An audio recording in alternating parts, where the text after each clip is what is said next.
god. I really need to work on the intro screen, the starting soon one. Just so I don't have to feel like an idiot sitting here staring at fucking Twitch to make sure everything's working. God, listening to music and trying to talk is fucking me up. It's making me stutter. It's so loud on my end. But it shouldn't be loud on that end. Alright. Oh, everything looks fine. Let me... And always I forgot to set up before stream even starts.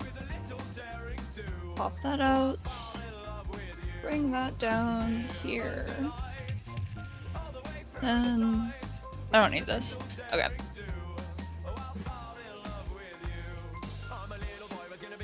Work has been kicking my ass, so I'm been sleeping in really late.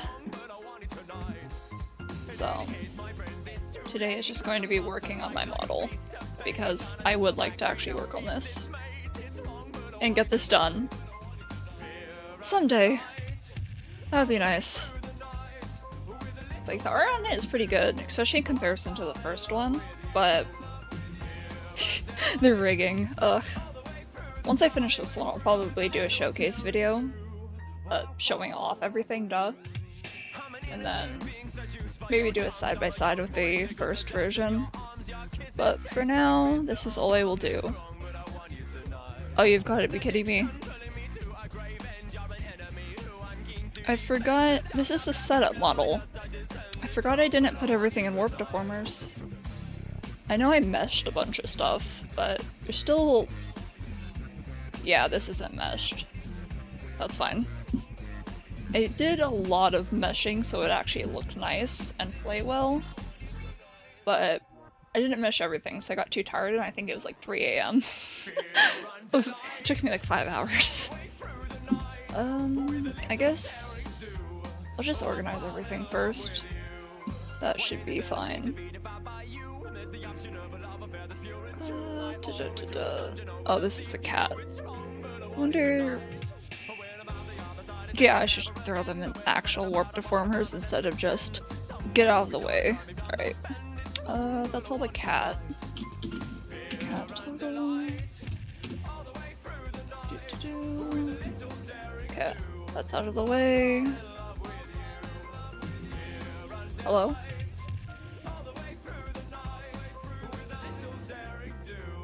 Life 2D, are you okay? Looks like it. Oh hey! Haven't seen you in a while.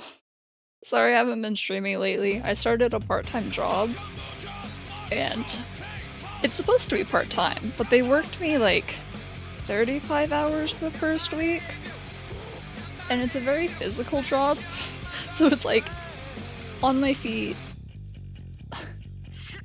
doing, I don't know if I'd call it hard labor, but very physical labor for 9 hours straight. Like, I'm a bit of a couch potato, but I do work out, but that kicked my ass. I felt like dying, it was so bad. Let's do... Oops. Head sparkle toggle. I was originally gonna play more Lobotomy Corporation today and do the White Knight fight, but I woke up late, and I didn't know how much time I've had to stream. Dude, yes, buff. I've been trying to get buff for a while. Like, I've been lifting weights. I think I'm not at super heavy weights. Like, I have a machine where I think I'm at 50 pounds, but for like just dumbbells, I kind of hang around 20. But damn, pushing carts. Okay, I'm a cart pusher. That's my job. I go outside all day and push carts. It's actually really nice because you don't have to deal with customers. It's awesome. But that's definitely gonna make me buff, dude. I can already feel like my legs are a lot thicker than they used to be. But I'm getting used to it, so it does not hurt nearly as much. Cart pusher? Okay. I don't know where you live, so I don't know if this is a common thing for you, but also, sorry, I'm gonna be like stuttering and pausing a lot because I'm listening to music, which you can hear on stream. So it kind of messes with my thought process. So I have to have like one ear headphone thing off, but anyway. Yeah, good. It needs to be quiet so I don't get, like, banned live. I'm also talking over it, but that's fine. Alright.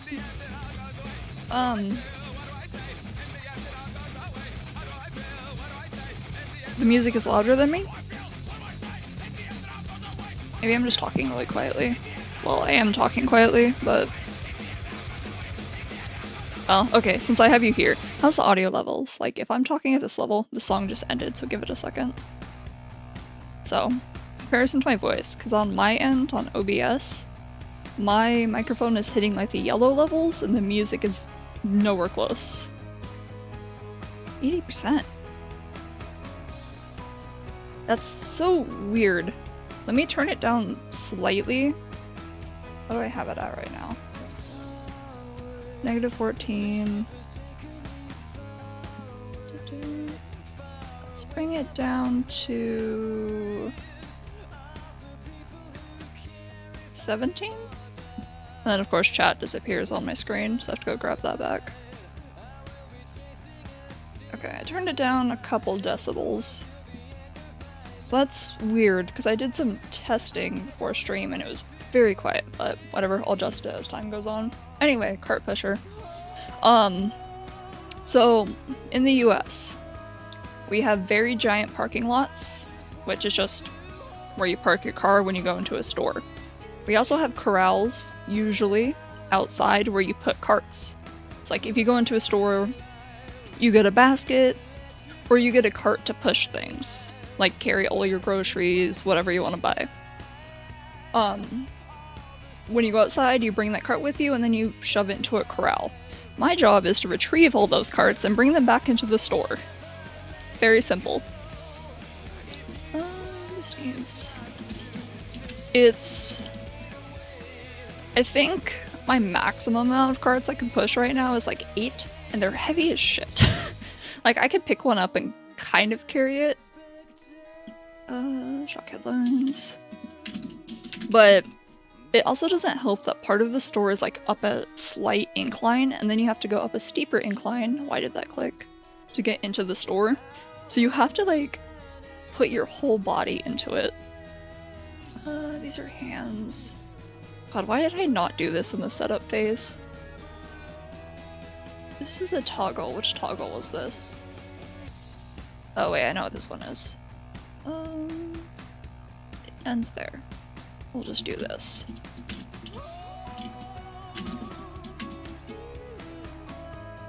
I can't type. But yeah, it's... doing that 9 hours straight in direct sunlight, and I am not someone who's good with heat. Like, I have a massive heat intolerance. Like, anything above 60 with... well... anything above 60, even with wind, is really bad for me. If it's below 60 with no wind, I still can't tolerate it. So, I think my second day, I was in so much pain that, like, on the way home, I just fucking broke down. It's like, it's... oh, what is this? This is the art toggle. I know what this is. As soon as the sun touches my skin, I die. Same. I was cursed with very pale skin, so I sunburn really easily. Like, I'm pale enough that you can basically see my entire circulatory system. Like, I guess the benefit to that is I've never had issues getting blood drawn because I can always find a vein. This is art toggle. And... oh, this is the gaming one. God, I have not looked at this model in a while. Oh, it also doesn't help that, like, the area I live is very humid. And humid heat makes you sweat bad. Why does this keep... I wonder if I need to update Live 2D. What the fuck is that? What is on my screen? Hold on, I look at OBS. What's going on here? What is this? Oh, the physics menu? But I don't have the physics menu open. What? It's not even open. Hold on. What the fuck? Alright, well, go away, I guess. You shouldn't be there. I'll just delete you. Interesting. I don't even have it open, so it shouldn't be doing that. I think that's all the toggles. So I need these out of my way so I can actually see what I'm doing.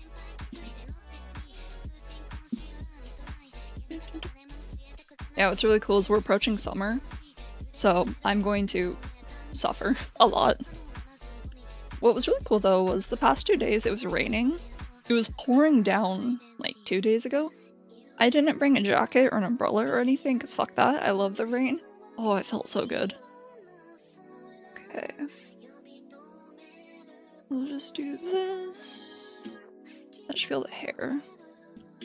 Or front hair. Yeah, rain is awesome. Like, the fact that I get to just hang out in it and not get yelled at for ruining my uniform is awesome.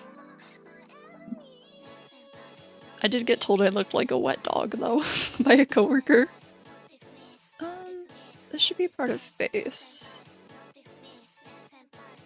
I think I need to throw a rotation to form my hair. Oh, these are also fucking toggles. Ugh. Whatever, they'll just go in head, because I think they just go in those deformers anyway.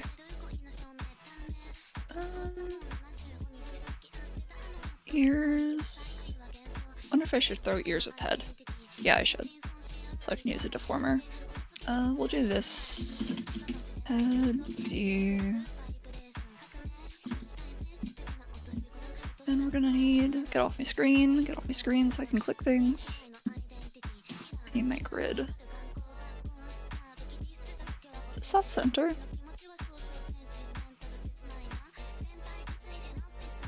Hold on. This feels like it's slightly off-center. Okay, I don't care actually. It'll be fine. I'll just do that. That's not what I wanted you to do. Live 2D, please. And a bit about there. Now I just have to remember how all my commands work. There we go.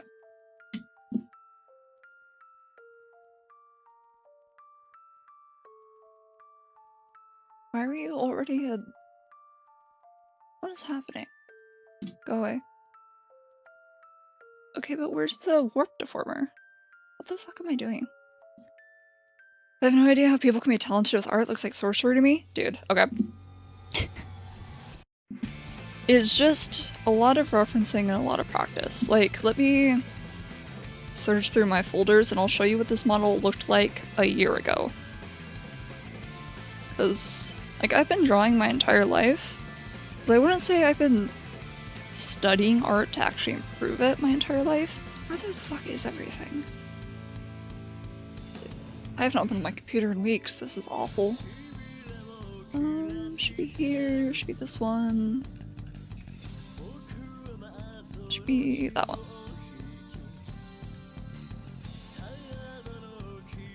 Though, now that I think about it, this is probably gonna be very giant on screen, but who cares?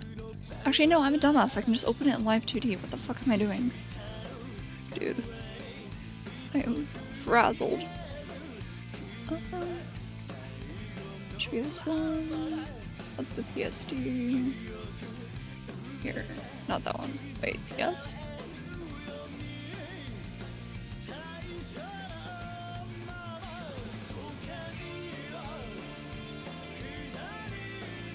Oh god. Oh god. Let me hide everything. This is what the model originally looked like. Like, this is about what it looked like a year ago. As you can see, I'm not great at coloring. Yeah. But full disclaimer, I did not design this model. My friend did.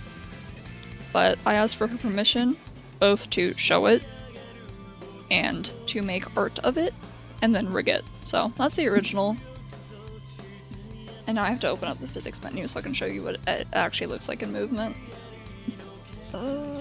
Game capture doesn't work for some reason, so we want window capture? Maybe? Yeah, physics settings. Okay, yeah, that's fine.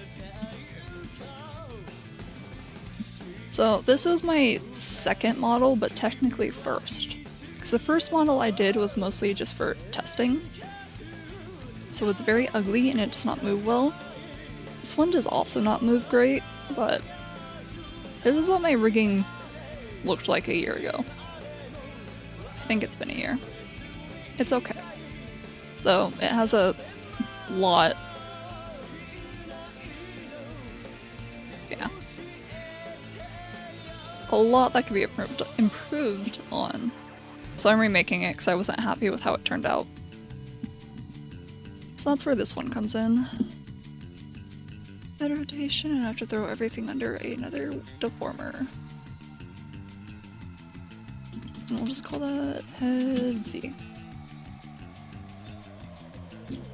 Yeah, a lot of this beginning is going to be setting up just to make my life easier, because looking through this entire thing to try and find shit, obnoxious. But I did most of the setup a while ago. This is the cardigan. I did most of the setup a while ago, so I'm not gonna have to sit here for 5 hours meshing everything. So I did not mesh every single piece of art, just a chunk of it. Okay. I think these will... No, it's part of the neck. That can stay there for now. Okay, that'll be hips. Let's just do Live 2D, hello? And the physics menu. Oh! That's interesting. Why is warp deformer considered part of the physics menu? Interesting. Alright, well, I have to hide that because otherwise it causes problems. It's interesting to know. I'll have to mess with that later. I did not name this. Why?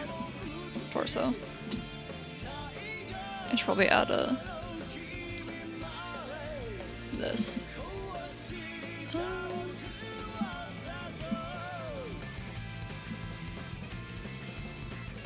Oh, this is going to annoy the shit out of me. Whatever, I've committed. So you should be about here, maybe? I can't see what I'm doing. Do that. And then of course it doesn't work properly. Come here. Out of there. Here. I think I need to throw the arms in here because I don't think I did that. I don't have to center this. Hold on, where's head? Oh my god.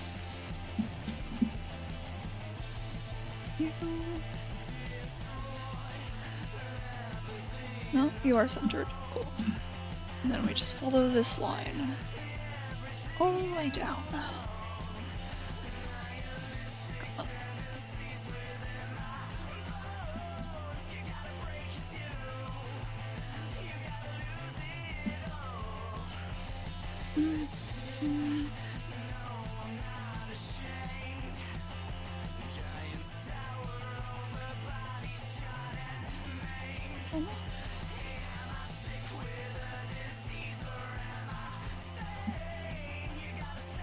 Yeah, I can't say rigging is the most interesting thing in the world to watch, but I felt like streaming it because I like to have records of my progress and I like to have people see records of my progress. Because I am a little vain. Okay, there's torso. Okay, are the arms? The hands are not. Okay, that's my problem. I need to throw those in there. I'll take all of those. I honestly wonder how much of this art I'm actually going to keep in the final model. Because I did a little bit of actual rigging of this some time ago. But I didn't like how it looked, so I started over. Okay. Yeah, that works. I wonder if I should throw neck here.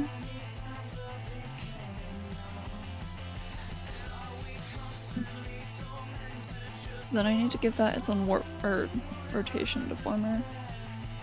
Because the neck also rotates on its own. So we'll do.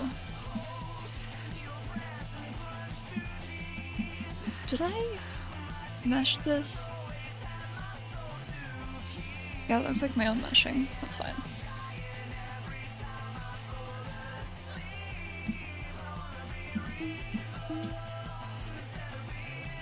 That one. Throw it here. That should be good. Through here. Throw these under it. Make sure I actually rename stuff so I can see what I'm doing. Okay, how does that look? Actually, first, what does your mesh look like?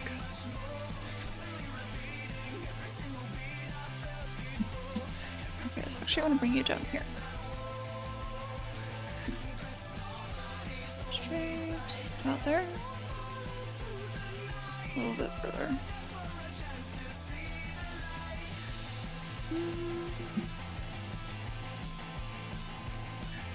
Yeah, this is gonna drive me nutty, but it shouldn't cause too much problems for the actual final product. Okay, what does neck look like now? Yeah, it's fine.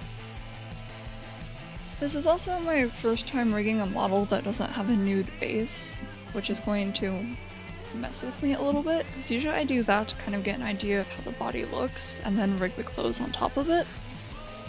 Without that, it'd be a little more difficult for me, because it's harder to imagine how the clothes move, but hey, I'm pretty sure Twitch would ban me for that. That's the only reason why I didn't stream my personal model rigging, because that one has its nude, Jesus fucking Christ, has a base. Which I don't know why I even did that, because I'm going to remake that model anyway, so it was a waste of time. But, okay, that should be good. Oh wait, no, I need, ooh, should I throw these in neck? Oh, I'm going to remake my model a lot. More, I just want to improve the rigging. I don't think this should move like that. Maybe I should just throw it down here. Yeah, I'm gonna remake my model a lot. Just different art. Yeah, I mean, my model is based heavily off of my own appearance. It's like hairstyle, eyes, and stuff aren't gonna change. It's mostly just clothes, improving the painting style, making the rigging look better, because if you pay close attention to the face, it's doesn't make sense when it moves.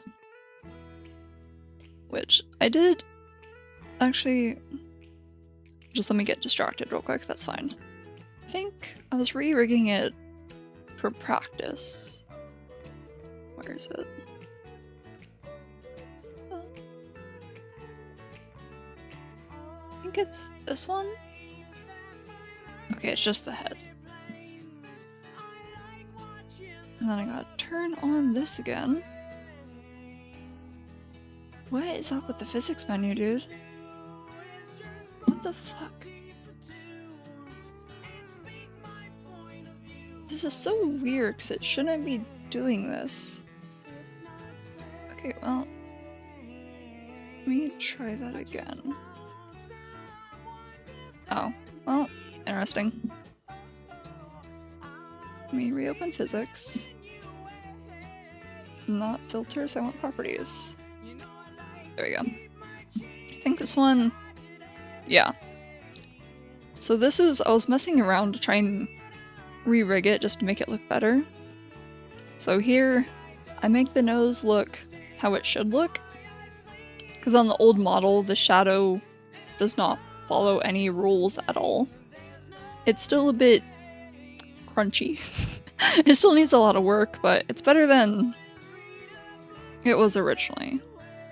I think I also did some V-bridger mouth for this. So it's... oh, I also improved the mouth rigging. Don't worry about this. The teeth are actually separated like that. So... I wanted to re-rig it to look a bit more nice to look at. But that needs to come after this one or else I will never get it done. Then I can close that for now. Then I have to bring this back up. I like your cool glasses. Yeah! My sunset glasses. Ugh. I also have a matcha colored version, but I didn't like it as much. I do like the color, but the sunset ones were nice. I wish I could wear something like that in real life, but I'm legally blind, so I have to have prescription glasses for everything. I can't just go find a cool pair of novelty glasses and wear. Which is unfortunate.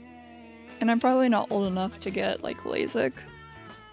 I think I can technically get it, but it's not recommended by my optometrist. Just because my eyes are still looking cool is better than seeing things based. Dude, I walk around without, like, okay. I have 3 pairs of glasses.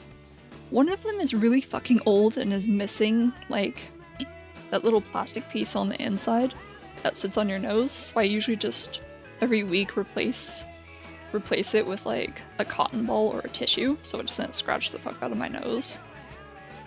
But that pair is super old and it is barely above my regular vision, but I wear that all the time just because I don't need to see. I'm in my house, I'll just put my hand on the wall and walk around. I can navigate my house blind. I also sometimes wear it when I'm going out, just because, believe it or not being able to see things helps with anxiety. Because you don't even recognize anything around you as people. I'll just put hips. I'll just do hips. Then, what do you do? Big brain move? Yeah. Okay, and then my second pair of glasses is the one I'm wearing right now. This is also an older pair, so it's not great, but it is definitely above my regular vision and my other glasses. And I wear that just for working on the computer to try and prevent my eyes from getting worse. That should be good. Because that was what was recommended to me by my doctor. Because my eyes, like, rapidly degenerated. And my doctor wants to prevent that. And I would like to prevent that.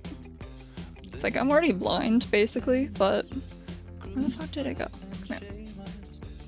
But I would like to be able to see enough to work on the computer and do things. It's already bad enough. Okay, whatever. Just do that. That should be good. It's bad. Like, alright, let me... Ugh. Like, how far can I see? Okay. So, for something to not be blurry to me, like, I'm holding my hand up to my face. I have to bring it about, is that 3 inches away from my face for it to not be blurry. Like, any more than that and it starts just becoming a shape and color. Like, I'm sitting 3 feet maybe away from my monitor. I can't read anything on it. I have bad vision. It's really bad. I'm pretty sure it's genetic, but... oh, right. Are you non-US American? Inches... okay, I think there's like I don't know the exact conversions, but I think centimeters are like 2.5 to an inch, so that would be 7.5 centimeters, I think. Feet, that takes more math.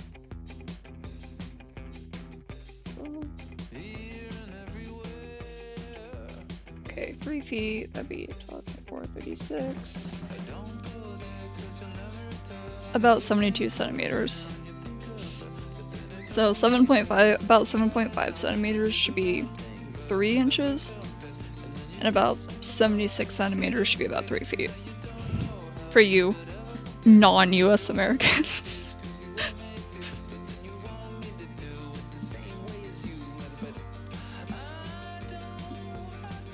No problem. It's not...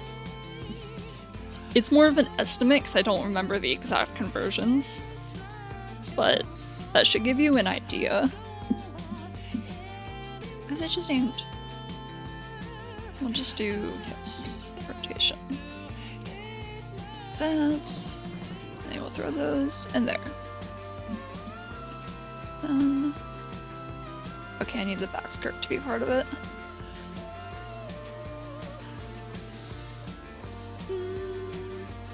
We'll do that.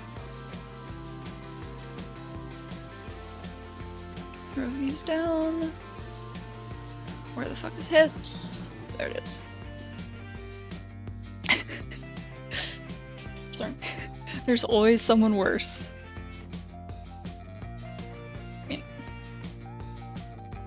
Yeah, my eyes are bad.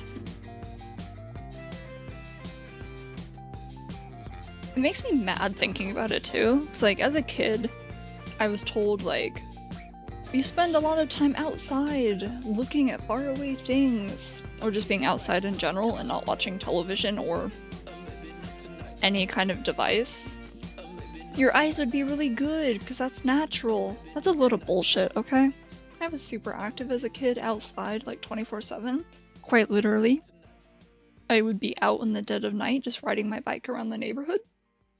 Or howling at the coyotes. See, I wasn't a wolf kid. I was a coyote kid. But that did fuck all for me. And now my eyes are just getting worse and we'll say I don't go blind. I don't think I have anyone in my family that's ever gone like blind. So I don't have that to worry about. But I could always be the first. I think for organization purposes, let's... God, why did I separate the shoes? Why did I do this to myself? Let's just do that. Oh, I think I'll have to get rid of this warp deformer. Okay, where's all the R's?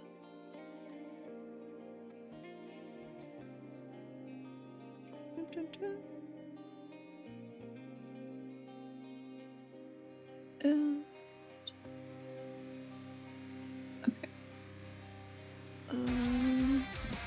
Like R. That's not how that works. Do that. This also needs to go under there. And that should be all the- no, it's not all the R's.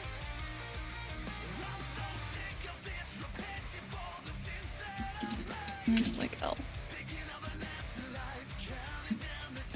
Oh, by the way, if you're ever wondering why I'm saying leg, like left leg or right leg, and very clearly pointing at the opposite leg, it's because everything in Live 2D is mirrored. It's like, if you were to look in a mirror, this in real life is your left eye, though when you look at yourself it's your right eye. That's how Live 2D functions.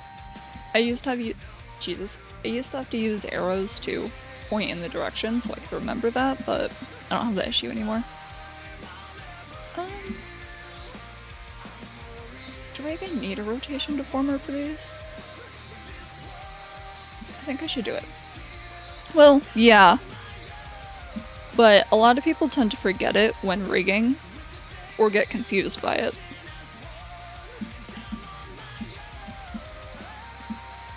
Like, a lot of people will see this as the right eye. I just pointed it out. Gives me something to yap about for 5 seconds. Gotta save every 5 seconds as well. Okay. Actually, I need the skirt to disappear for a second. Go away. About here. I think I just bring it there and it should be good. So it's right leg. This pain in my ass. Come on. Get in there. And now I see if the warp deformer causes problems. Perfect.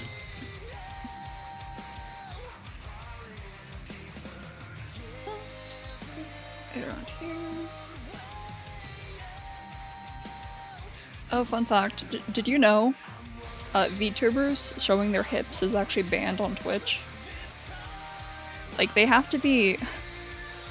I don't know the exact coverage amount, but you cannot show any hips at all. Yeah, it's wild.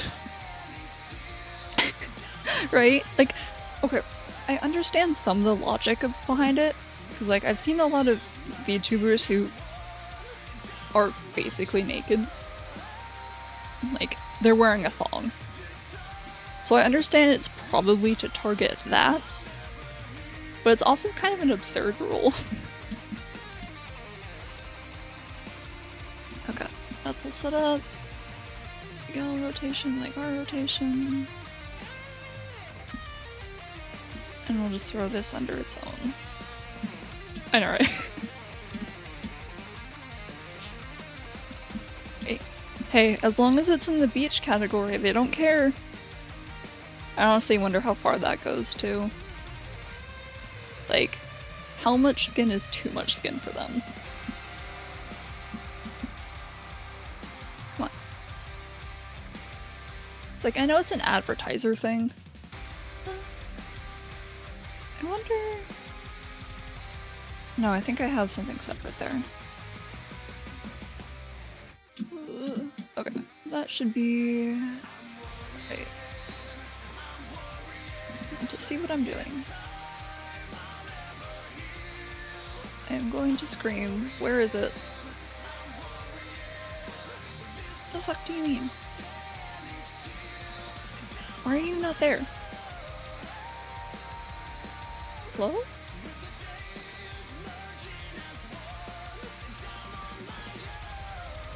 Okay, you're there. Okay, now how about if I turn you on and then do it? What the fuck? I wonder if I need to update Live 2D. It's been bothering me about it for a while, but it's... I don't like updating as soon as something gets a new update, because inevitably something breaks. And then I have to deal with that, so I'd rather wait until it's stable, which is probably stable now, but I don't want to update right now. Okay, this is... Let's put this in... Okay, I guess I can't move it.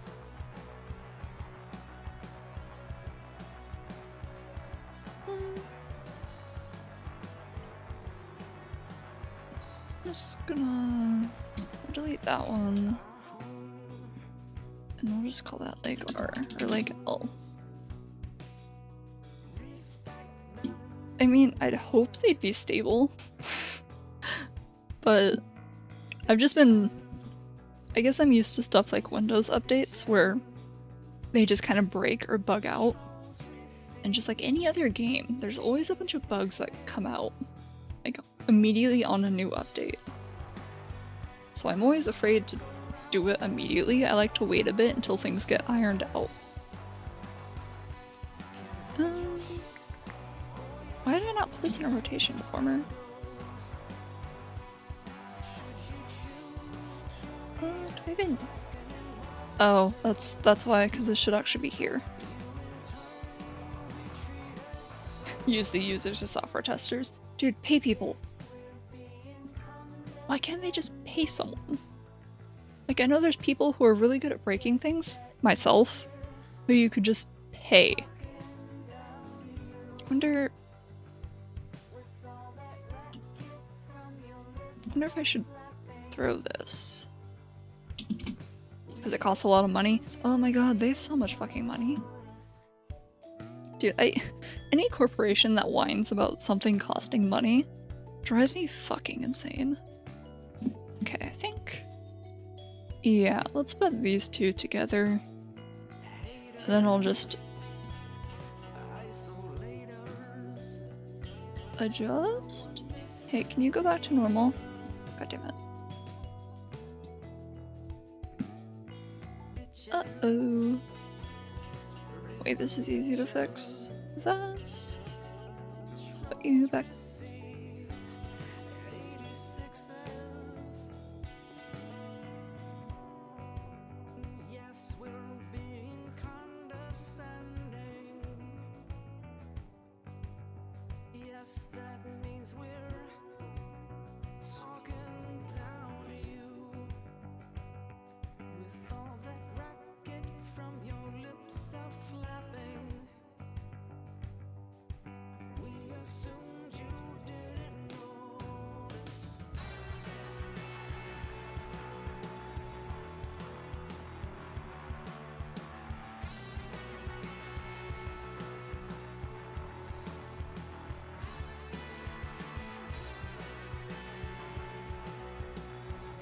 I muted myself. I don't even know how I did that. I don't know when I did, but anyway. Hearing businesses complain about things costing money drives me especially insane because my first job, I worked at a pizza joint. And it wasn't that bad for a while, but okay, for context, I started it like a while before COVID really hit in like 2019. And then COVID hit, so everything shut down. Well, some things shut down. The state I live in the US cared a little more about its people, so they did actually try and close things down instead of just letting people do whatever the fuck they want. Fuck the disabled apparently and the ill. But anyway. Everyone except essential workers had to stay at home. And by stay at home, they just mean don't go to work. You could do whatever you want. And because I worked in fast food, I was considered essential. So we got very busy. Like, busier than we had been regularly. And as time went on, they started firing more of the drivers, just refused to hire more in-store people, until we were working a skeleton crew.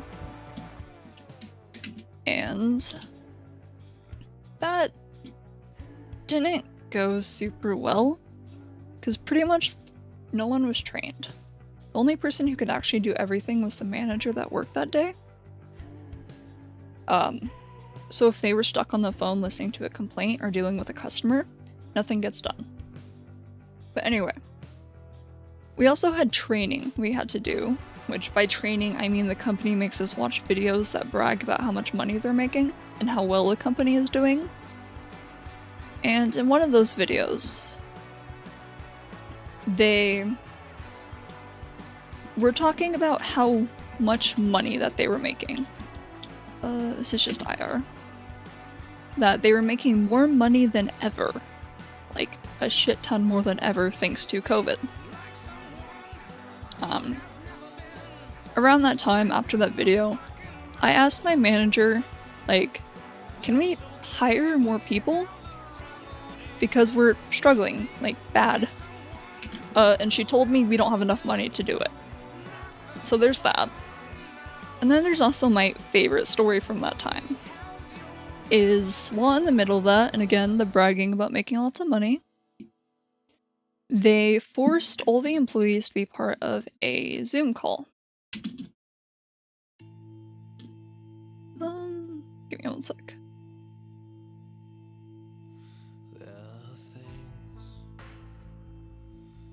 Okay. Like, not just my store, but every employee part of that company. There was like 2 meetings to accommodate people. You were required to be part of it. So in it, of course, they're bragging again about how much more money they're making than ever.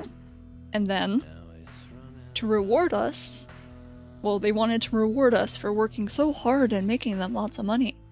And you see, to reward us, they're giving everyone, wait for it, a life insurance policy. That's also not retroactive. So you have to work there for like 10 more years to even get the money. And they were very excited about it because they're corporate and they're out of touch with all of the employees. Now, the reason this is my favorite story from working there is because the Zoom call had a chat and the management was taking questions. It was fairly quiet when they asked her questions, but this one person posts in chat asking, does the life insurance policy pay out if you kill yourself?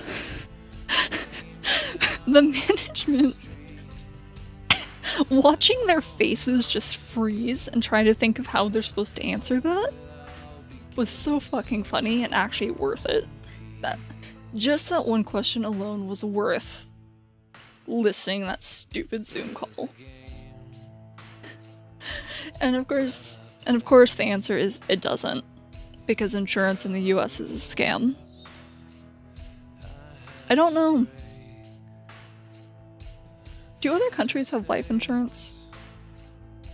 It could be under a different name, but it's basically if you die, you get money paid out to like whoever you have in your policy.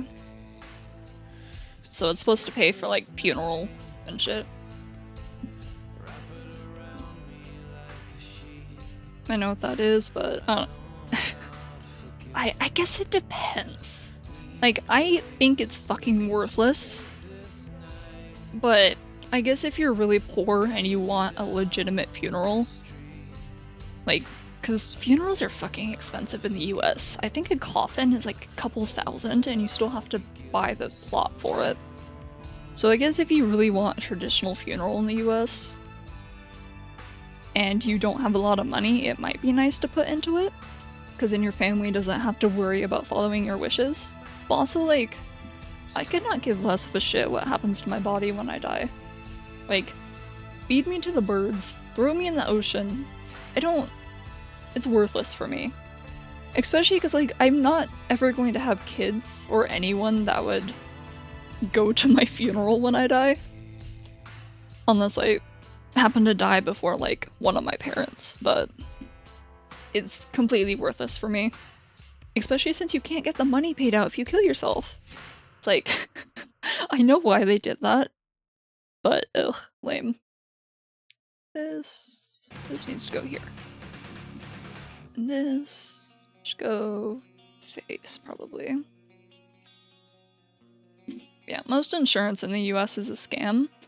And the worst part is it's a scam that you're forced to pay for. It's like, why did the music sound so weird there? Like, there's health insurance, which the US is not single payer or normal real health insurance. We're private insurance. So you pay out the ass for a corporation that just will deny you for any reason. That's why we had Luigi. That's pretty much why Luigi existed. Well, okay, I shouldn't say that just because we don't know for sure if he actually shot that CEO or if he's just a scapegoat, but he's the face of it. Oh.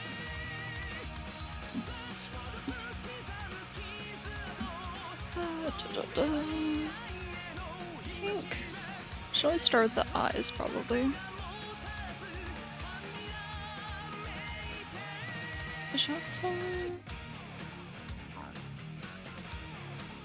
Ooh, I did not. This can go. I wonder if I should even bother doing V-Bridger for this model. It's like, I'd be the only one that actually uses it. But...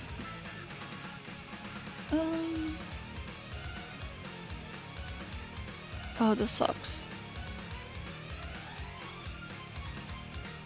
Let's just get rid of all of that and I will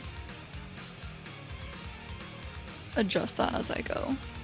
How about body? Okay, acquisition. Cool. Okay. That should not be active though. I think that's just... yeah, it's blush.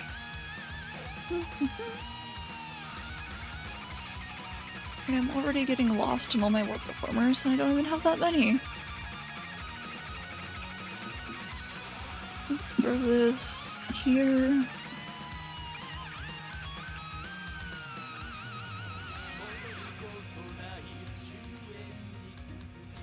You... actually, why am I keying it? Oh my god. Okay.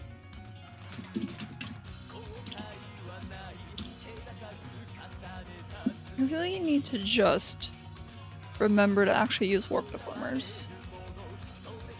Okay, that's active. I want you to not be active.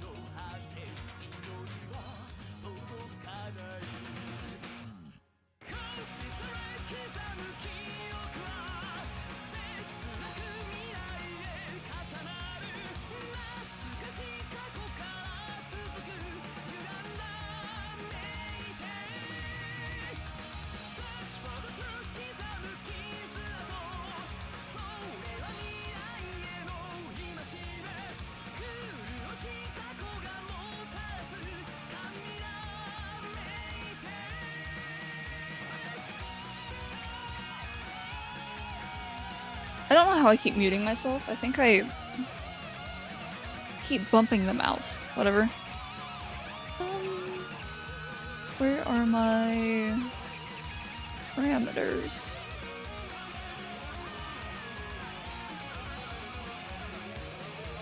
Where are my parameters? Not texture.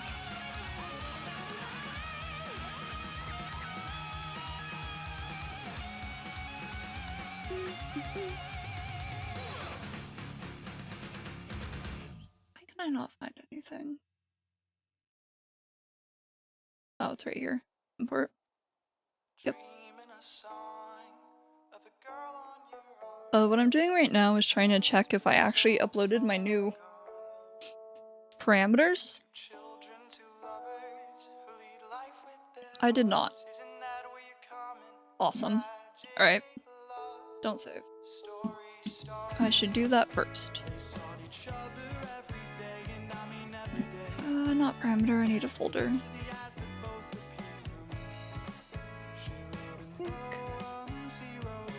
Yeah, today's probably just gonna be a lot of organization rather than actual rigging. So I think I'm actually almost done with the organization.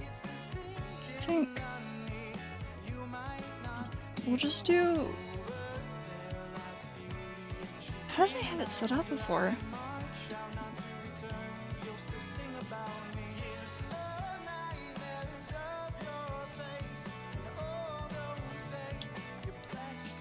I know I had the eyes split up just so I could see what I was doing.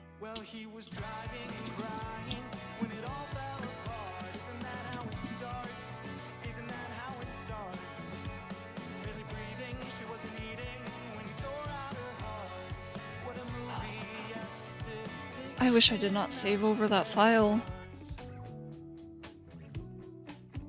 I didn't even think about that.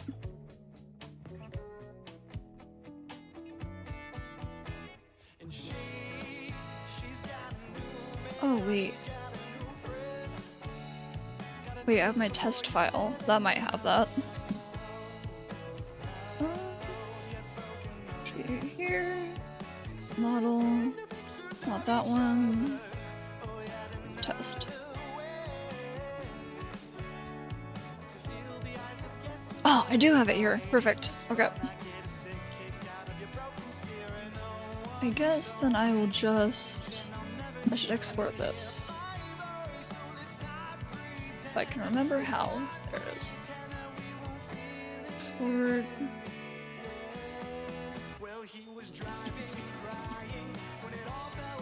Anyway, the reason I'm doing this is because it saves time. Like,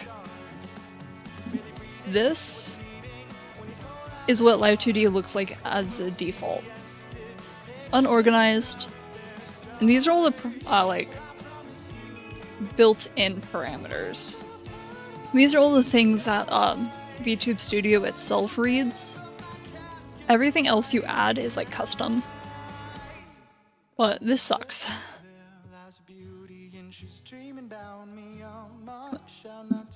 So instead, I make my own parameters.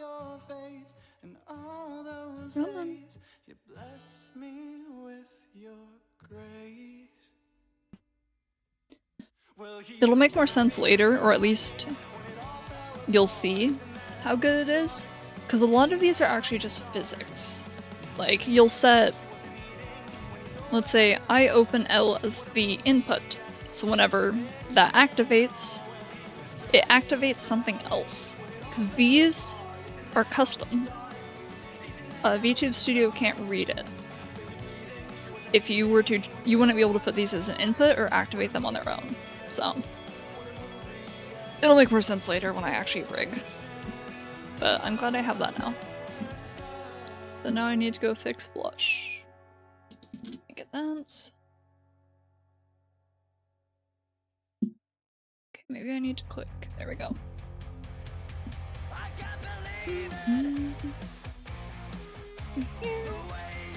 This. On 100%. Perfect. I was worried that might break, but I guess not. And then I can forget about it now. Okay, I think I can finally rig the eyes. After I organize everything again. Okay. Upper lash, lower lash. That should be iframe.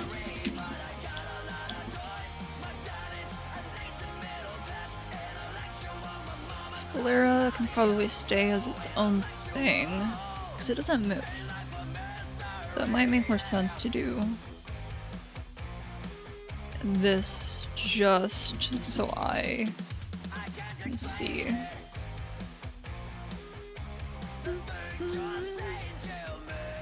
And this should just be eyeball XY.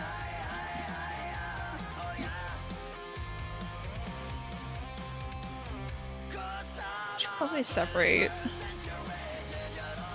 Yeah. These are the eye shines. So we'll add these as their own thing. Highlights.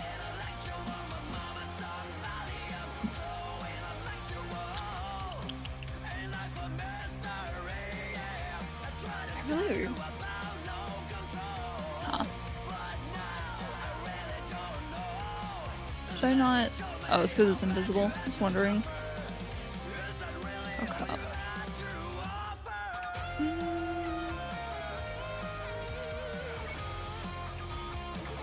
It should be... I think that's fine. For some reason, every time I start a model, I'm always very lost in the beginning, even though I know what I'm doing, for the most part.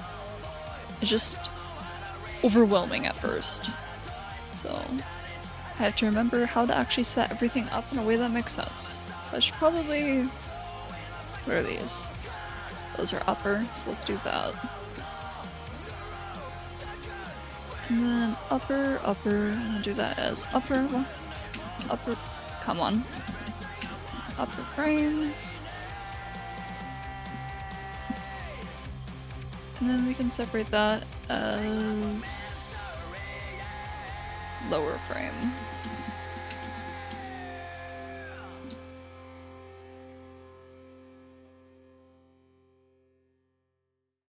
And that should be okay. Honestly, I could probably rig the eyeball moving now, but I don't want to. And then I guess I'll add sclera. If I can remember to delete that. Sclera frame. See, I'm really curious if I'm going to get banned or like DMCA'd, because I'm listening to definitely copyrighted music on stream. But I have it set so it doesn't save to the VOD. And like, I see so many streamers do that, where they're just playing whatever the fuck. Like playing the biggest pop hits. Like, how do you not get banned for playing Chapel Roan right now? But They set it so it doesn't save to the VOD. But then I see some other fucking freaks who don't even separate the music. Like, they directly play it and then they upload the VOD to YouTube and the music is playing there and they just let Twitch mute the sections. That's insane. How do they not get banned? So now I'm going to also contribute to that and see if I get banned. That's why I'm trying to play it quietly, so it's louder on my end, but it's probably very much harder to hear on your end, but still audible. I wonder if I should separate it by eyelashes too. I don't think I need to. Oh, it's not? Well, whatever. If I get banned, I get banned. I'll just start streaming on YouTube. Oh well. As long as it's not like overpowering my voice, this should be fine. It's like I'm not talking as loud as I normally do. I just have the mic a lot closer to my face. So my voice is probably a lot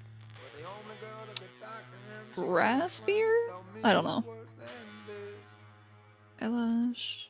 Okay, let's hide all these so I can see what I'm doing.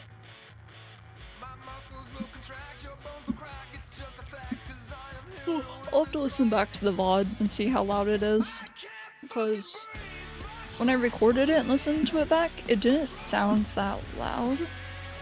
That's not what I want. I want this? Yeah. Is this rough edit? Yeah, it's rough edit. Let's do just this. Just do that. See, what I should have done, which I did on my main model, is set the mesh of these so they're actually glued to each other. What I mean by that is glue the sclera here to the lash here. So when this lifts up, the sclera follows and I don't have to manually rig that. Am I slurring my words? It's a mesh. This is a mesh. All these little vertices. This is an art mesh. So let's unclick that. Here's a vertice. I have to make sure it's on screen. This is a vertice. That's a mesh. Basically, the mesh is what's visible. I just erased all of it, that's fine. The mesh is how you control things. So, if I pull this down, it moves with it. If I move this, it moves with it. So it just controls how the art moves.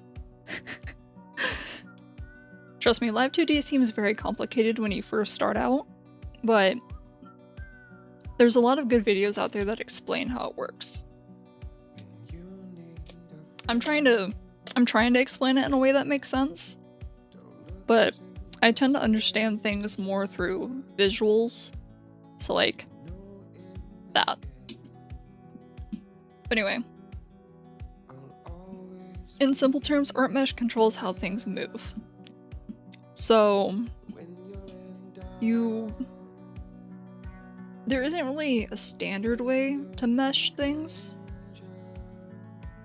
but the general advice is you want it to follow the contours of whatever you're working on. So let me show you something that completely goes against what I just said. That's head. You'll see here, I have the mesh very dense around the edge. This is so I can more manually control how smooth it is. Like, that's not great, but that's just because I'm doing it quickly. But this gives me more control to make the edge look nice when I do head turns. It's a lot less dense in here, because this space doesn't actually matter. Like, this has no actual color on it, it's just one flat fill. So this being smooth doesn't really matter. It's not like this, where I would want these patterns to move alongside the cardigan without warping strangely. So the mesh on this would look a lot different than the mesh on the face.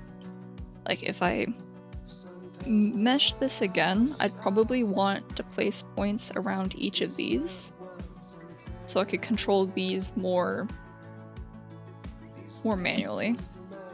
But stuff in here doesn't matter. So it's like, see, nothing changes if I do this. It only changes out here.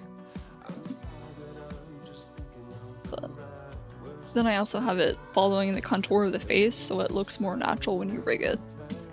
It's things that'll make sense later on when you see them. Which I'm going to be starting the eyeballs first, so that's where things will make more sense.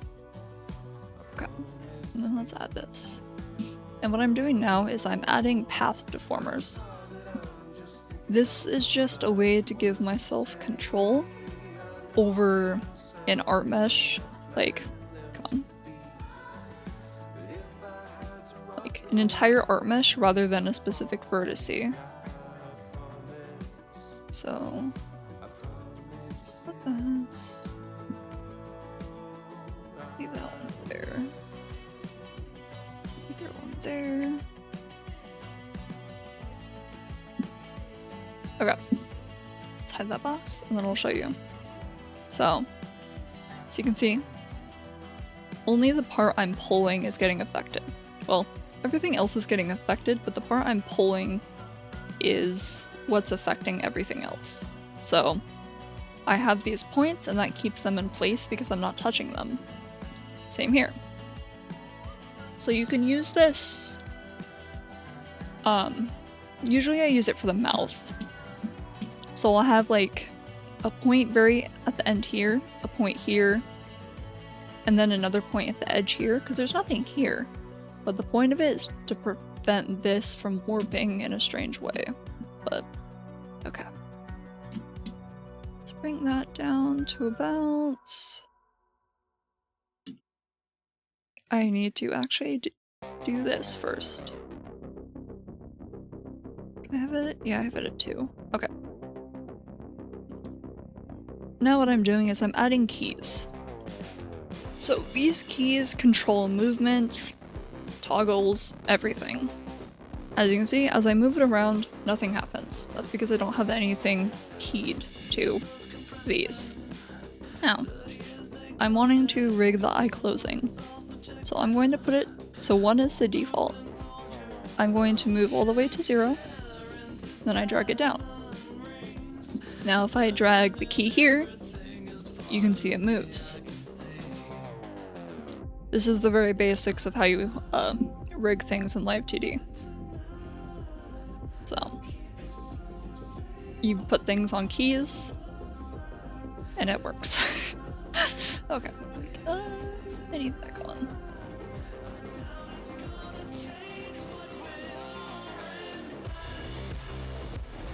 Okay. I feel like I need to lower this more. Because this isn't even.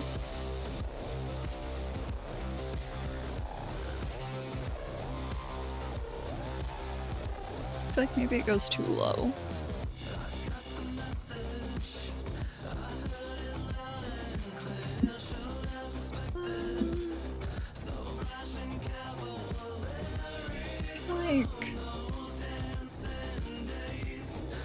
Whatever, let's bring this one up too.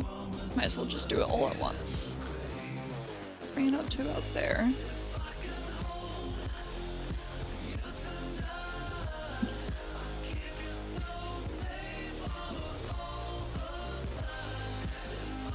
This down.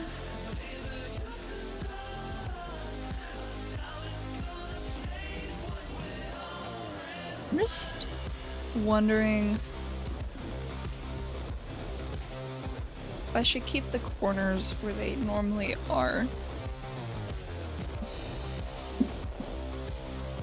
I know I'll do that with Smile, but I don't think I need to with Blink. Let's just do this. Because I can just move everything up. That's too big.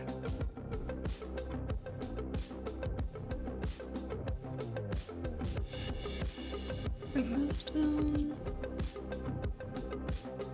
How's that? And that's a bit too low, so I should bring it back up.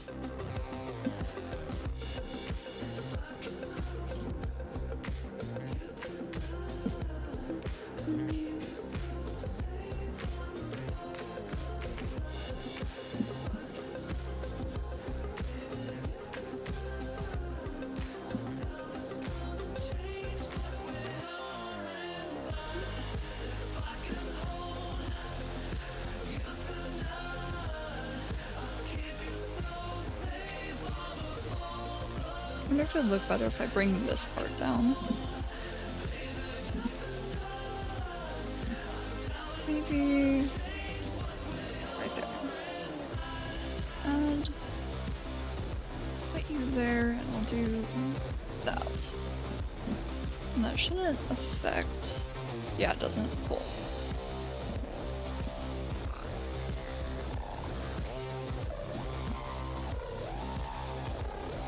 That looks strange though. I feel like it needs the curve just because of how the eye is shaped.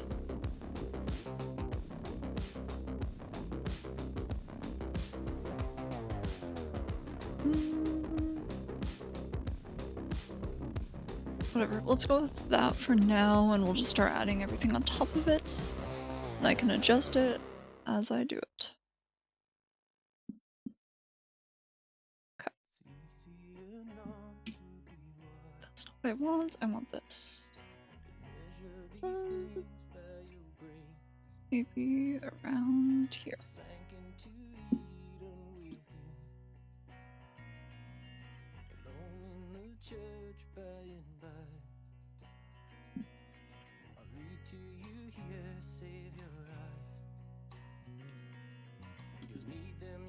Why did that shift?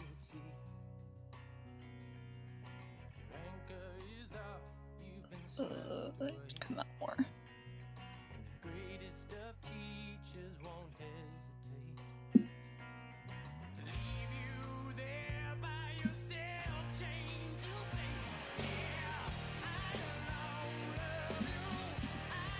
The nice thing about Live 2D is you don't actually have to animate, though you can. Because I've tried to do animation, like, in high school I was only there like half the day, and then the other half I went to animation classes specifically. There's just something about my brain that can't do it. It's like, I don't think I have aphantasia, which is you can't see images in your head. Because I definitely can. I have a very vivid imagination. But I just can't picture things in the way you kind of need to for animation. It's like I have to reference the fuck out of everything, just so the movements actually look normal. That's why I like Live 2D, because you pretty much just have to do the beginning and the end, and then the program adds all the in-betweens for you. So all I have to care about is making the eye look good when it's closed, when it's open, and Live 2D takes care of the rest. Though, when things mix together, you do have to tweak them. Maybe I should make it flare out a bit more. Whatever.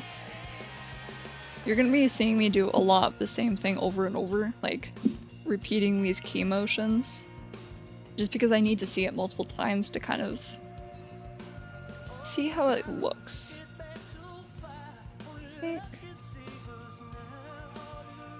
So there is a method to the madness. It's just very time consuming.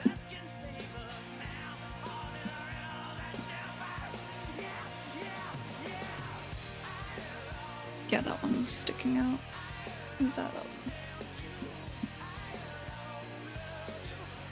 I don't like how that works there. It's because it sticks out too much. Move that up.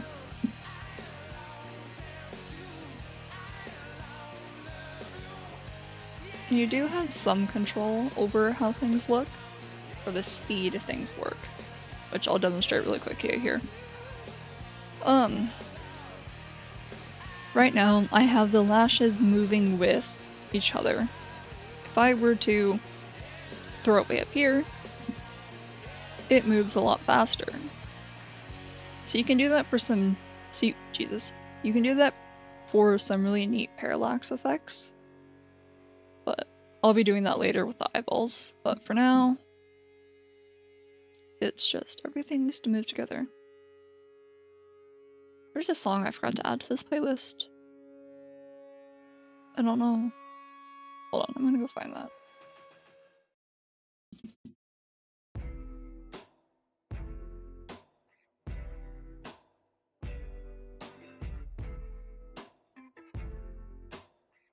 Is it going to work? Okay. There it is.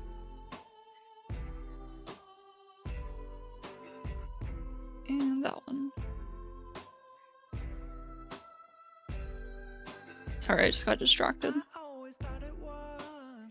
But... oh, it's still there. Good. Okay. Yeah, I need to push these up a bit farther because they're getting too disconnected. Ew, I don't do that.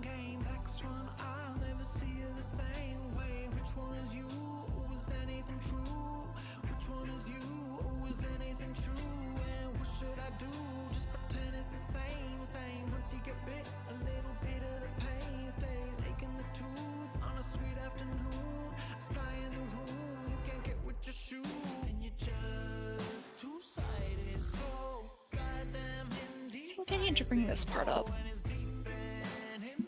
Maybe just a little bit bigger. Maybe like that?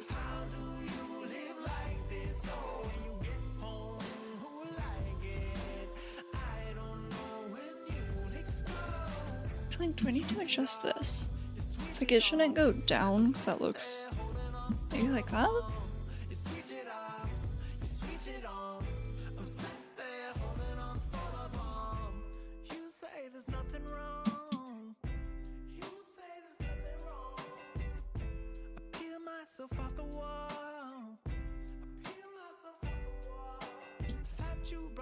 Okay. Then I'll have to adjust the size of that once I'm done with everything else.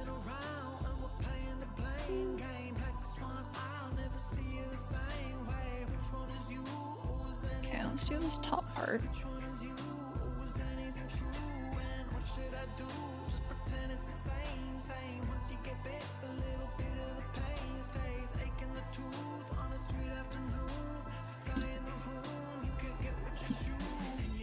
Oh, the reason I don't have my actual model up on the screen, just because it just occurred to me, is a combination of it takes up resources so that might compete with Live 2D, and also the fact it's gonna be really boring to watch because it's just gonna be me staring at my screen, not moving.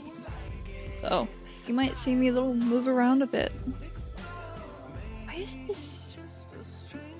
Oh, no, I know. I forgot that's what I did. Though, once I finish this model, I might use this one for streaming this kind of stuff. Because I'm making an art toggle for it, where if you've seen VTubers with like tablets where their hand moves, it's gonna have that. So, it'll be a bit more interesting, versus my model standing there staring into your soul. Okay, I'm gonna want that.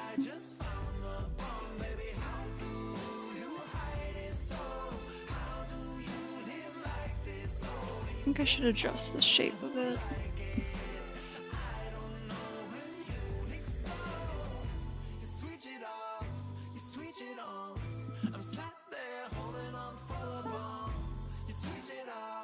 I don't think this is going to look good. Maybe I should do this part after. Yeah, let's do that after. Can I hide? No, I can't. That's fine. We'll just keep going with the top part. Or rather, the lower part. This one.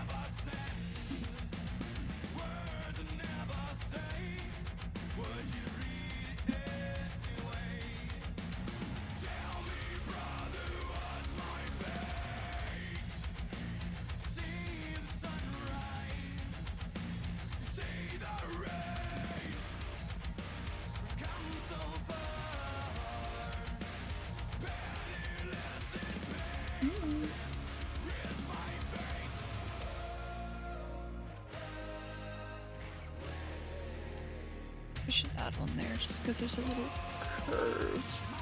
Ew, then it does this. Let's fix that. That should be okay.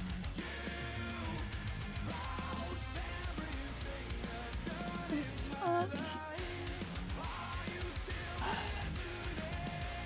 think I should just use the brush tool for this. Maybe I should get rid of that one. Maybe not. She'll do. Ew. Okay, I guess I needed that.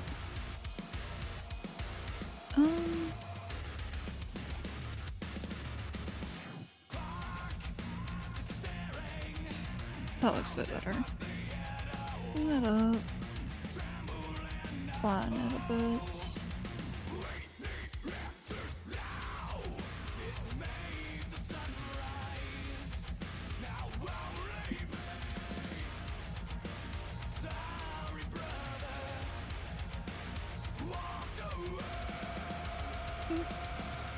I'm gonna want it to look more smooth.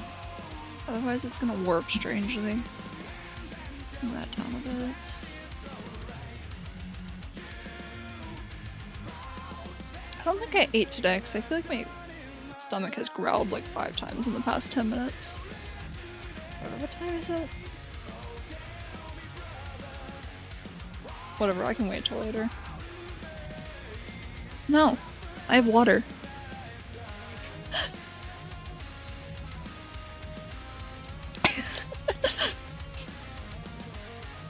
Trust me, I eat plenty. I ate a shit ton for dinner last night, so I'm pretty much subsisting off of that.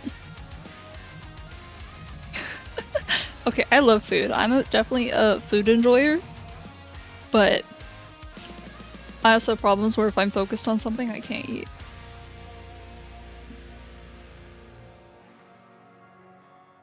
You know, possible ADHD, but they will never diagnose me with that. They will never give me medication that will ever help me. So instead I will just sit here and drink water and ignore. What's this? Maybe I should bring the top lid down more. 3-minute stretch pause. I don't want to get a snack. See, if I don't eat long enough, I'll stop noticing it. I just have to ignore it. Which means I'll be able to have a very giant dinner. The stretching is probably a good idea though, because I always sit like cross-legged in chairs, and that leaves marks on my legs and also cuts off blood flow. Let me stretch out my legs. It's only been an hour, I think.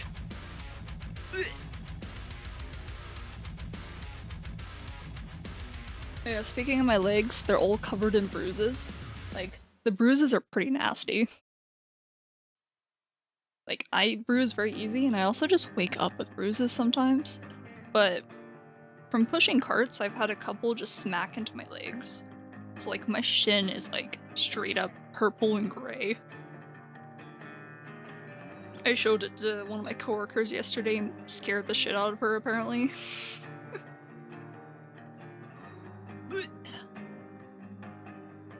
Which is really funny, actually. That was gross to her. Because we spent like 20 minutes just talking about cannibalism at work. Because apparently that's her current interest.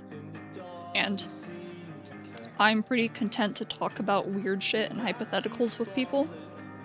So we spent a while discussing what what parts of the human body we would eat and what we would make them into. She felt very squeamish about the eyeballs, so I suggested deviled eggs. I think they are very similar texture-wise to those.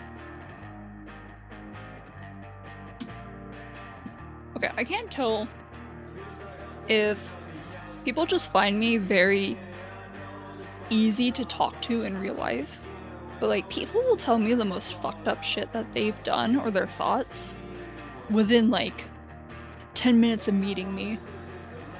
I don't even know if I should get into it because I don't think it's against TOS. As long as I don't get super descriptive about it, probably.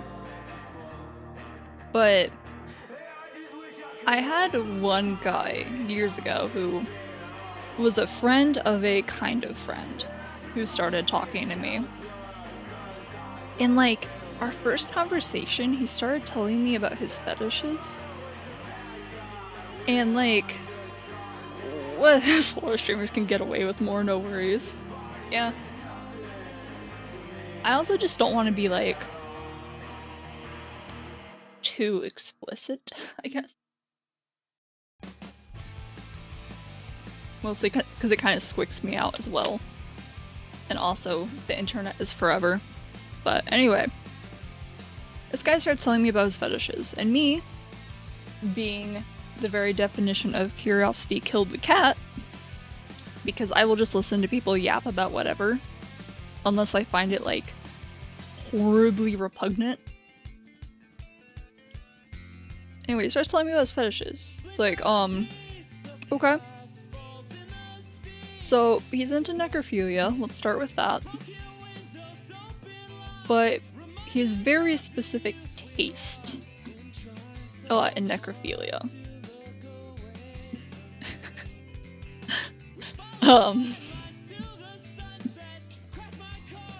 Giving you a second, so if you want to mute and not hear this. How what? What were his tastes? So,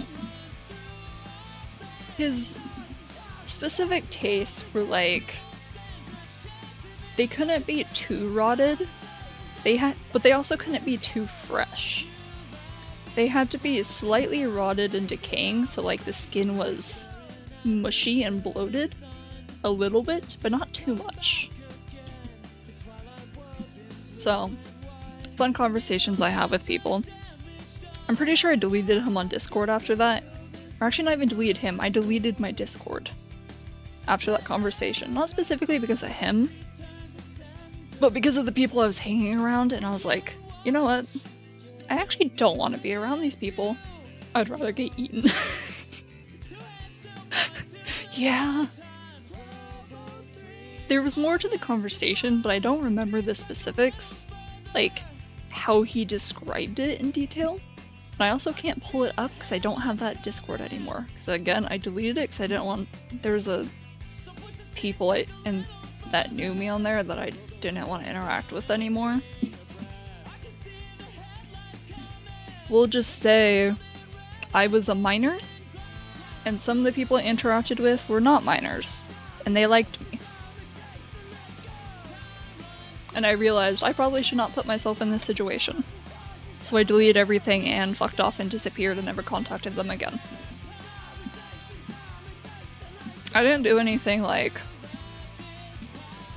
Well, I guess I did do weird things, but I didn't like send photos or shit like that. It was more just... Maybe we shouldn't be having sexually explicit conversations with minors. Like, them talking to me, I was the minor, to be explicit. Or to be clear, because that would get taken out of context really badly.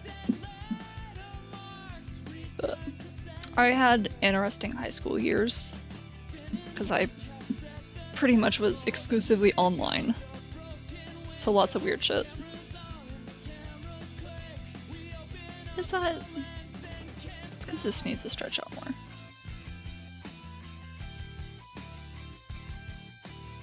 That looks much better. How about this?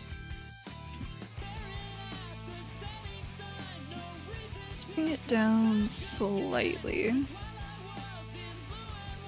probably use this.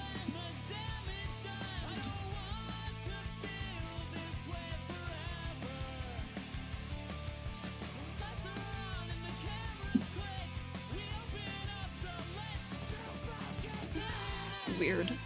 Let's get rid of that key and redo that.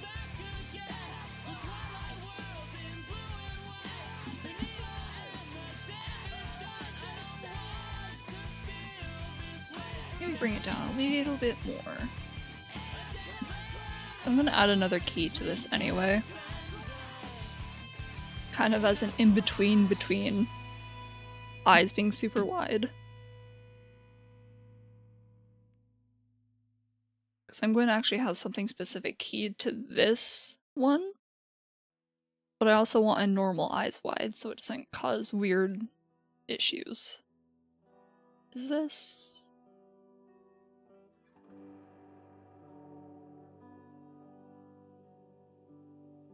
Yeah, it shouldn't move that much. That should be good.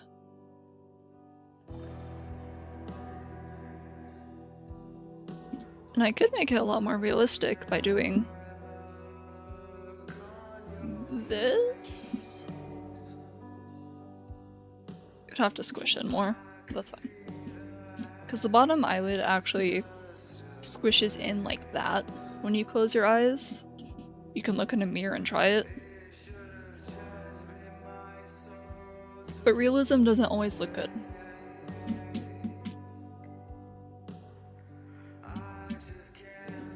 Which is something I really need to remember, because I obsess over it, even though I actually hate drawing realism. But as long as it looks good. Ew. Blech. That's the problem, I see that. It's warping strangely. Yeah, they are. There has to be some degree of realism, but like hyper-realism where part of the bottom eyelid squishes in every time you blink. Very unnecessary.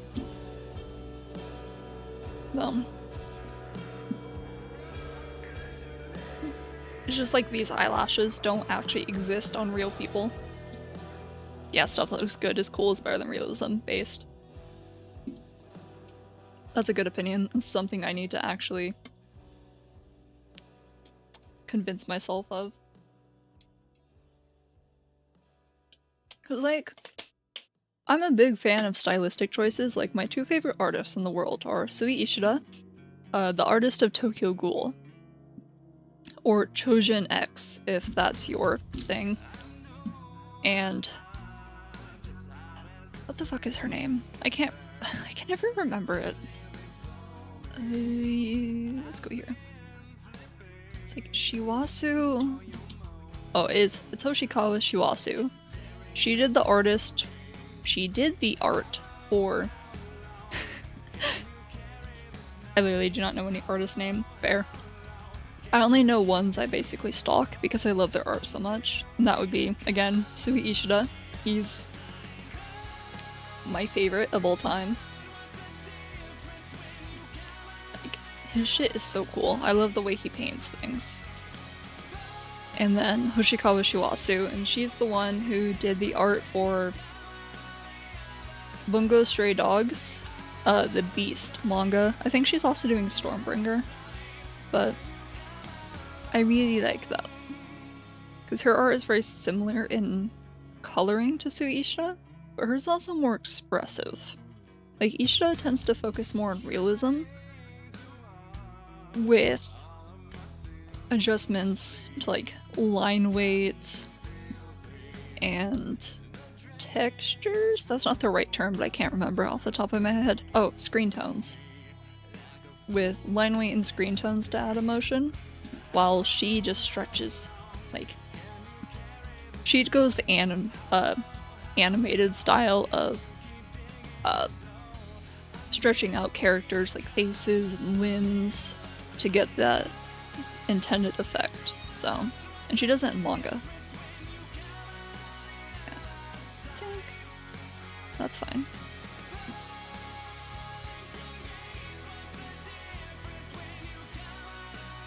I could probably just bring this down slightly.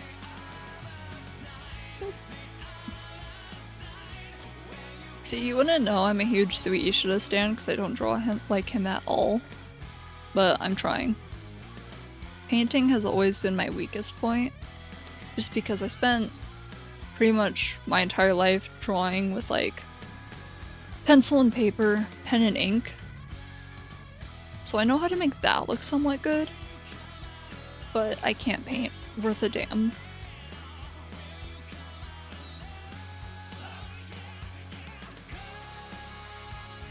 Like, you can say, oh, this painting looks great, but there's not a lot of intent behind it. It's the best way I can describe it.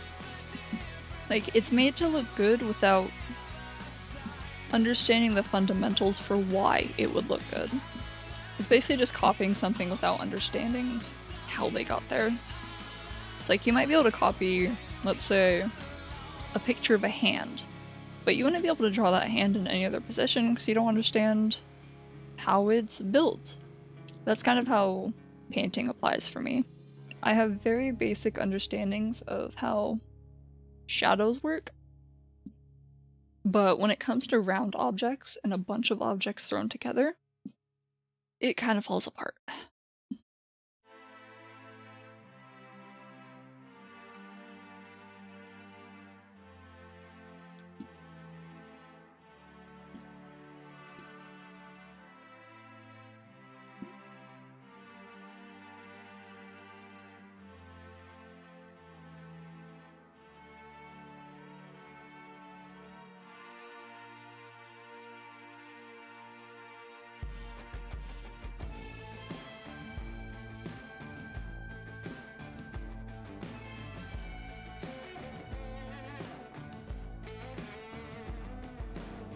Is it even showing the right song name? Okay, now it is. That did not look like Red Sun Rising. Bring this up. Something I've been wanting to do for a while. Okay. There's lots of things I like to do, and I feel like I don't have time for any of them, which I do. But I'm also a chronically tired person, so it's like, I spend a lot of my life asleep. But anyway, something I've been wanting to do is write a book. Because I already have the idea in mind, and I actually have a lot of, I wouldn't say examples, but authors I really look up to. Most normal statement ever. Yeah. I can be normal. But it's one I've been wanting to write for a while. The idea came to me like 4 years ago. And I think it was after reading Schoolgirl by Dazai Osamu, where I was like, I kind of want to write a book like this. Just kind of the vibe of it. But I think I might get started on that later. But the literary style, cause like, I do like purple prose. I don't even know how to explain them. I think my favorite author would be Gogol. I'm sure I'm butchering that. Nikolai Gogol, Ukrainian author who wrote Dead Souls, The Portrait, a bunch of other stuff. I really enjoy the way he writes. He's very good at describing things and putting you in the story, but he's also more comedic. Which the story I'm going to write isn't really a comedy. Though I could write it in a more comedic style, so it kind of... I don't know. But that's something I want to work on. I don't know when I will work on it because I have so much shit to do. But something. Gives me something to do.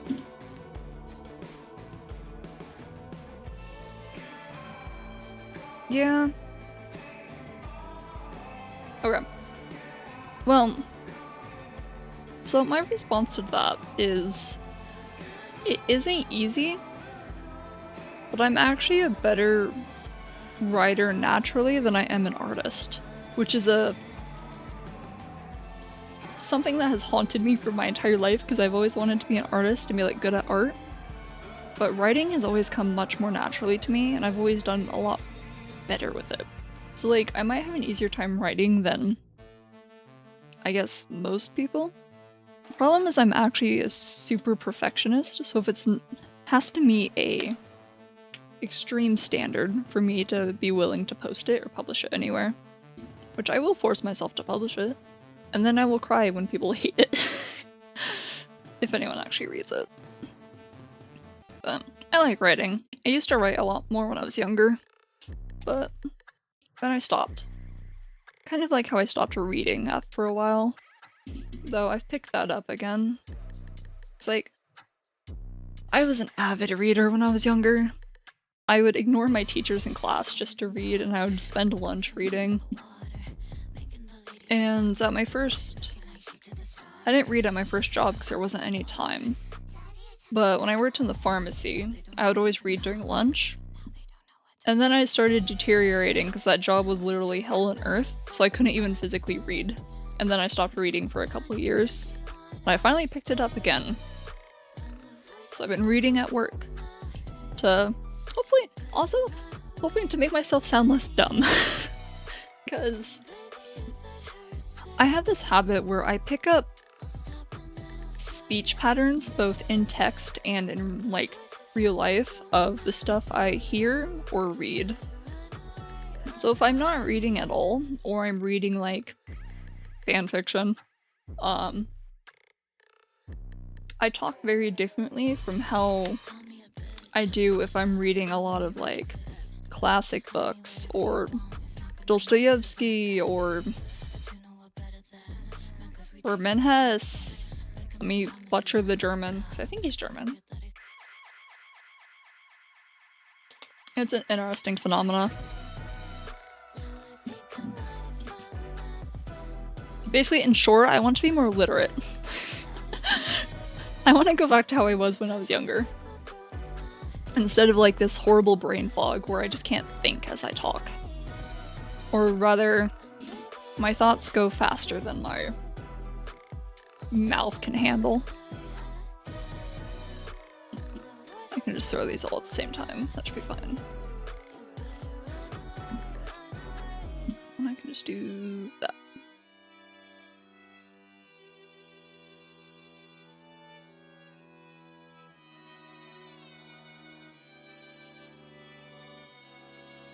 I don't think I want that one to shift like that. Let's fix that. And I'll just move that one up. Up a bit more.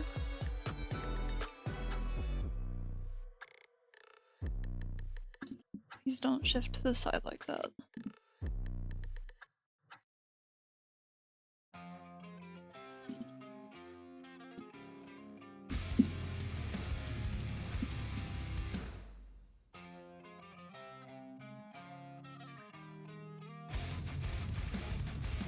What's really fun about the books as well is my mom she definitely reads a lot. I think she's told me she's done like 36 books this year, which, Jesus. I mean, I could definitely do that if I was, well, that's definitely what I did when I was younger. I read a fuck ton. But because she's an avid reader, that shouldn't be there. She recommended me to download an app called Goodreads. Not sponsored, by the way, because who the fuck would sponsor me? But I kind of like it because it's a good way for me to keep track of all the books I've actually read and the ones I want to read. So I have a bunch of shit on there, like, it's a big mix of poems, classic literature, psychology books, because I'm one of those people, and philosophy, because again, I am one of those people. Which is really funny to say, because I actually really fucking hate philosophers. I think they're the most annoying, pretentious pricks on earth. It's like, if you've read any book by a self-proclaimed philosopher, they're so far up their ass. But I think they're interesting. Because I wouldn't say I'm quite an absurdist, but I definitely fall into that realm. So I've been getting more into absurdism philosophy, and also reading a bit on nihilism because everyone has to read fucking Nietzsche or Nietzsche, however the fuck you pronounce his name, once in their life. That's just a fact.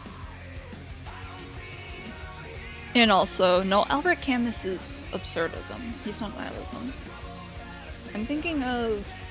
I don't remember his name. It's like Thomas something. There's a book called The Conspiracy Against the Human Race. That book was certainly interesting. It's been a while since I read it, so I can't really do a breakdown of it for you. I do remember I took some quotes from it, but... God.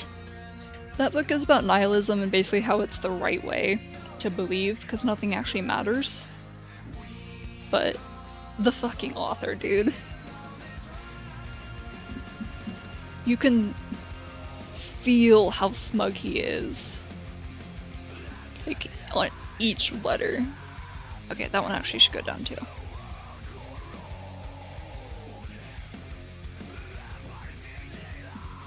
I'd still recommend it, but...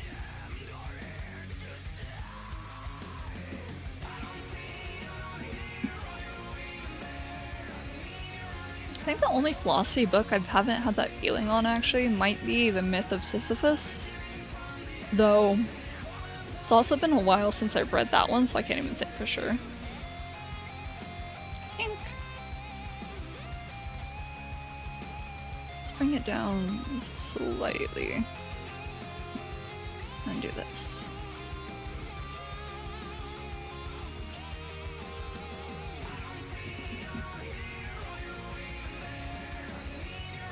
I'm not sure what book I should read next after I finish the Collected Tales, because I have one book I've been wanting to read for a while, and I've started and stopped multiple times, not because the book is actually bad, I just... situations have prevented me from reading it. But, I don't know, maybe I should read that one next. Or I should read my poems. Because I have the Flowers of Evil. And that's a bunch of fucking poems. I'm just gonna read that. That would probably go by a lot faster too. Ew.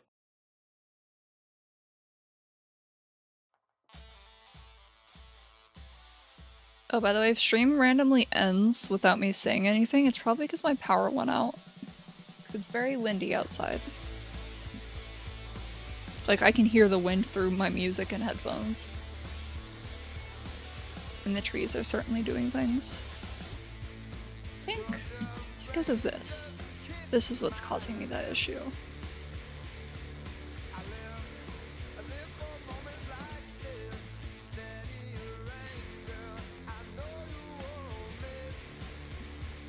Well, power goes out because of wind. Well, my power usually goes out because Americans can't fucking drive and run into power poles. That's usually why my power goes out. But sometimes the wind gets strong enough it knocks something or breaks something and it causes issues. So it can go out because of wind. It might just cause... It honestly might just cause the light to flicker or like shut my power off for a short amount of time. But it happens. God, this looks weird. Yeah, they're above land. I don't know why.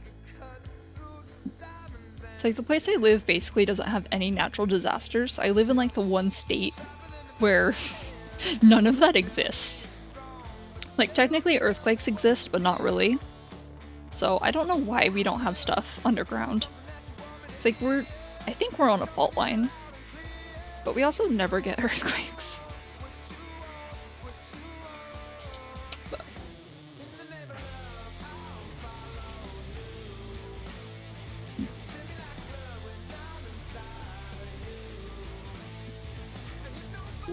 Oh yeah, sometimes our transformers also explode for some reason. So that can also cause the power to go out just because something decided to short circuit and go boom. Ew, why does it keep doing that? I'm just glad I don't live in fucking Texas. Because their power grid is so much worse than mine. As much as I complain about mine, ugh, theirs is bad. Why does it... Okay, I know what the problem is. Move that up a little bit more.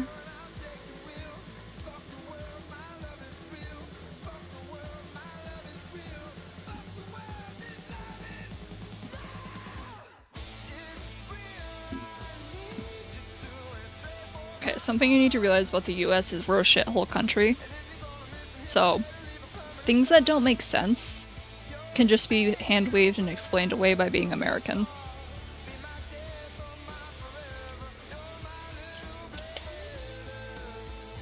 It's like, what's the worst way we can do something is how American policies usually go. It's like...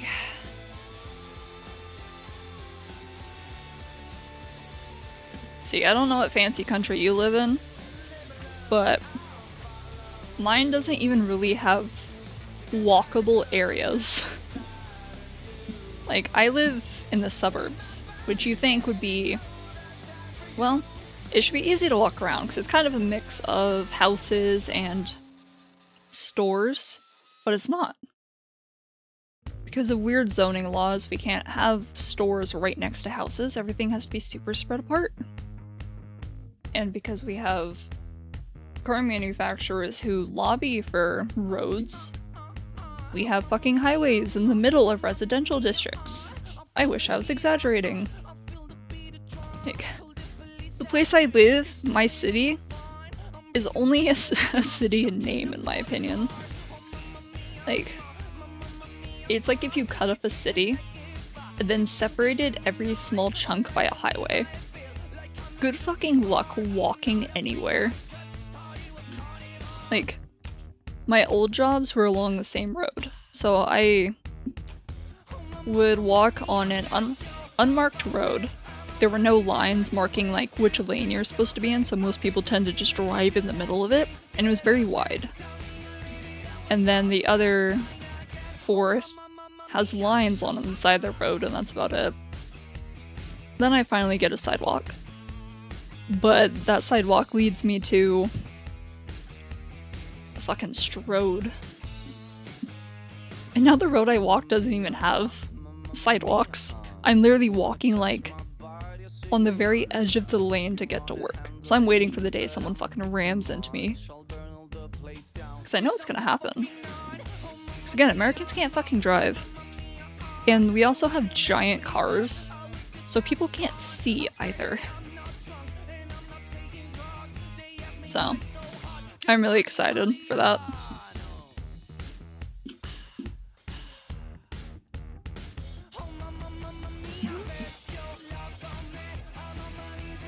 It's honestly a miracle I haven't gotten hit yet, because there were times it came very close.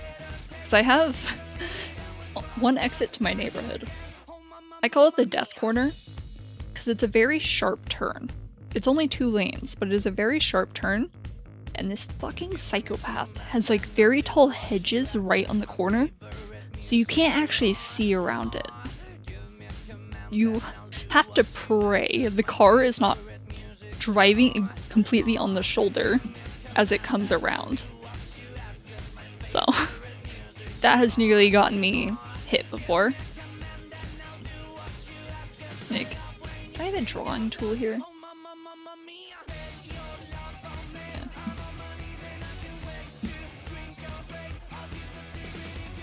I've also had people just straight up like look at me and then swerve towards me. It's like, I didn't know I was that fucking dazzling that you feel the need to drive directly into me.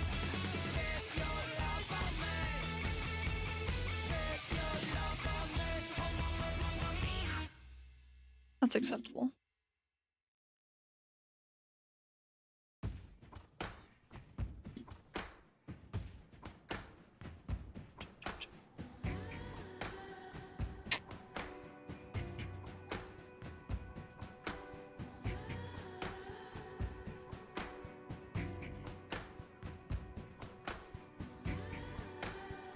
think I can worry about this later. Let's do the sclera.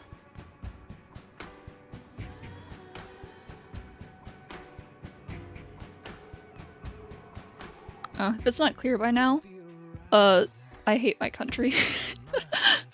I am not a fan. For many different reasons. I will take every chance I get to shit talk it.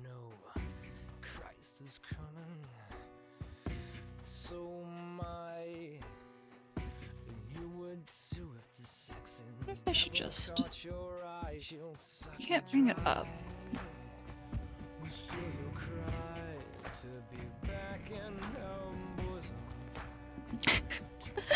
I'm sure it's interesting for you too, just because Americans are fucking insane. Oh yeah, it is an easy topic. Dude, I could talk about walkable cities for like the entire stream. And I might. Because the US is fucking terrible. God. Like, I have social anxiety, so people existing, or me existing around other people, causes problems. You'd think that would be good for me for like driving, because then I don't have to exist around other people. Well, I can't drive. I know how, but there's this really cool thing that I do where I like disassociate from everything around me and space out. So, you put me in a car, someone is going to die. That is a guarantee. So I don't drive, because I don't want to kill someone. With a car at least.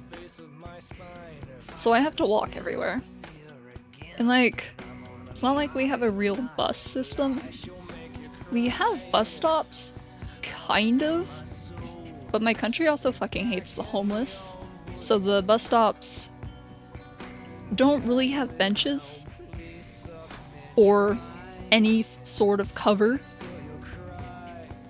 So if you were waiting for one, you'd have to just stand there in the rain until the bus shows up. And buses are not consistent. They kind of just show up when they want to. Probably because of traffic. Way more other human interaction than walking in a way. You're so right with that, actually. You have to pay attention to everyone else. While walking, you can mostly just vibe.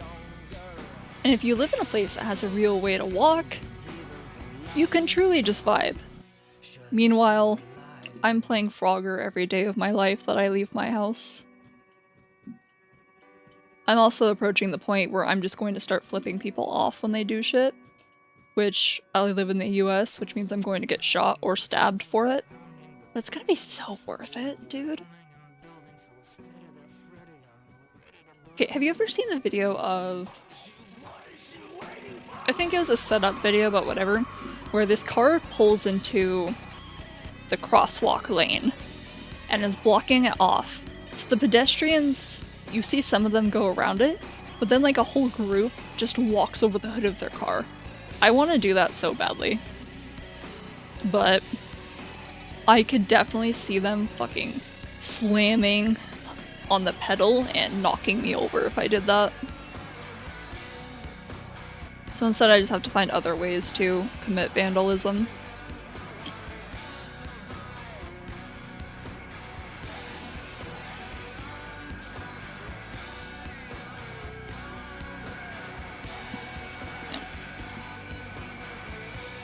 Honestly, the more I learn about walkable cities, because like, I'm a fan of not just bikes, and he posts videos about like the Netherlands and Japan and the US, talking about walkable stuff, and kind of like why the US is the way it is and why other countries are the way they are and how they got there. And God, it makes me so mad, because it could be better here, because it used to be. Like, shit used to be walkable in the US. We had trains and shit. Okay. Let me think. I guess a way to describe it would be a walkable city is a place that focuses more on pedestrians than cars. So there's large sidewalks, so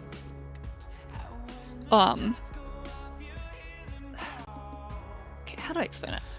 It's pedestrian focused. So again, there's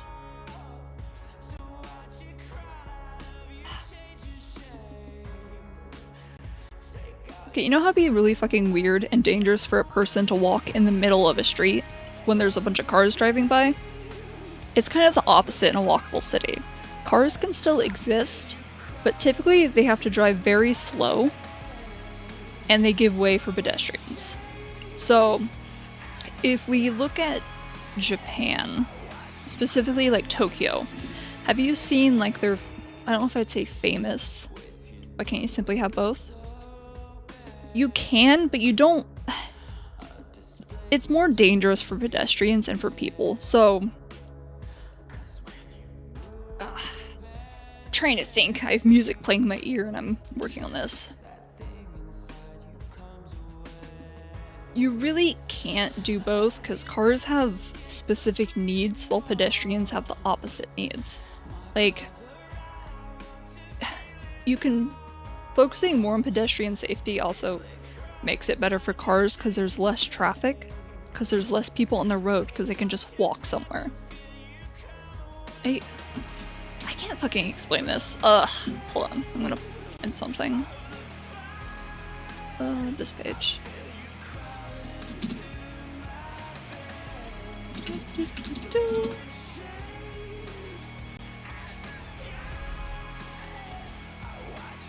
No, you're fine. I'm not good at explaining it.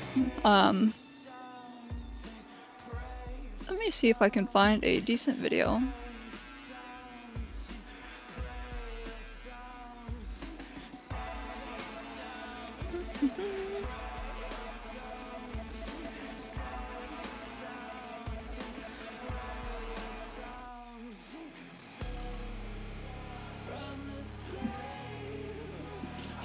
Okay, I'm just gonna post this.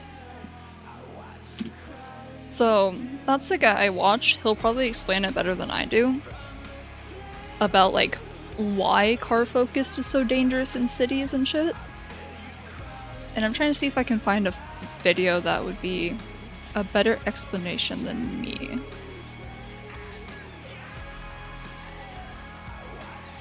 I think this might be the one.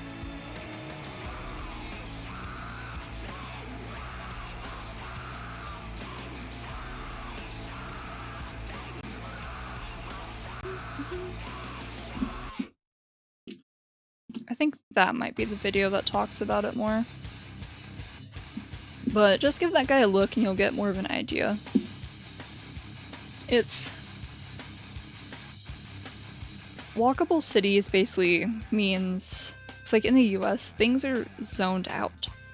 So you have residential areas, and then you have business areas, and then industrial. This means your nearest grocery store, clothing store, anything could be like an hour away. By car, it's like that's where the concept of like food deserts come from, because there's nothing exists there.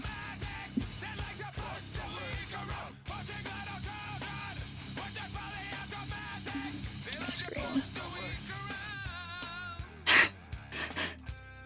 Rich people is the fastest way I'm gonna explain it. Like, see, the place I live is about... I'm lucky. I will literally walk 3 minutes to the next supermarket. Must be nice. I think for me to get to my closest grocery store, I think it's a 30-minute walk. Yeah, it's a 30-minute 'cause it's like right next to my old job. But it's only like a 10-minute drive. It's because their cities are built around cars, and again, zoning issues. So. And it's also a kind of dangerous walk, because again, half of it has no sidewalks. And then once you actually get to the place that has sidewalks, you hit that something that's basically a highway. God, okay. I need to take a picture of what one of the intersections near my house looks like, because it's so fucked up looking. But I'll have to do that some other day. It's like, there's like 7 or 8 different exits and entrances, and they're all like, ugh, it's fucked up. It's not a roundabout either, it's just a, you better hope you turn on the right lane. That still needs to be fixed. I mean, I think the US does have some decent cities, but they're still built around cars, so they're not safe to walk around. Like, from what I've seen, Seattle and New York, which are big cities, you can kind of walk places, but it's still so car focused that, like, it's dangerous. The other nice thing about walkable cities is you have lots of, like, stores and small businesses, and they flourish. Because people can just walk by and be like, oh, that looks interesting, and walk in. That doesn't really work when everything is car-based, because cars cost money. Gas costs money. You have to find parking. Other shit. It's like, I don't have interesting places near me. I have 4 different fast food restaurants that all sell the exact same thing. A grocery store. A convenience store. Couple gas stations, and a bunch of car washes. For some reason, I have like 3 different car washes all in the same corner as well. I always thought it's like how everything is everywhere. Nope. Nope. There's some places in the US that are like that. Not really. Like, in my own city, there's an area that is a bit more walkable and interesting than mine. But it's also still so car focused, like, there's lots of little small businesses lined up, but there's nowhere for people to park on them. I mean, I guess there's a giant parking lot for the grocery store, but it's like, how do you get there? You still have to cross the entire parking lot, you still have to walk past a bunch of cars that could hit you because people don't pay attention to where they're going. So it tends to be a lot easier for people to just not go anywhere. It also really sucks for the disabled, because, like, if you have mobility devices, good fucking luck on the sidewalks. Good fucking luck getting anywhere. There's small villages on the land where you kind of would have troubles getting to stores, but there are obviously also not that many cars there.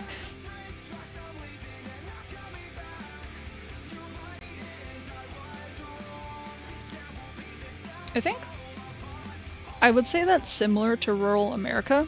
I'm not too familiar with it because I've never lived there, but I think they still have lots of cars. But then they also run into the food desert issue.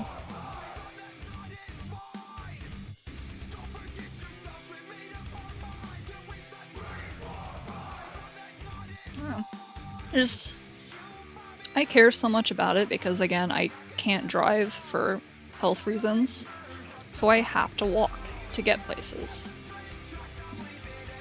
And a lot of it is very unsafe, and you don't even notice how unsafe it is until you have to walk it and deal with the drivers. And it's bad. Oh, here's also a fun fact about the US, or at least where I live. Good luck finding a public restroom. Good luck getting a business to let you use a restroom. Like, maybe bigger cities have them, but from what I've read, not really.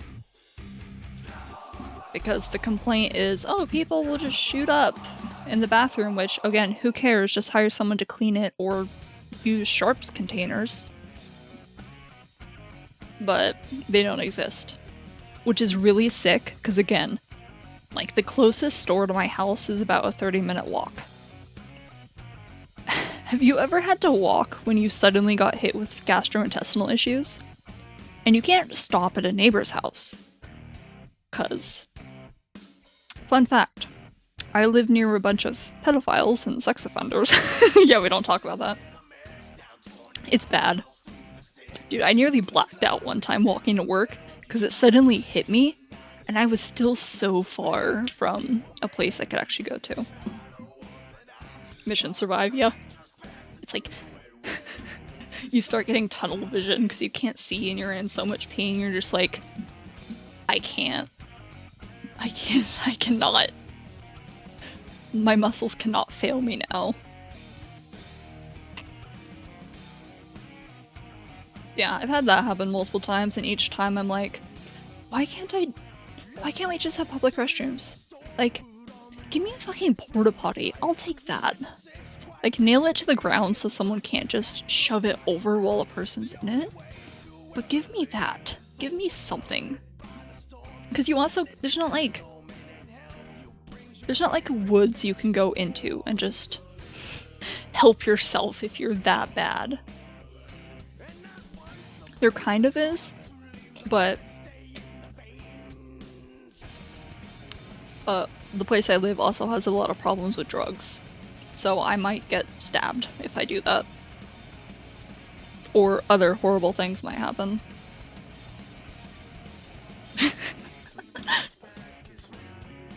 Be careful, please. Every day my apathy grows more and more. I mean, I carry like weapons on me. My work banned me from carrying a taser. I can't bring that into work. Whatever. It's not like I'm gonna be carrying it on the job. But I don't like tasers that much anyway. I have pepper spray. Legally not allowed to die before finishing the Lobotomy Corporation.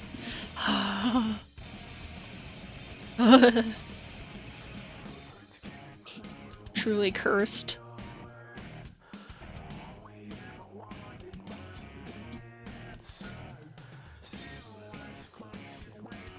I mean, I don't think I have any control of whether I die. It's also Jesus. Also physically impossible for me to be careful because I'm at the mercy of drivers.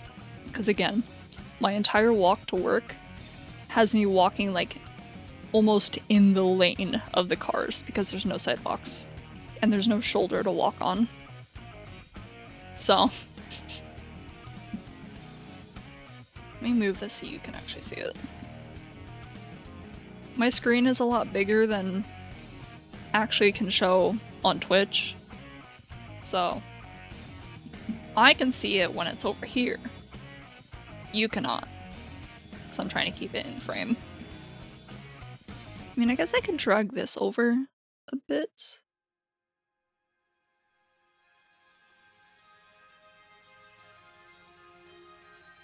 Oh, I like being able to see those.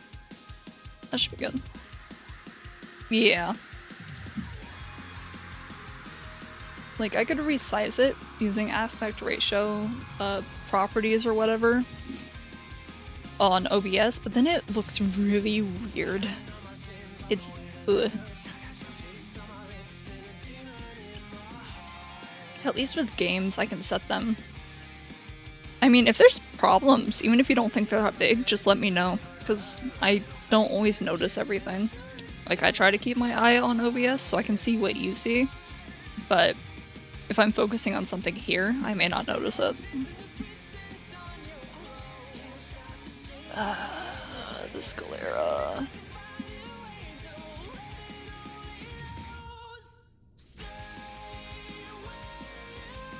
I don't like how it stretches out, but it's not that bad. I can live with this.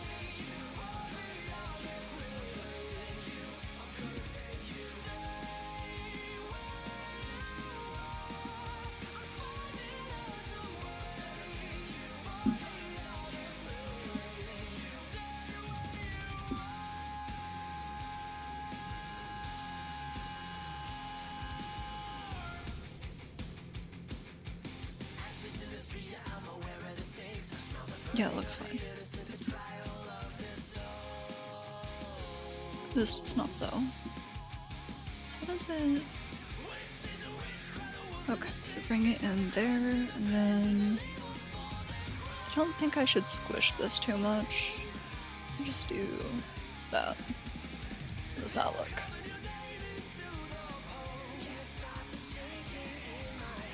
Yeah, that looks weird. Let's redo that.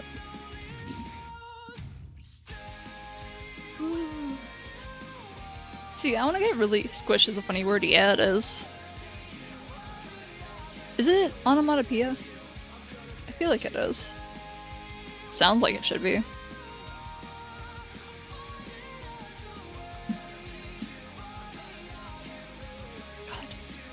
I want to get really good at rigging, so like doing this doesn't take me 2 hours.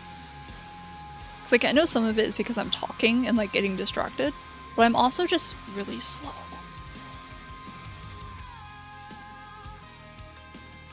Maybe I do just let it stick out a bit.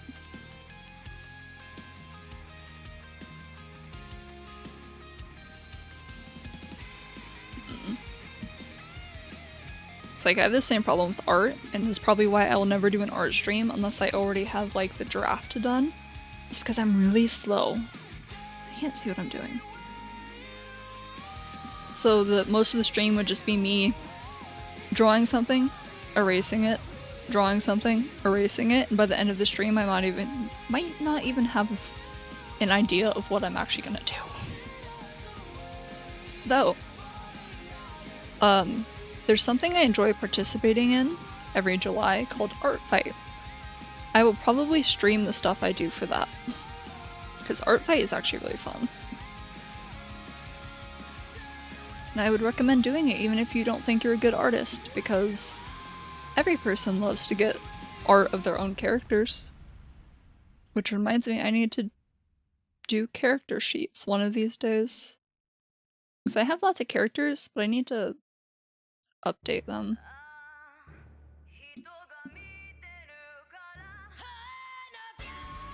And I also want to make models of those characters. I'll probably start with like chibi models that kind of just hang out with my main model, but I would like to make an actual real model.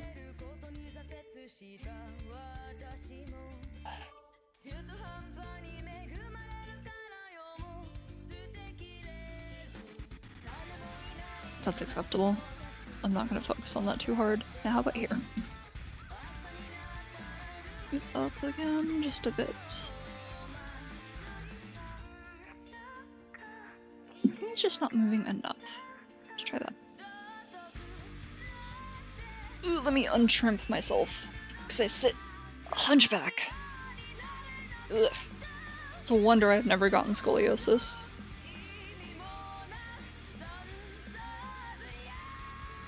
Okay, that's better.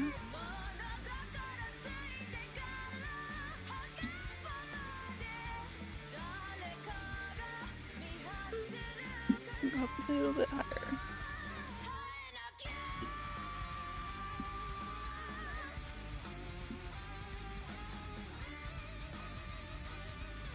Yeah, it's fine.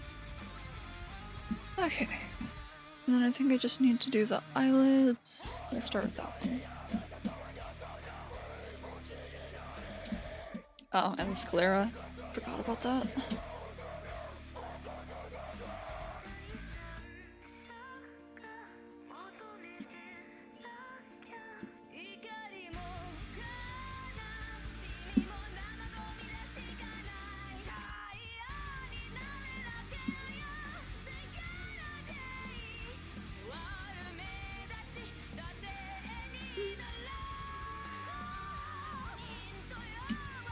I have the feeling the sclera is gonna show through right there. But that's an easy fix. I'll deal with that after I do this.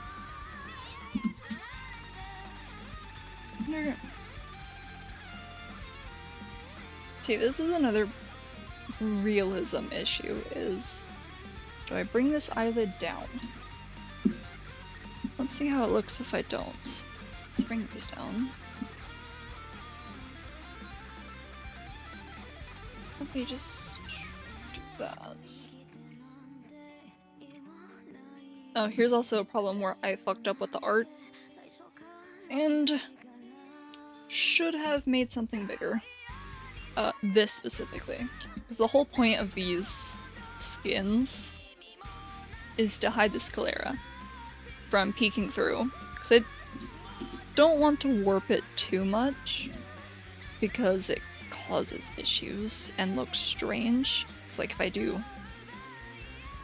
Let me see. I'll demonstrate. Let me bring it over more. Like, oh look! If I left it like that, look how it moves. That's not good. So I need it to be smooth. Just know, yeah. Yeah. You can use that for cool things, but I'm not good enough at this program to do that. So generally you want to keep your warps smooth. So it looks more like that. So you can see here, it's moving too quickly. So I need to maybe pull that down. Still a little bit too quick, so let's pull it down a bit more.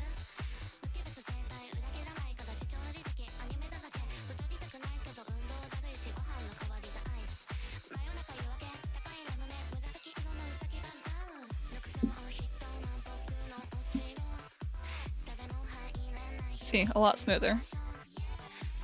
Now, if I used the eyelid skins properly, I wouldn't even really need to warp it.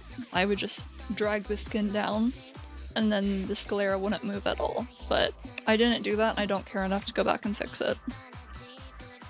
It's like, I'm gonna work with what I have. I need that to disappear. So let's bring that up. I could also make this easier for me if I used glue. So then they would just move together anyway.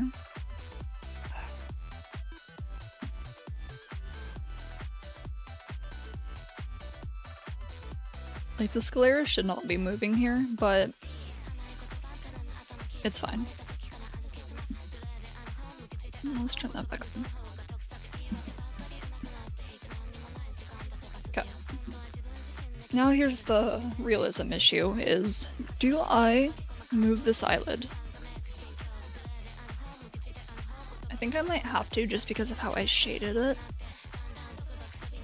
Like, in real life, that thing would stay right there.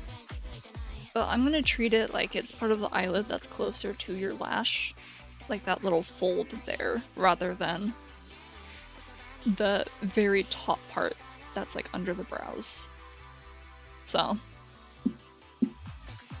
I think it also just looks more interesting like that way. Bye. Oh, here's another explanation for mesh and why I have it meshed like this. It's similar to the head that I talked about earlier. I have lines, more dense mesh around the line, so I have more control over that. And then the rest of it doesn't really matter, because this is fairly easy to smooth out. It's not detailed, it's just color. While line art, if I do that, will stretch like this. So I have to have these other keys to make it smoother. So I can just pull it down. It's like, point of the mesh is to give me more control over how it looks. That's just an example. There we go. I didn't used to mesh like this, but I watched a video that talks about it and kind of explained how mesh works and how to make it look better and give you better control. So my meshing has definitely improved. So now it's like, okay.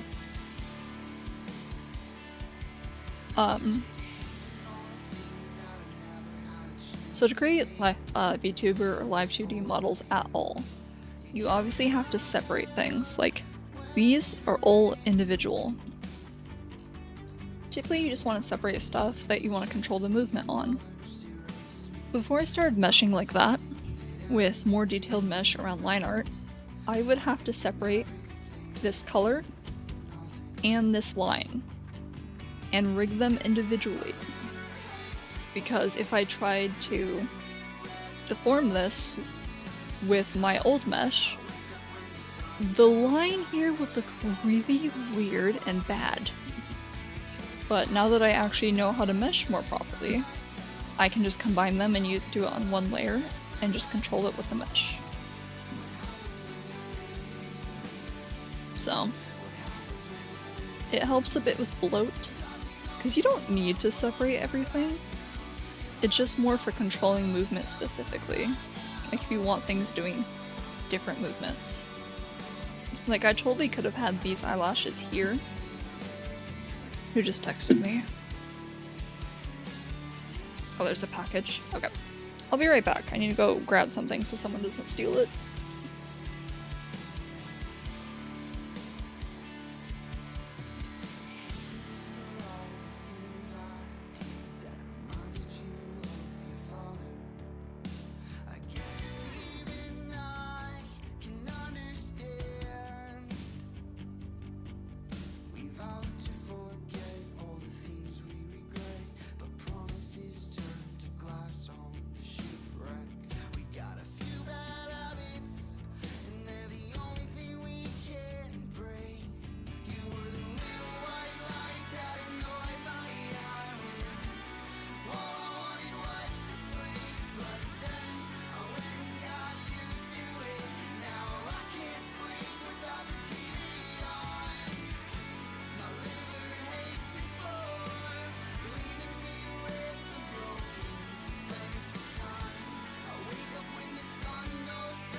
Could be rest of my life. I'm a would-be father, you're a could-be rest of my life now. I'm a would-be father, you're a could-be rest of my life. Okay, I'm back. I also have a cat in my lap. Okay, got the package. No, I don't want to enable dictation. Okay. I don't even remember what I was talking about. I think it had something to do with the lashes. Whatever. I think. The one in my lap is Angus. He's a bit of a fat boy. He's not actually that fat. It's just that his brother is like a runt. So their size difference is crazy. He's rubbing on the mic.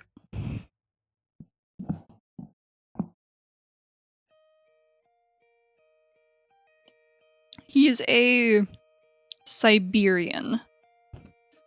So he's a very fluffy cat. He's also like, not codependent, but very attached to me.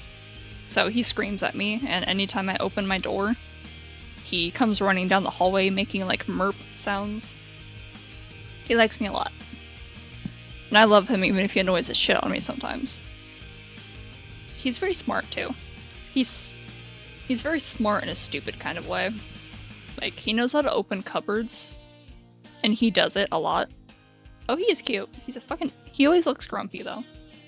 He can open cupboards, and he knows what kind of noises or things he can do to annoy me. So like if he wants me to get up and do something, he used to jump on my dresser or my desk and watch me and put his paw up. He's still rubbing on the mic. And oops. And start knocking shit over. But then he stopped doing that because he found other ways to annoy me, which work a lot better. Hey, buddy. I don't think I have any pictures of him on my computer. But if I remember, I'll...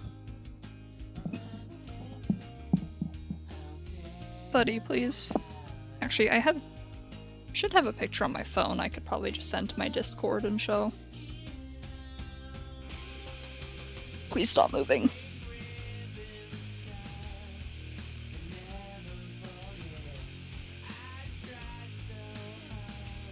And then there's my other cat scratching my door.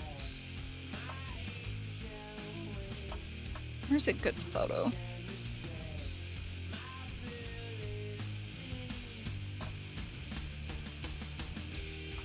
I should have a photo of him eating a water bottle somewhere on here.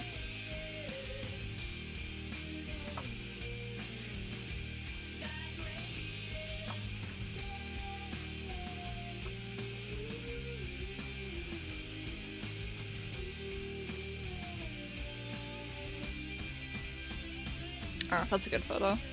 Okay.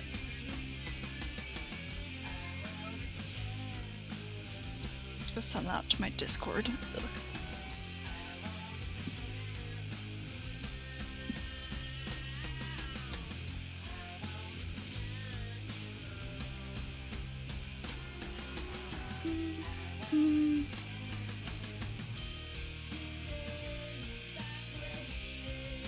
And now I have to find it again.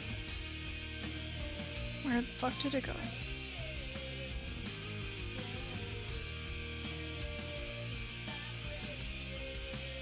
Oh, he also has very typical cat behavior of if it can fit somewhere, he's going to sit there. So, he likes to sit. He's tried to sit in a tissue box before.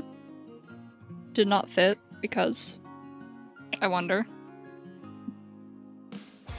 Can just save that. If we put down cardboard, any kind of box, he will sit on it. He likes to be above ground, even if it's only a millimeter above ground.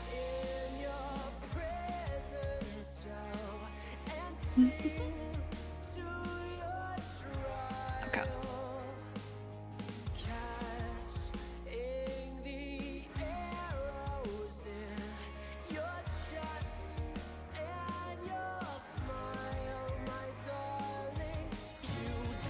Why does nothing ever work?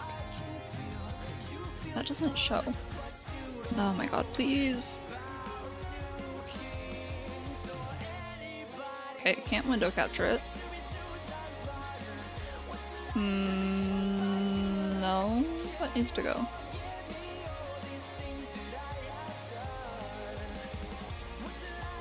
Should I just display capture?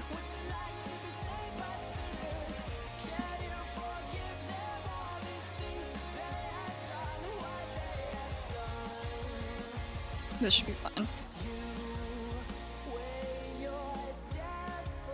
Yeah, that's what he looks like. Let me drag it over.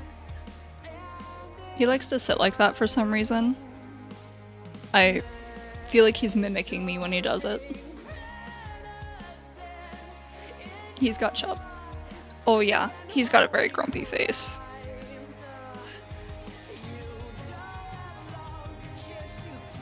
Yeah. Okay, that. I got lots of good photos of him, just because he does weird shit.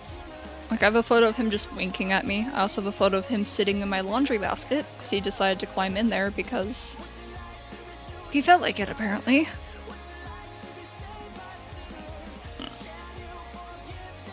He's very neurotic. You know how— oh, that's not what I wanted to do. You know that saying that animals tend to look like their owners, or owners tend to look like their animals, whatever it is? Well, it's very true. More in personality rather than appearance. We are disturbingly similar. We are both incredibly neurotic. When people come over, he runs and hides in my room, which is also what I do. I think part of it because I think he might have come from a cat mill. It's like, we didn't know it was a cat mill, but the other cat that we got at the same time with him got like FIP. I think that's what it is. What it is.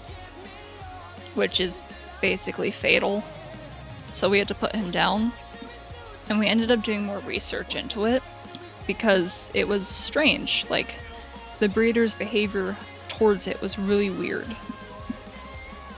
And it was really hard to find information on them, but we found like one other person online who was like, yeah, this place kind of sucks. And then a year later, people started speaking more about them, so good to know. I just wish we knew beforehand, but if we did, we wouldn't have gotten this fucking cat. It's like, I don't want to support an animal mill, but also I don't want the animal to live in an animal mill, so it's kind of a bad catch. Let's bring that up a little bit more.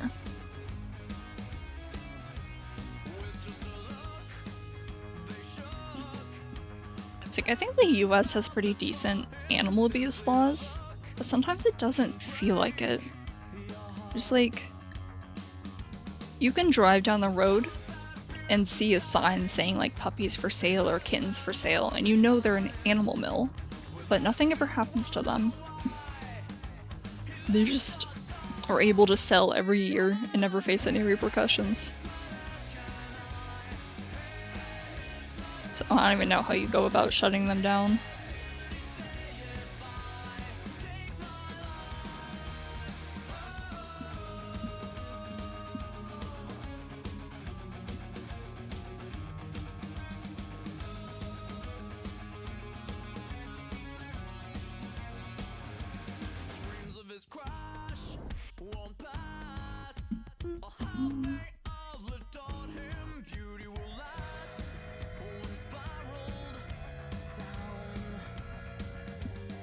Why are you looking at me?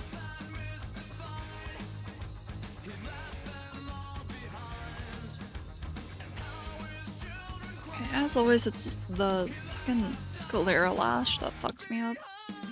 Just looks strange. It's gotta be because it's like sliding in like that.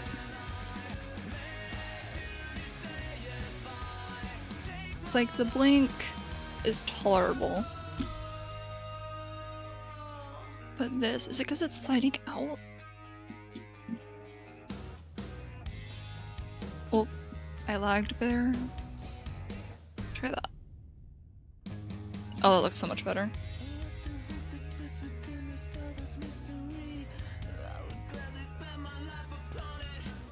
Yep. Okay, now that's a sclera. That's an issue now, I think. Right? No, it's not. It's the eyelid. Why are you tweaking?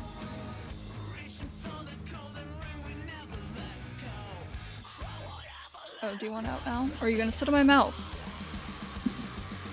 What did you do? Okay, nothing. Oh, he wants out.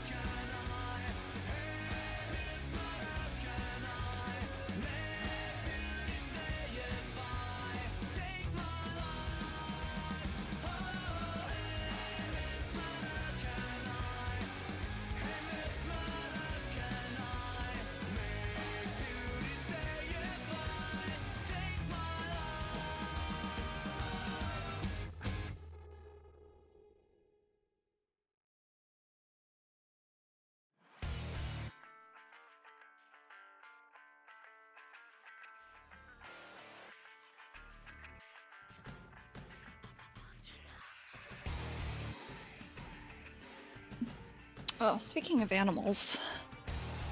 So I think I mentioned before that I have a flock of stellar jays that I have that just kind of hangs out with me. Or rather, visits my house and screeches at me and stares at me through the window. I've added a crow to that group. There's a single crow that shows up at my house every now and then. And that one also seems to be getting used to me. For legal reasons, it is not my pet, it is a wild animal, and I will not be taming it. It just likes me. It's illegal to own a crow in the US, or at least where I live. So, I think it's because you can train them to steal things from people. Because they believe in equivalent exchange. you give a crow food, it's gonna start bringing you shiny things. Or money.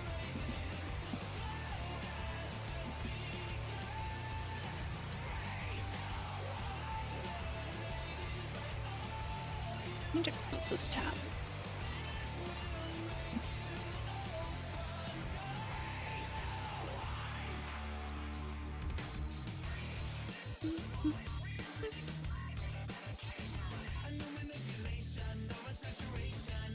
There we go.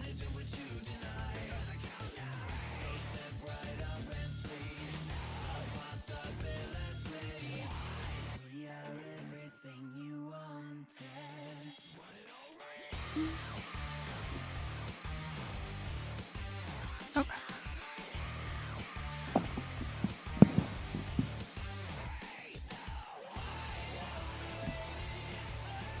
Let's see. I got that all set. So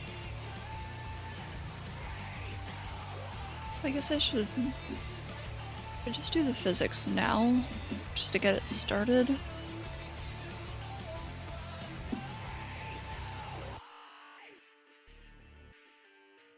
I need to hotkey this so I can just turn it off and on as needed. Because otherwise... Let's do that.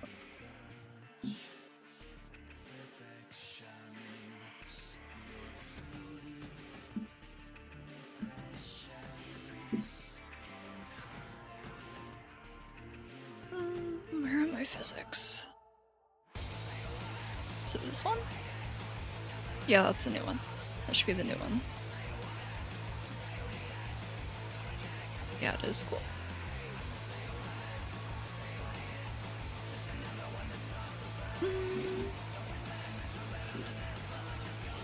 Actually, I'm not done with the eyes because I need to add some more keys. Whoops. Let's select all of those, and then we will add a key to 1.5.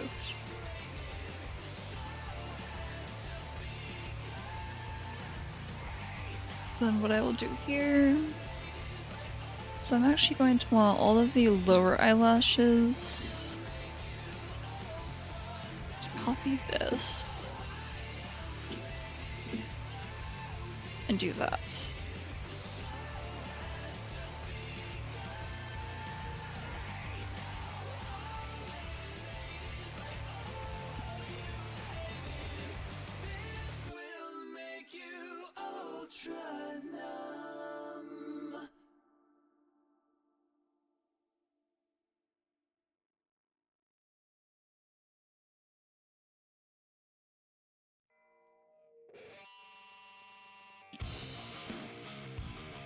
The sclera shouldn't change because that looks strange. Oops, not that one. Let's copy that one. Paste it here.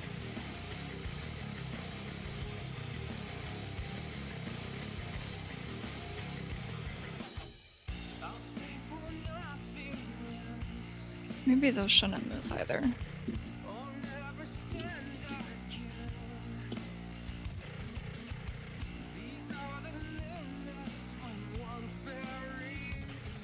Oh, but then it moves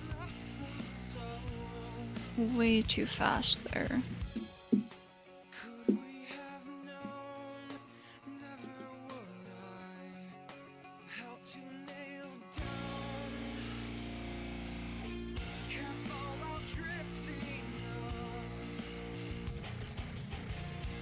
Oh, that's fine.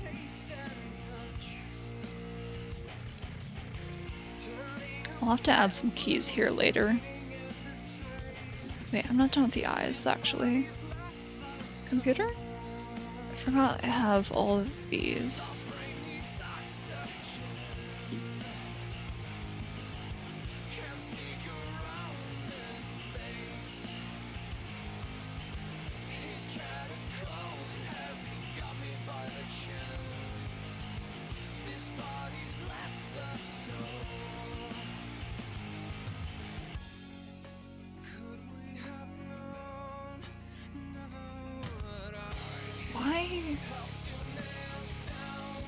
Has it not been capturing the music? Is it just because I don't have that as the main tab? I'll find out after the song is over.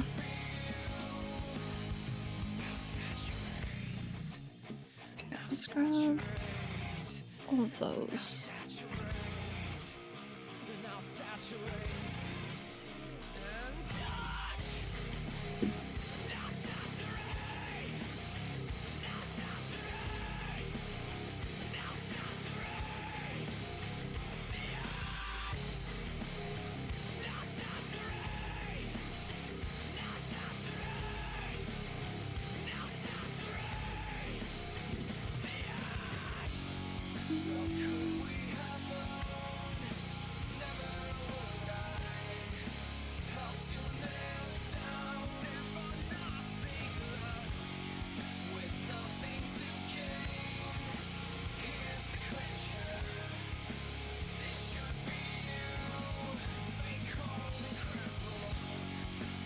Oh, these lashes look so weird.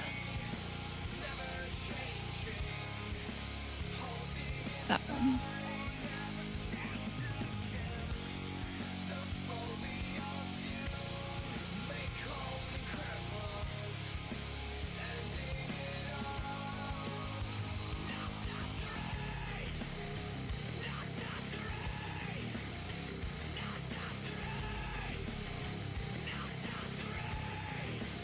I'm gonna have to add an in-between key to make these look normal. That's fine.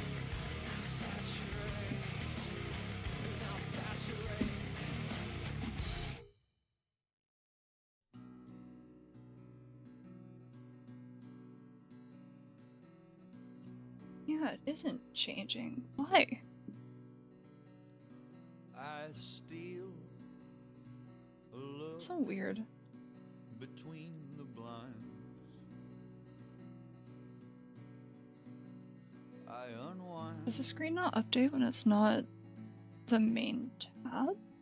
She sleeps That makes me realize that hasn't been showing the song name for a while. in my arms. Or the proper song name.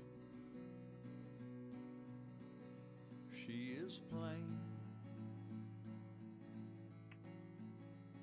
but she is mine. Oh my god, no. Our child Yeah, it's fixed. is silent, but awake. I'm not sure how to fix that. I run my I'll have to mess with that later. through his hair. Yeah, it seems like the only way to get it to update the song is to actually tab back into Spotify. To stick up for Is that in response to me accidentally making that thing on full, or has it suddenly shot down in quality? bad. I tell him, son, never throw the So the way I'm doing it right now is literally just doing a... Okay. and if you I was concerned because I was... Okay. I Oh, grab that. The way I'm doing it is actually just doing a window capture of Spotify and shrinking it down to only show the song title and the band. will all be forgiven. The unfortunate thing is it doesn't seem to update Am I strong enough if I have it in the background. So I have to like tab back, which is weird. filling up my mouth? Ew. Is it wrong to love?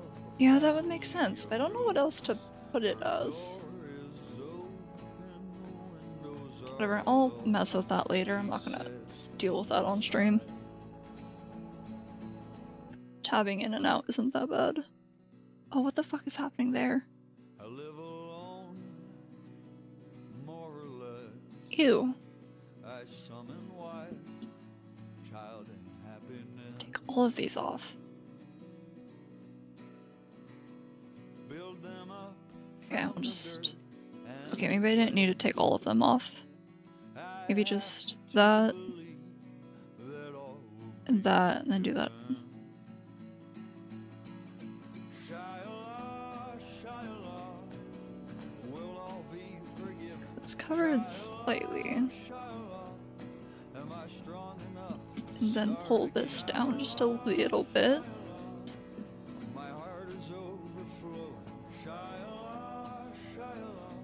Just a little bit.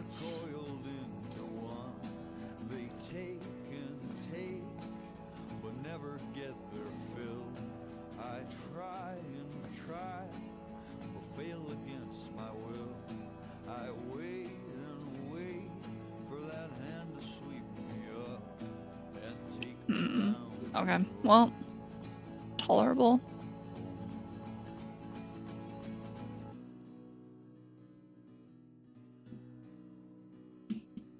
Though for the lashes, these are going to take a little more tweaking. Have that curve up a bit more. Yeah, because those are about in the middle and they're not currently there. So let's move all those back. You should curved up.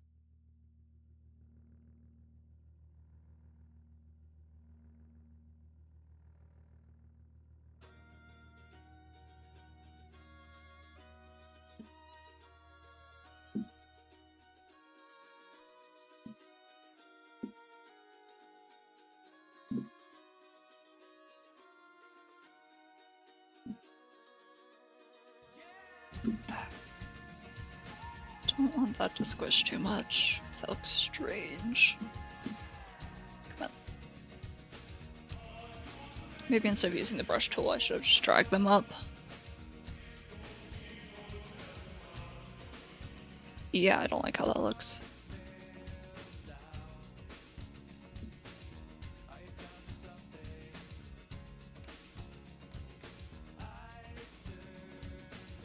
Then I can adjust it. Alright. Okay,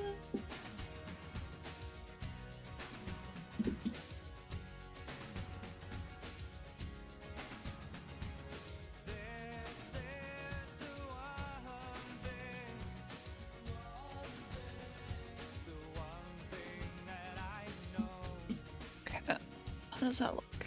Oh, I need to set it up so it actually functions properly in the physics menu. Not that. Shape parameter.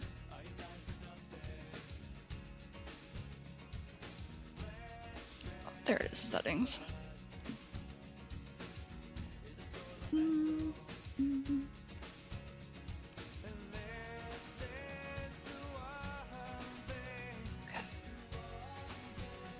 Lip sync only works with the default parameters, so I can't add like the bridger stuff to test how that looks, which sucks, but that's what tracking is for. Alright, how do you look now? I need to add a key like right here. Right there.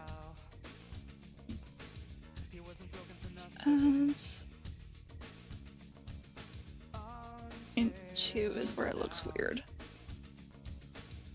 I'll just copy that. Paste it.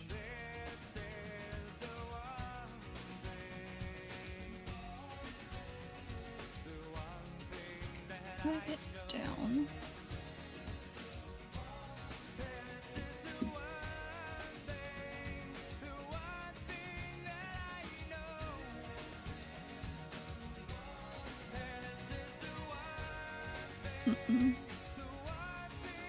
Maybe I should move that actually.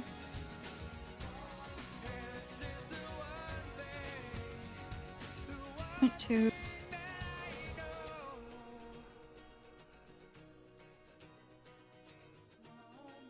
Point 3. And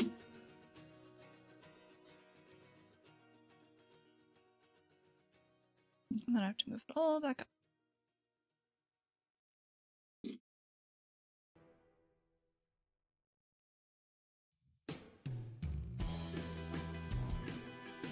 Okay, that for the most part lets it avoid that weird transition. Though it's still like 0.6 is still a little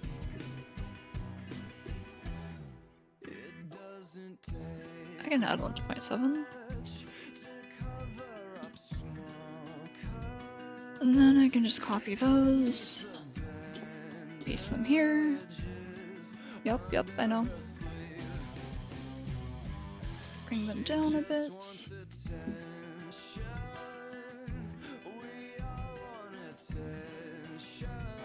Yeah, a lot of this is gonna be me talking to myself right now, because I'm in the zone. Because I remember what I'm doing now. Okay, yep, that mostly... That was just the lower lashes that bother me. I'm in the zone. So it's just gonna be quiet while I focus on what I'm doing.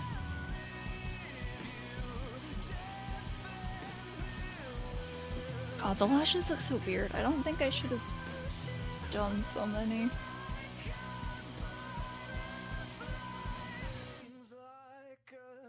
Maybe...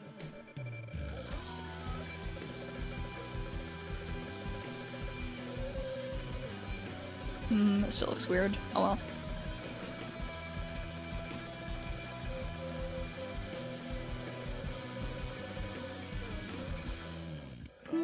Where's the sclera? There it is.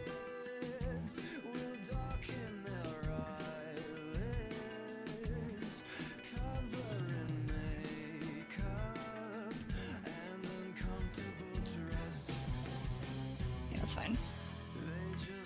Okay, is that all of the eye done?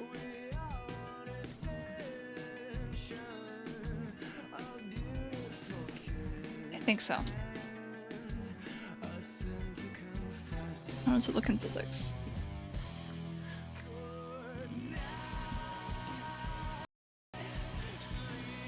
Oops. Clicking the wrong thing as usual. That's still the wrong thing. That is still the wrong thing. There it is.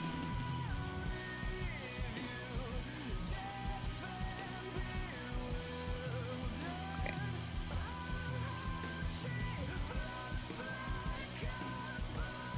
Why does my physics menu just not work?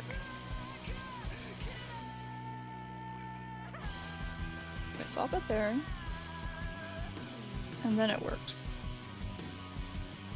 Not filter sound properties. Maybe change it to that. Well, we'll see how that goes.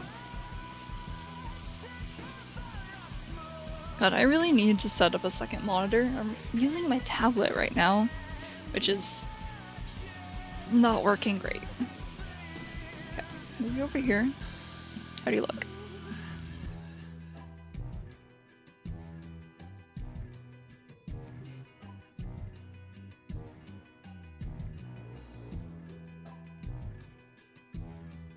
Oh, I'm missing something. That's what I need to do.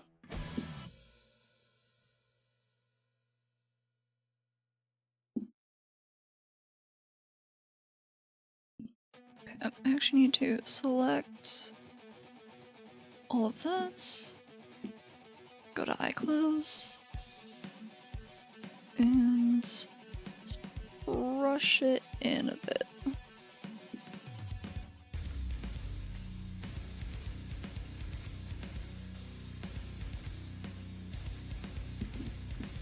This isn't something that happens in reality, but it just tends to look better with animation. Is shrinking the eye when it closes, just on the sides. I wonder, should I do that when I make it wide too? Because I could also actually extend it a bit more.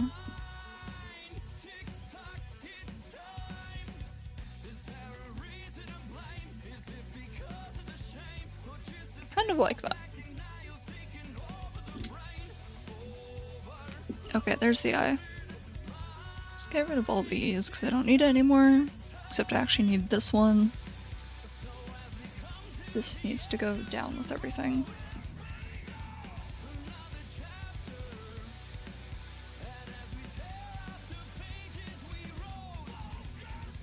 I need to see what I'm doing.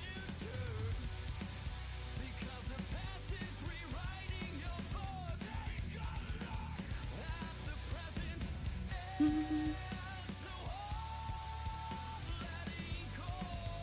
it looks good there. And now how about here?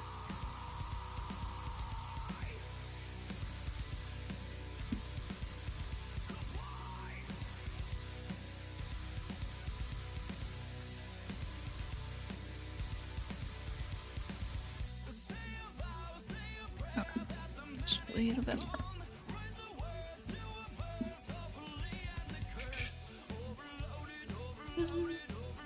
I could add some kind of smug eye, but I think I'd rather just do that as a toggle. God, I wish vitamins fucking worked. But Vitamins is a plugin for VTube Studio, and it uses coding to give you more control over stuff. So instead of having to manually rig stuff here and add variables so they activate only on certain keys, you can actually just code it into vitamins to to activate, like, see, I have these eye shock lines that you can't see right now. I can write a line of code to say these only activate when the eyes are at like 1.7 here. Oh yeah, I just googled. Okay. Yeah, it's really cool. The problem is YouTube Studio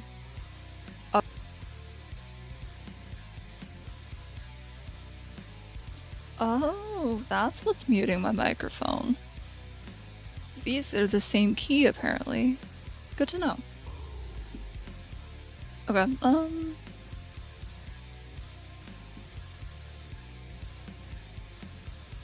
just wanted to say, oh, dropping shit.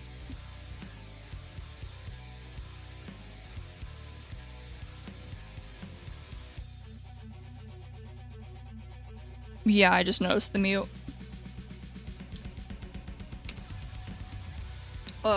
I have mute bound to a certain key on my mouse, which is apparently also is also bound to 0 on my keyboard.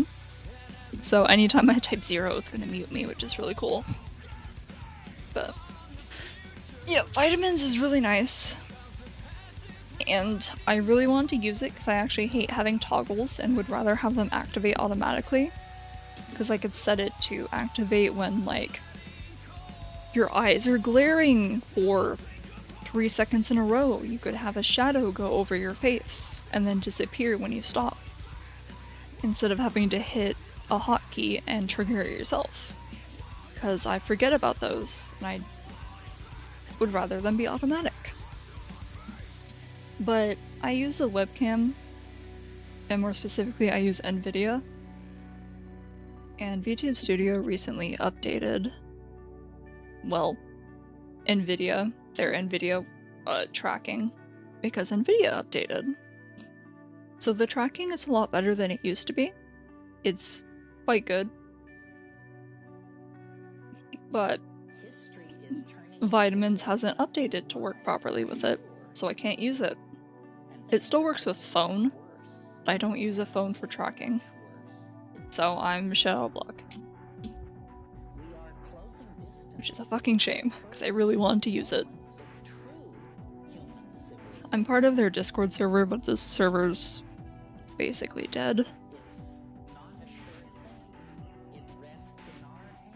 Okay.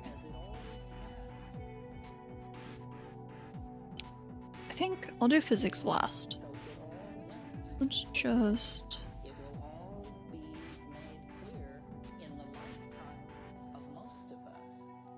What is... Oh, that's the eyeball. I forgot what that was. Let's add a key here. This should be a blend shape.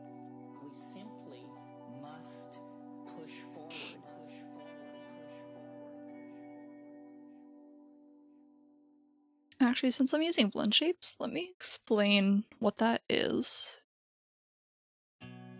I will unkey this. So there's two kinds of keys in Live 2D.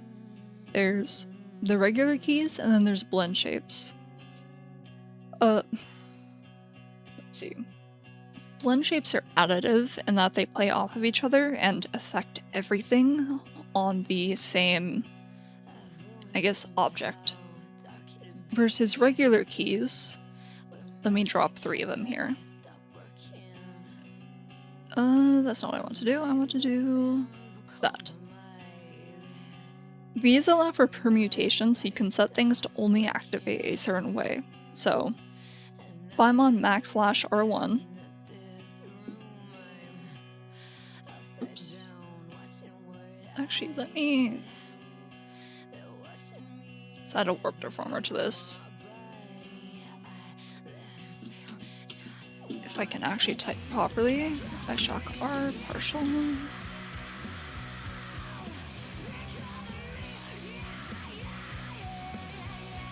Add that there. When it's on, it should be at 100%. But yeah, I need to rebind that key because that's gonna drive me insane.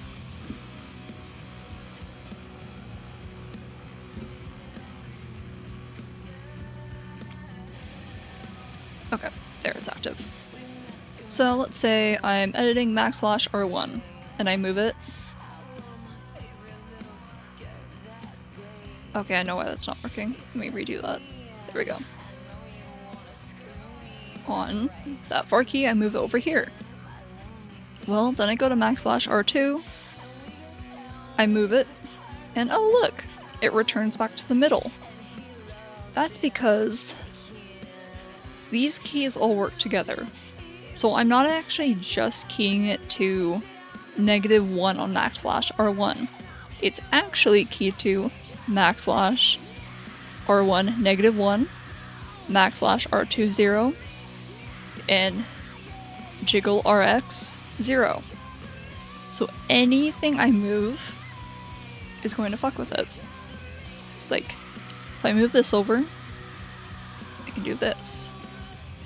And then if I move this over, it moves back to the middle. This is something you really don't want to do. Like, you want to keep a limit of 2 at a time. And I typically try to rig 1 parameter, then do the other. Because if I do this, right, goes to the left, right, cool. Add another 3. It still functions because you didn't do them at the same time. So this is active on all of these. Then if I do like down, up, then they work together. You can see how instead of just going left and right, it also goes up because it's at the high point. So, oh, I didn't synthesize corners. This also lets you manually rig corners so you can have more control over how things look when they interact. So, it's invisible because who knows? Why did it just turn invisible? Come back. Yeah, it's not... it's not great as a tutorial. Because I have to do like... If I explain things, I need a script for it. I need to spend time writing a script and putting photos down. Which I actually do have something of a guide. I just haven't posted it anywhere because it was intended to tell my friend how to use her model. But this kind of gives you an idea of how it works. Well, at least it's not boring, yeah. Yeah. I'm trying. Because honestly, when I draw, I just tend to either be very quiet or talk to myself, which I am doing. But... God, I love just saying absolutely nothing because my brain freezes. Okay. That should be... Oh, right. Okay.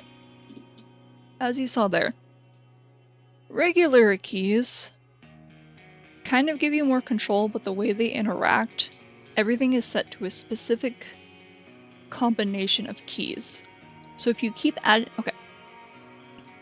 So it's multiplicative. So 3 keys. You add 3 more. You think it's 6, right? No. It's 3 combinations times 3 combinations. 9. You have to worry about 9 combinations and manually edit them. What if you add another 3? You're now at 27.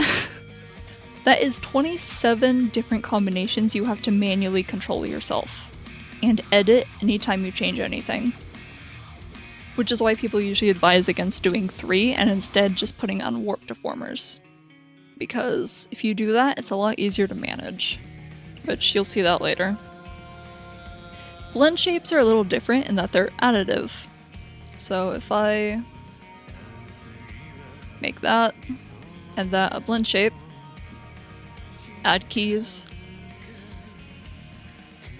grab that one, move that to left, move that one.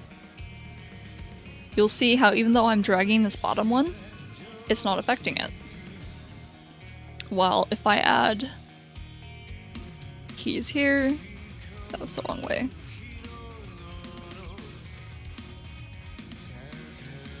It also affects it, even though I didn't manually go in and add it on each time, and the fact that I keyed them at the same time. These are nice for certain things. Because they're additive, you have less control over it, because it's going to move by itself. I need you to go back. You'll see how, like, even though I undid everything, it doesn't go back to where it should be. Which I think I can just fix by texture. Where is it? Edit form. Revert to original. Perfect.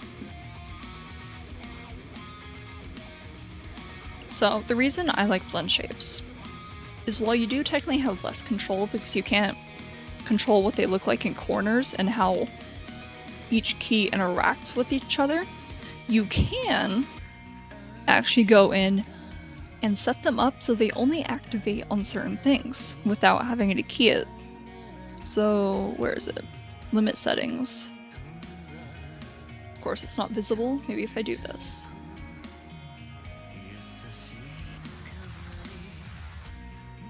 What the heck is that?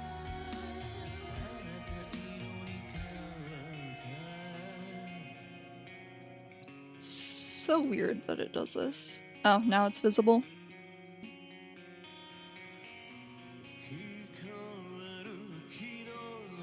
Okay, this thing you see in the corner. This lets me control when something activates.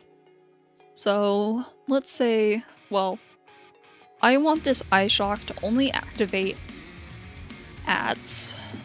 Hold on, let me find it. So, I only want it to be active when the eye is open a certain amount. I don't want it to activate at 1.5 eye open, but I want it to activate somewhere in between there. So instead of having to go in and manually set a key there and set multiple keys there, I can use a blend shape and just have it linked to the opacity of this. And then go in, add eye open, choose a line, and just edit when I want it to be active. You can't see the other screen, but pretty much, yes. Vitamins is just easier because it's no, it's very similar. You got it, exactly. The only reason I like vitamins more is that it's simpler, because the combinations that happen here can get a little funky and not work how you want them to work. Because it works, because like you see here, it's gradual. You can mess with it a bit to not make it gradual, but it's always going to be like that.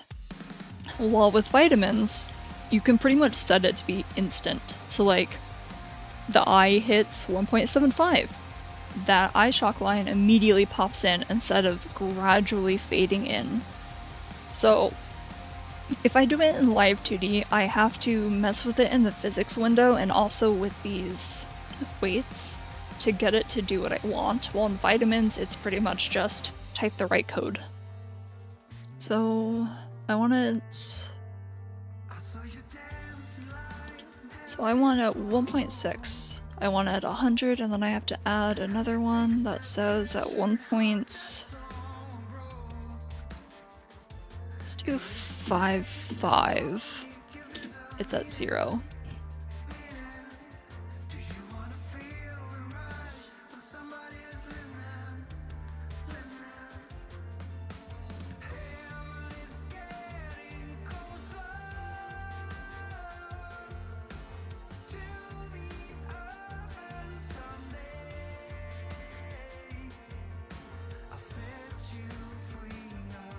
I keep fucking muting because I forget there's a 0. I'm gonna start from the beginning. Okay. So, what this means. So I have the eyes rigged from 0 to 2. With 0 is they're closed. 1 is they're just open at a relaxed, just how they would look normally. 2 is them being very wide open. I also have it so 1.5 is also wide open, but doesn't have as much movement. It's just more of a slight widening of the eyes. So I want the shock line to only be visible around 2. But I need it to appear a little bit before that, because otherwise it won't have time to completely fade in, and it will never appear when the person actually opens their eyes wide. So here I have it not active when the eyes are closed. I have it not active when the eyes are shortly before I want it to start activating. And then I have it quickly shoot up at like 1.6. Because between 1.6 and 2 is when I want it to be active. So that's set.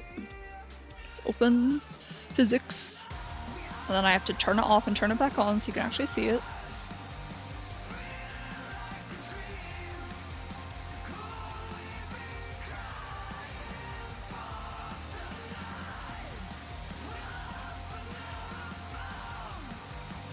I don't know why it does that.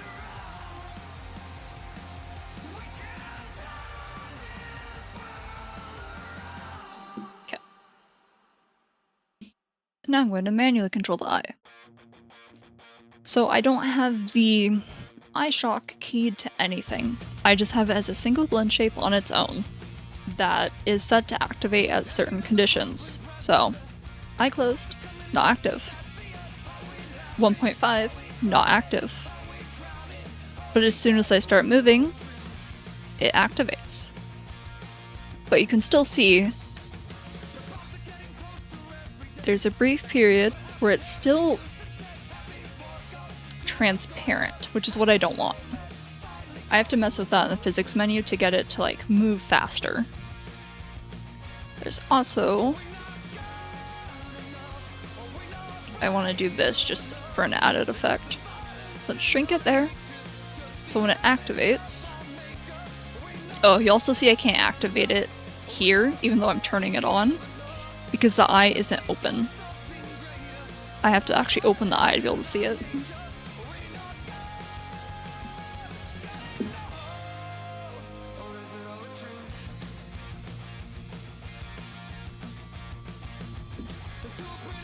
Now,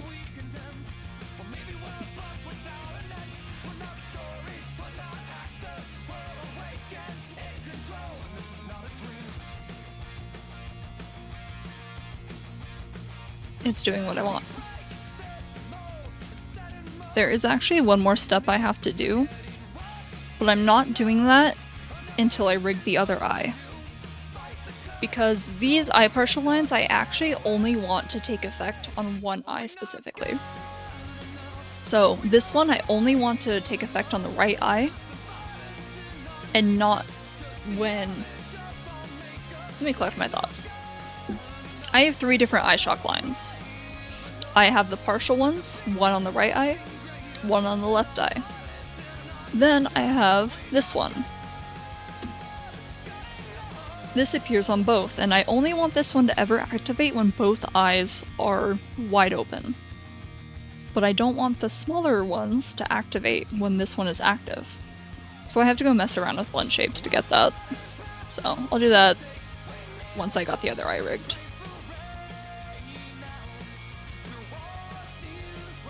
So there's a slight introduction to blend shapes.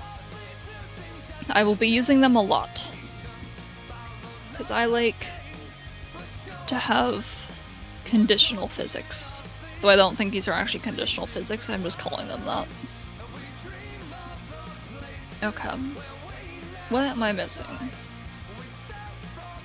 Okay, let's do physics last. So let's get eyeball. Eyes. Eyeball X. What do I have that's not visible?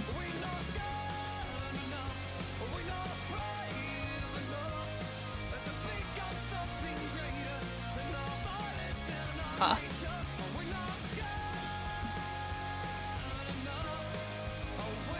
These should be under highlights. Okay.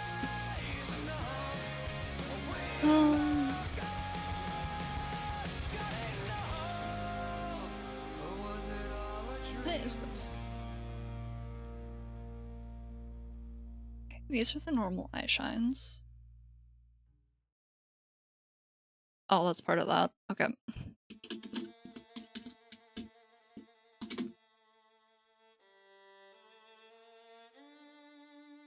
Then I can throw that to 0, so I don't see it. So it's out of my way.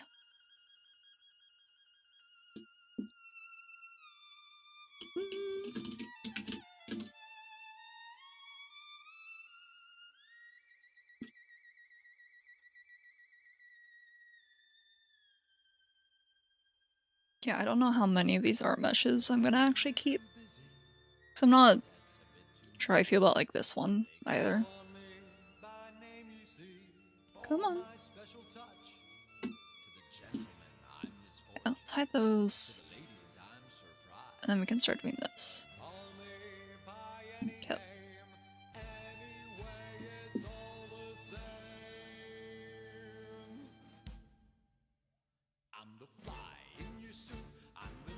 That should be good.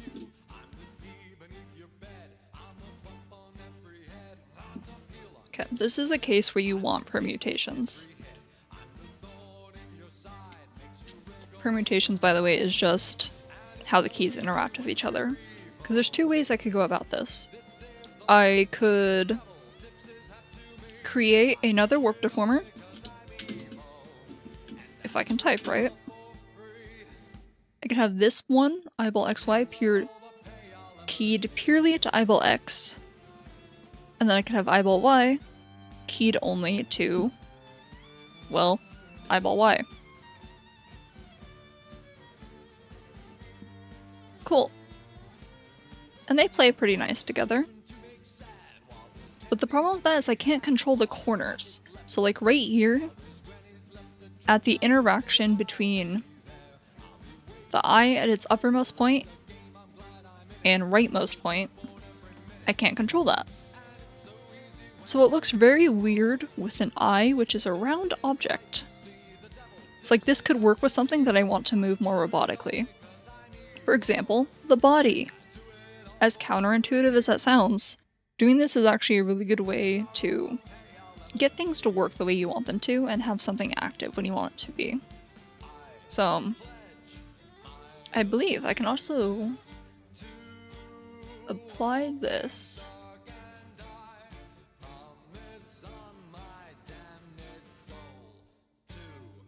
There's also an option from modeling to deformer, apply deformer to its child elements that lets you combine whatever you're clicking or what you have selected with what's underneath it.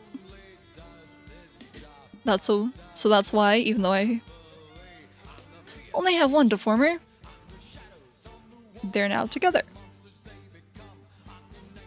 Oops. So I don't So I could bring this up a bit more.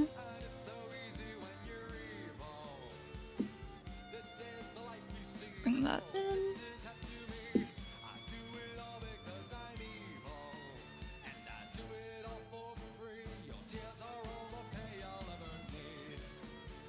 And then it basically does it for me.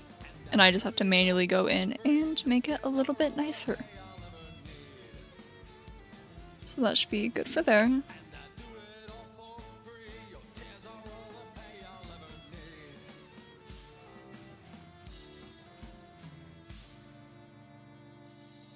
And then what I'm doing here is looking for breakthroughs like that.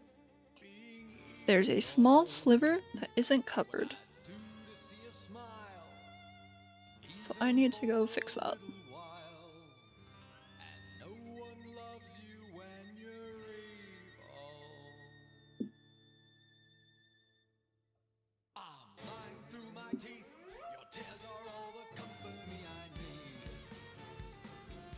And then there's something like right there. So let's bring that up a very tiny bit.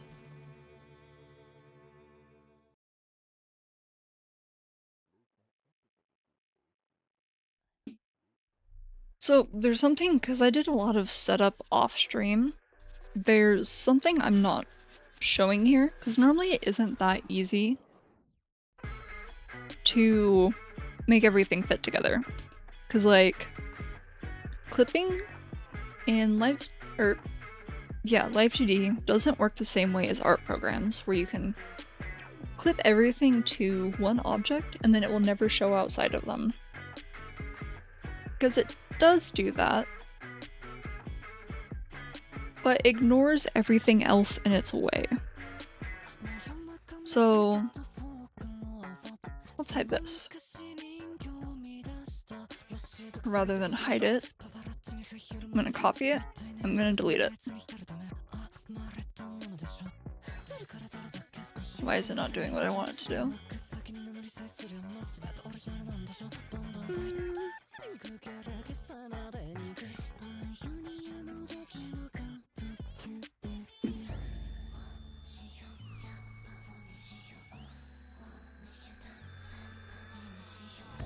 I feel like... Oh, I'll show it like this. So you probably saw that I have two sclera layers. There's a reason for this.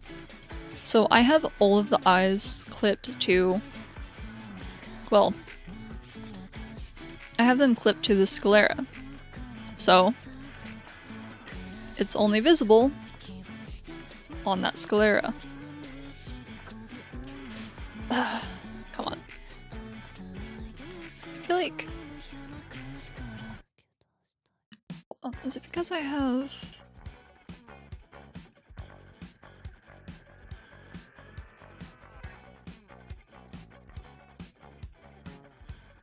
Sorry, I'm having a issue.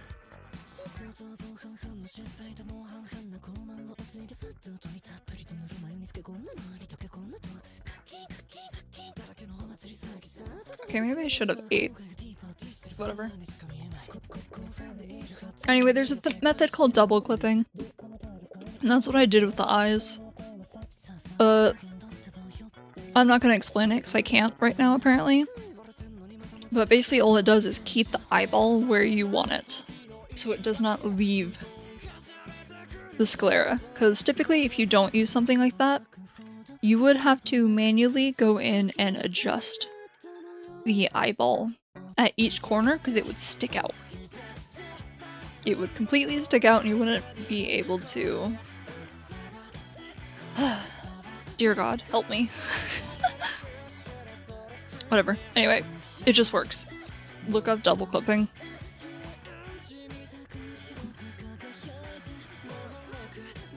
It just works, yeah. It's a very simple method, like, the video showing it is like less than a minute, but... It kind of acts as a layer above all your other objects, so it's a sandwich, kind of. So, you have your real sclera, just Todd, yeah. You have your real sclera, which is the bottom part. Then all your objects are sandwiched in between it. And then you have the mask, which you have invert clip to things. So clipping masks make it so an object stays within the boundaries of another object. An invert mask is the opposite. It makes sure that object is not visible within that other object's boundaries. So let me try that. Okay, so right now I have the iris clipped to sclera. So it's gonna stay within the boundaries of the sclera here. If I change it to an invert mask, it's not gonna be visible anywhere the sclera is. See? So what you do is you have... Okay, that just reminded me of how it works. Okay, so the problem, why you have to double clip, is typically you have the iris clipped to the sclera, and then you have all the stuff in the iris clipped to the iris. The problem is, I can actually demonstrate it now that I remember what I'm doing. Let me delete this. Then I can move this here. Okay, I can't demonstrate it because I don't remember. Anyway, you usually have these objects clipped to the iris. So the iris is clipped to the sclera, so it won't show outside of the bounds. However, the objects in the iris are only clipped to the iris.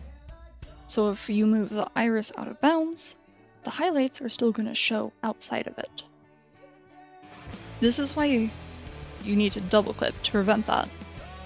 Well, there's two methods you can do that I know of actually.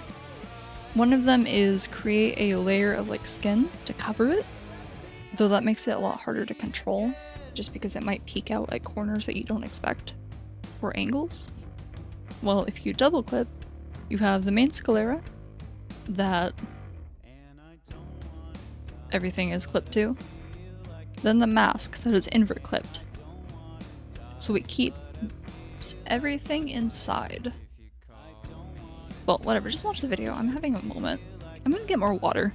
I think I'm just thirsty. I'll be right back.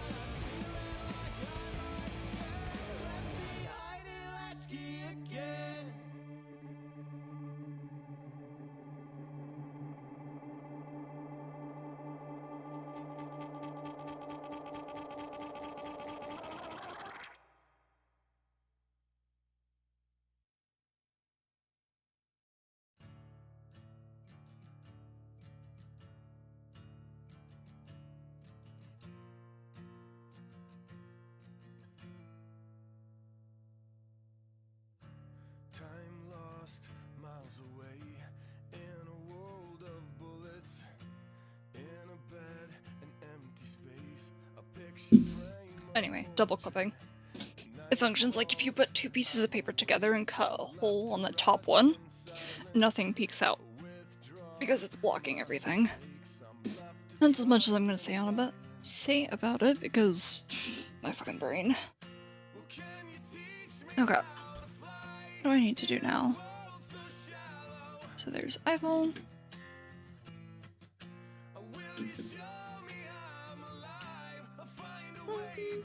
Let's just do this.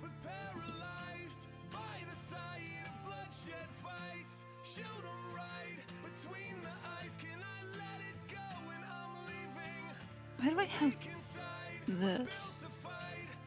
Oh, I think that's just for movement.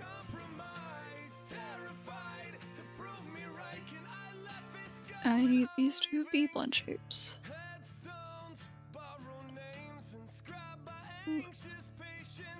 Okay.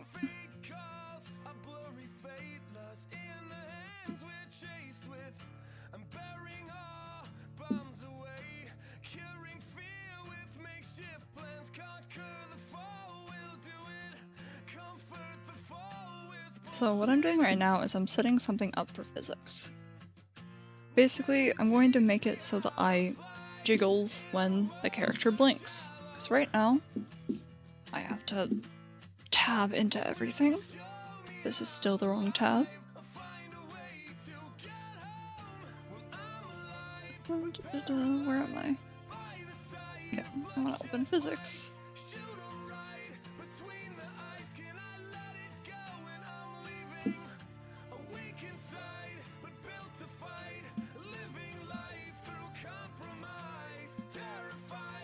Oh, I already have the physics set up. I forgot about that. Oops. Okay. See right now, look at how the eye bounces. When originally it just didn't move when you blink, or when the model blinked. So, I don't know if I want it to look like this. Okay, I'll give a quick overview of all this. This is your input. This decides what causes what you want to happen. So I want when the eye open parameter is activated, I want it to activate the parameters I just made. So the squatch and stretch of the eyes I just did. Let me just do that quick.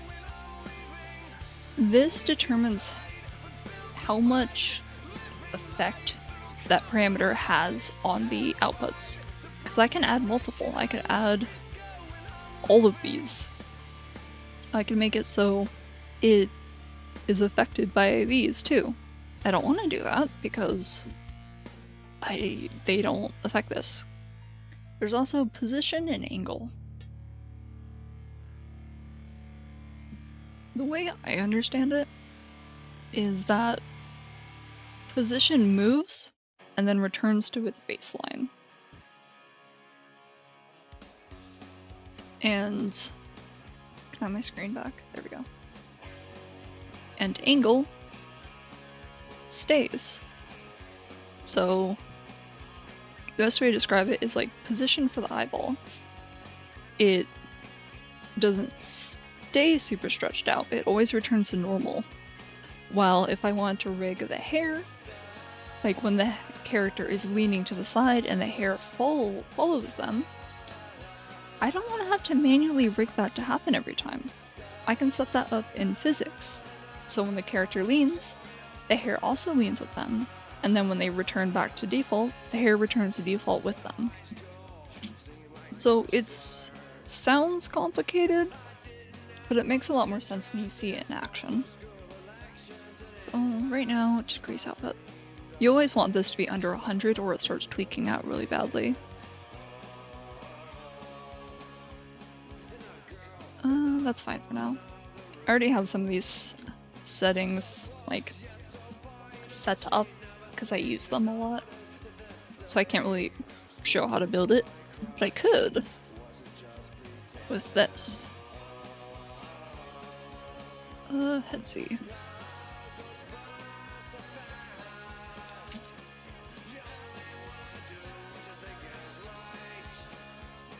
Let's put that one at -15. Oops. And then pause to 15.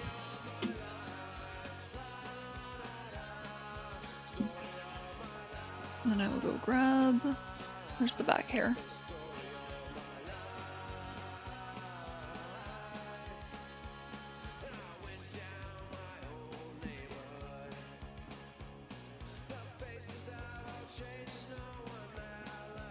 Let's just key this to...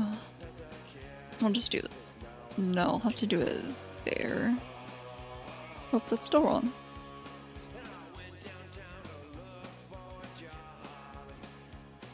Perfect. Okay.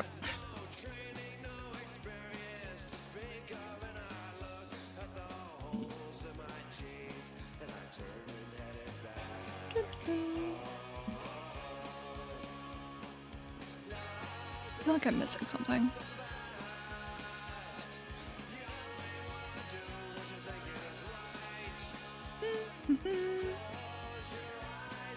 I actually don't remember how to do this. whatever. I think I just need to put this as straight down.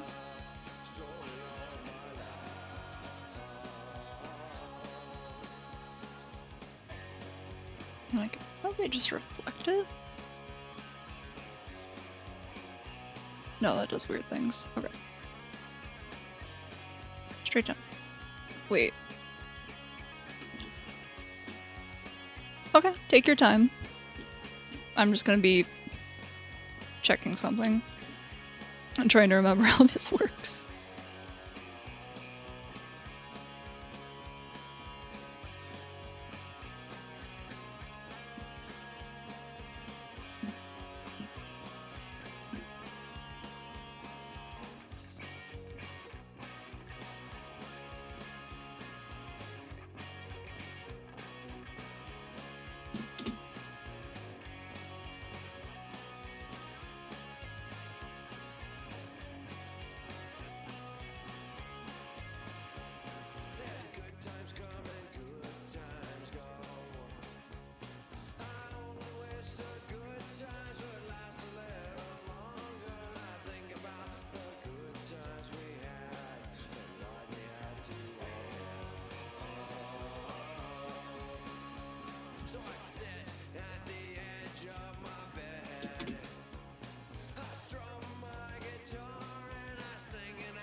Interesting, whatever. I'll have to deal with that later, because I don't actually remember the proper way to do it. That's fine.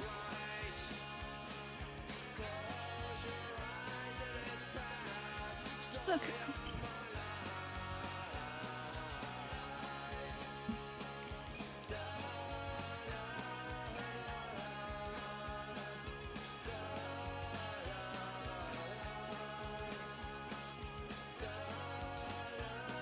Maybe I shouldn't have put this in the same deformer.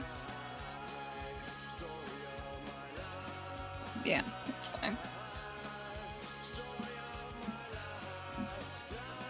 I'll deal with that later.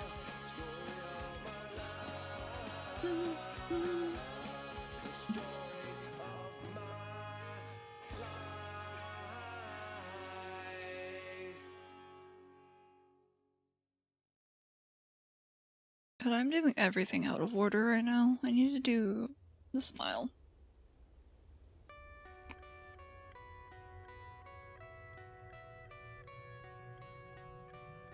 I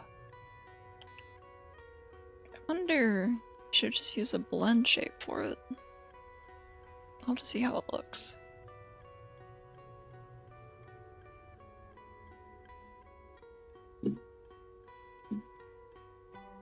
Actually, no, that's a bad idea. Let's not do that, actually.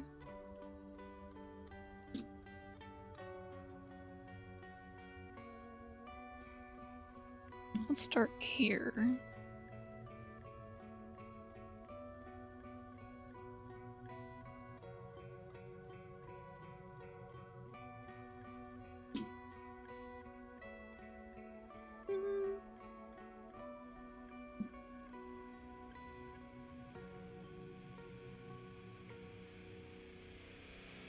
Those stay in the same space, but I want this to curve. So let's do it like that.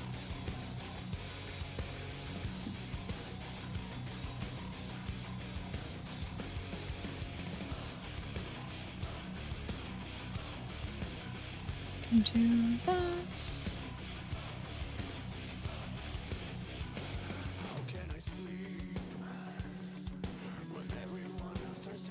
Probably should have meshed this a bit better, but it's dark enough that's not noticeable.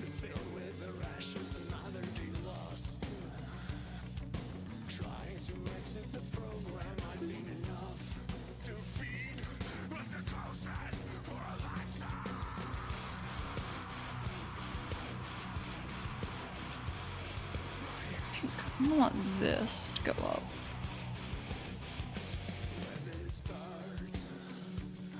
This force is too strong to resist. Where is too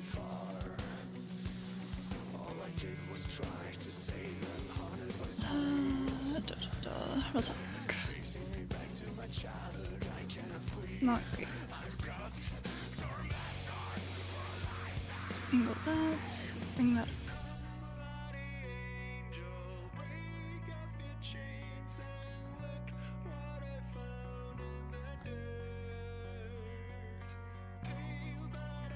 That's not terrible. I think I just need to pull this down a bit.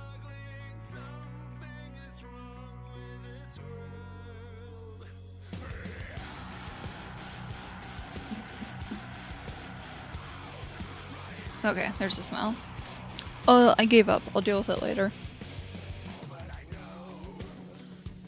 It's like, I think I need to look at one of my old models to remember how it works. Because I've done it before. I just don't do it often enough. Okay, that should be good for a smile.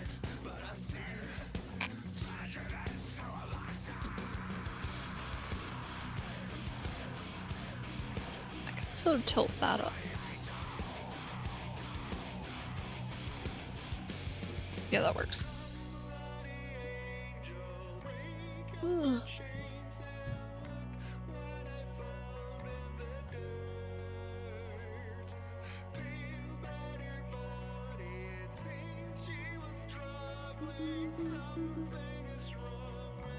This is also a good spot where I could have explained blend shapes. Because right now, I only have the smile rigged to when the eye is closed. It disappears as soon as it opens. So depending on the eye I use, I will either use a blend shape or a regular parameter for the smile. For simpler eyes and a simpler smile, I can just use a blend shape because it usually looks good across everything, and then you can just set the weight to not be active when the eyes are wide open. Because it's kind of hard to smile when your eyes are wide open.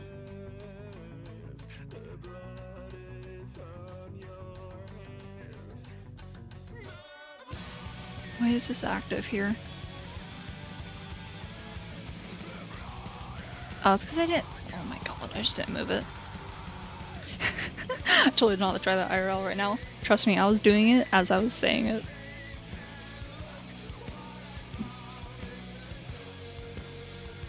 You can kind of achieve it if you like crinkle the sides of your eyes, but it doesn't curve in the way it does when you smile any other time.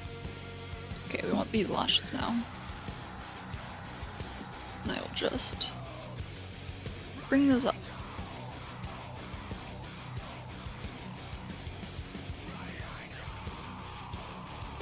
See, I don't really care about these eyelashes following actual real-world rules, because they're kind of just there for appearance. But every other eyelash...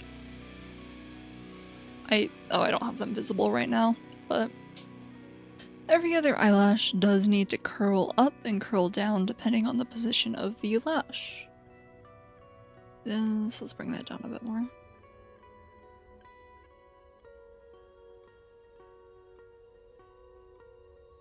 Maybe splay them out a bit more. Yeah, that works.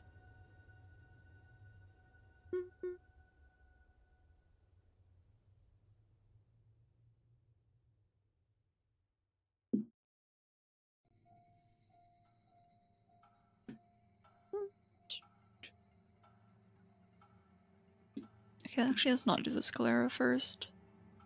Let's do these. Not 3, I want 2.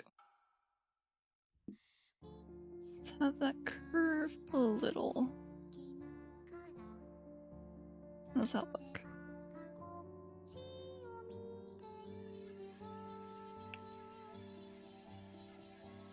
Okay, that's fine.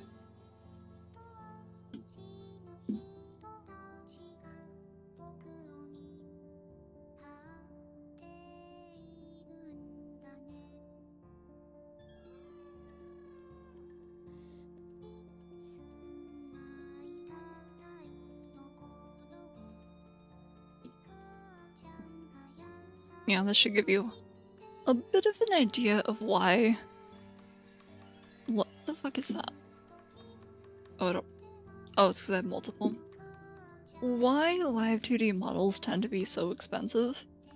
Because they're a lot of work. A good model looks super simple, but yeah, they're like thousands of dollars for a decent one. Which is why I wanted to make one myself, because it's actually really fun and kind of cathartic to rig.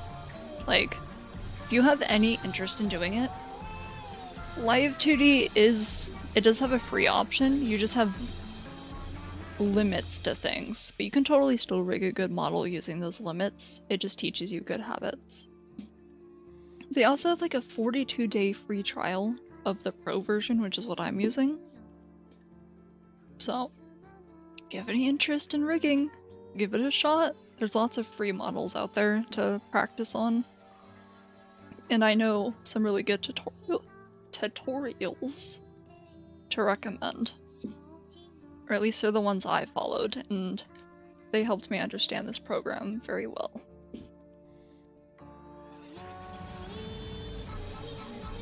Okay, that looks good. Then I want the sclera.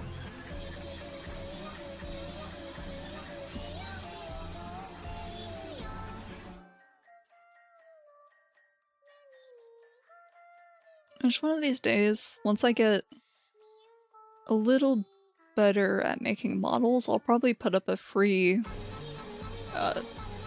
PSD model for people to practice on.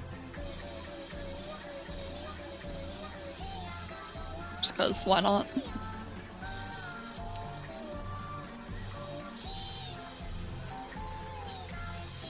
That's fine. Can just grab these.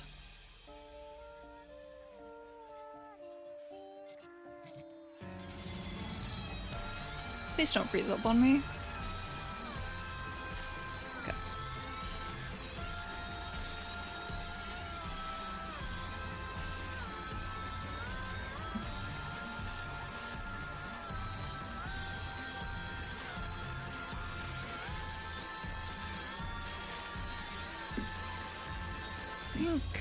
I need to make some adjustments to that upper lash. Because right now it's very blurry. I think I just need to push the mesh up a bit. There we go.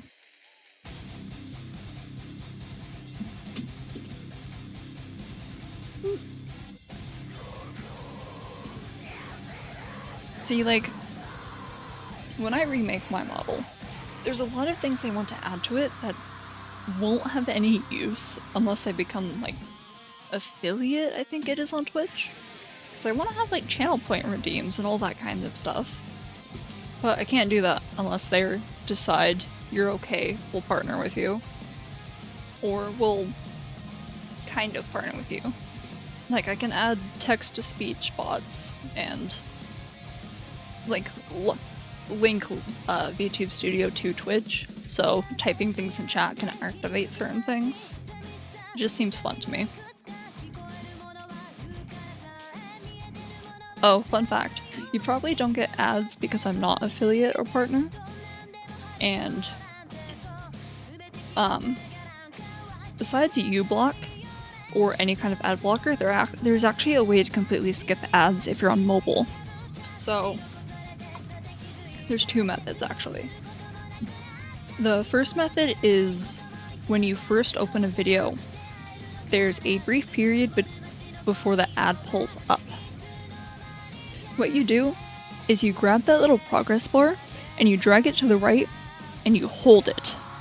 If you're on whatever. It might work on desktop, I've just never tested it. But I'm gonna say it anyway. In that brief period, you grab the progress bar, you drag it to the right, and you hold it. The ad will start playing and it will completely skip to the end of the ad. So, if there's two ads in a row, you just finish up that first ad using that method, click another video or click back into the video, and then no ads play. So that's what I do when every like 10 minutes an ad plays, I just skip it. The other method takes a little more time, but I think it's worth it if you have the time to spare. Pretty much, if you just leave a video paused for enough time, and enough time is like 10 to 20 minutes, I think, in full screen, no ads will play. I don't know why it works that way, but it's great. And I use that when I want to try and watch Twitch when I'm trying to sleep. But the other method is when I'm more actively watching stuff, because then I can just quickly skip and move on with my life. I discovered those both completely by accident. And if I do become affiliate and you start getting ads on my videos or my streams, I highly recommend using those methods if you're on mobile. And if you're on desktop, use uBlock. Or some form of ad blocker. Because ads are fucking annoying.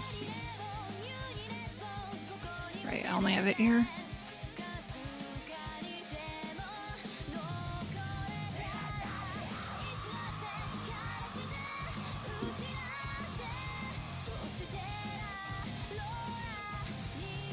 Then I could probably just flip these back up for this. And then drag it down. Yeah, that looks much better.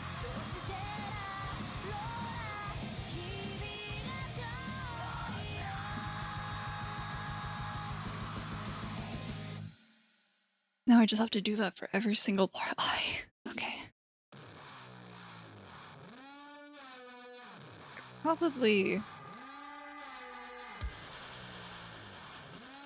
I probably could have used a blend shape, but whatever. What is that? Which eye is that? Why does it look like that? Oh, it just always looks like that. I don't know about that. I'm fixing that. Let's bring you up a little bit. Bring you up a little bit too. I guess I could... I don't think it would look good if I did this though.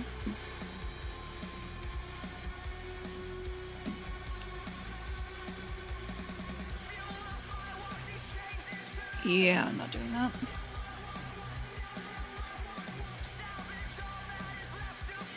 This is good for now. Okay, let's grab all of these, I guess.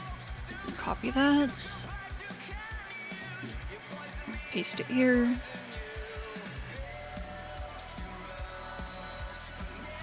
Ooh, can I have my deformer? There we go. Yeah, that doesn't look good. Alright, we'll just have to manually do it. Which is easy. Just do that. So I can have that lift up a bit. And then I have to figure out what to do for this.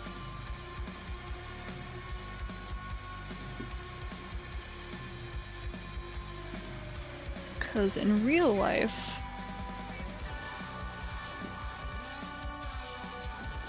maybe I should grab the sclera too. In real life, that's what happens. This middle part pushes in. Okay, maybe it would actually look okay if I just cleaned it up.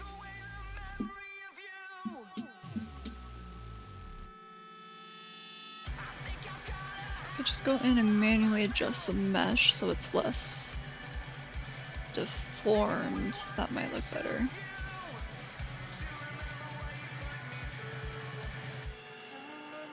I don't know how I feel about that. That looks weird. That looks really weird.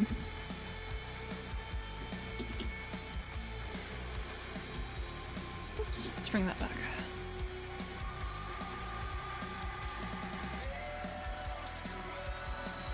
Maybe I'll just bring up the bottom part.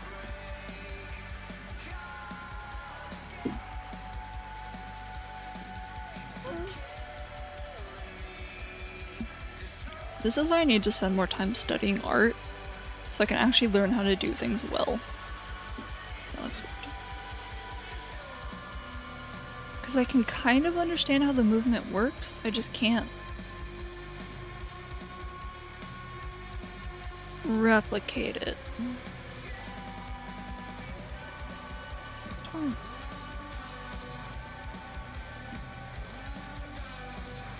That looks weird. I feel like the best method I'm gonna get is just bringing this up.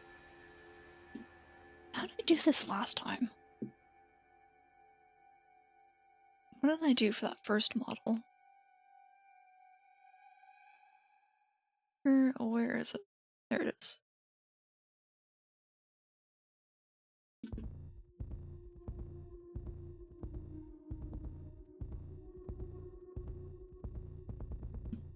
How did I make you smile?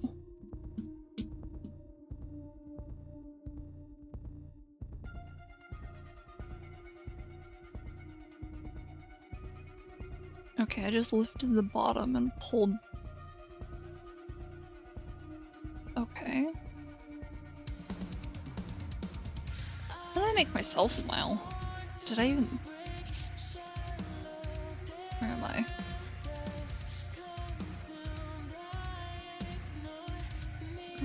Should be that one.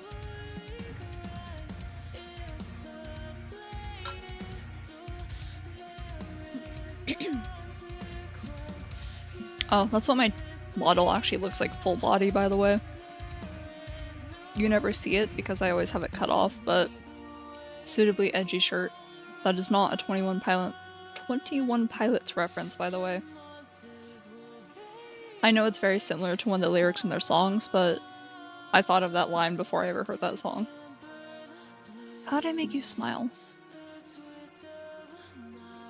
I literally just lifted the bottom slightly. Okay, well.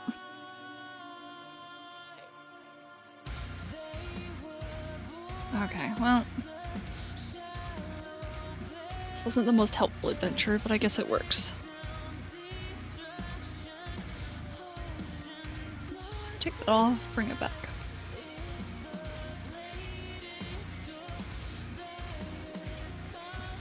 Let's just have it... No, I want to take these off.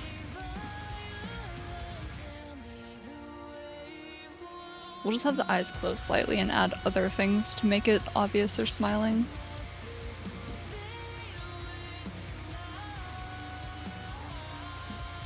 Also, fun fact about Live 2D. I don't actually have to rig the other eye.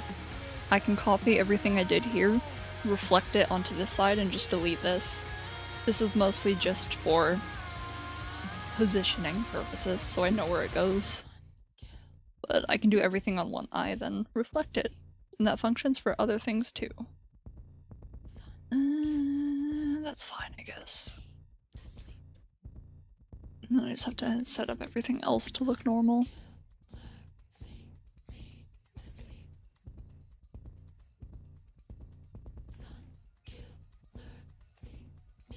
Oh, that's why. Okay, I got it now. That one.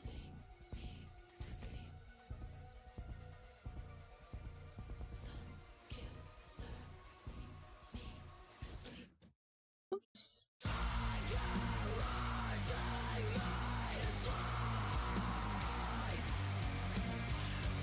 God damn it. Great. Okay, that's good.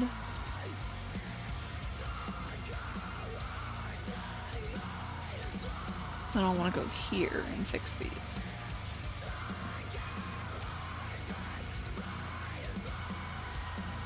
Okay, they need to be a bit higher.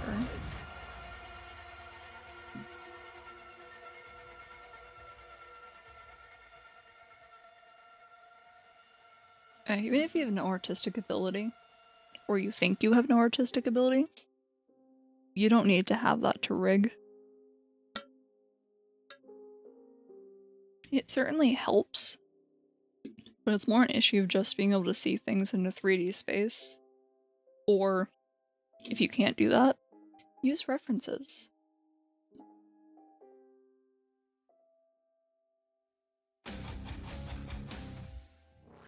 Because there are plenty of times I can't get something to look normal, so I will just I will draw up a reference, throw it as a guide here, and then just adjust the model so it copies it exactly.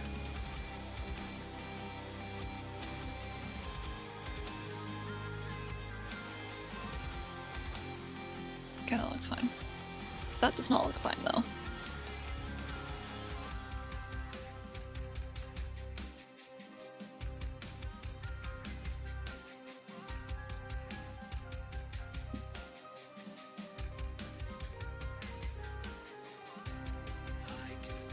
I think it's because these are too squished.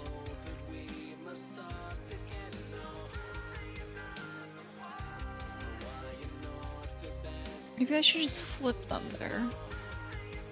How would it look if I do that?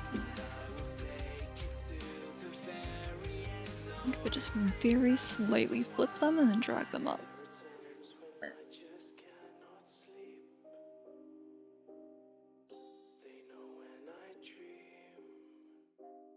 Let's bring that a little bit more.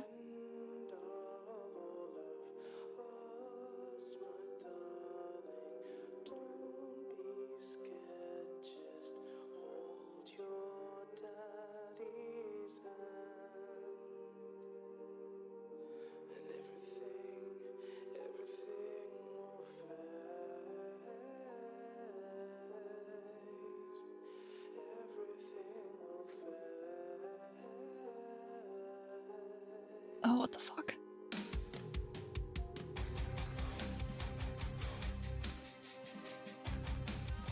Wait. Didn't I rig the bottom part? Why does it look like this?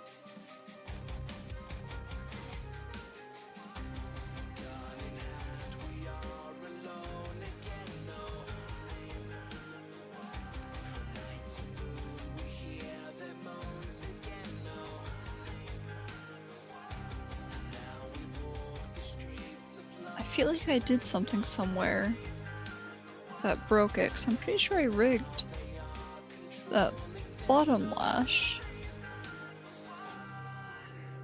It's not great, but that's fine. I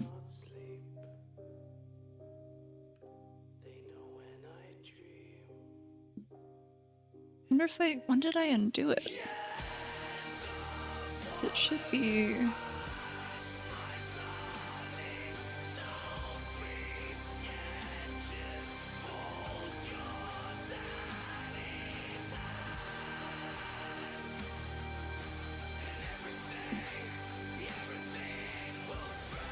There we go. Do the sclera again.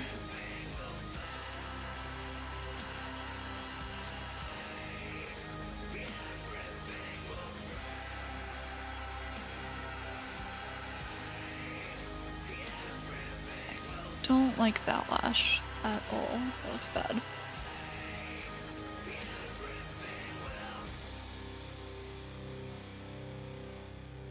It's because it just needs to go down a bit more. It's like right there.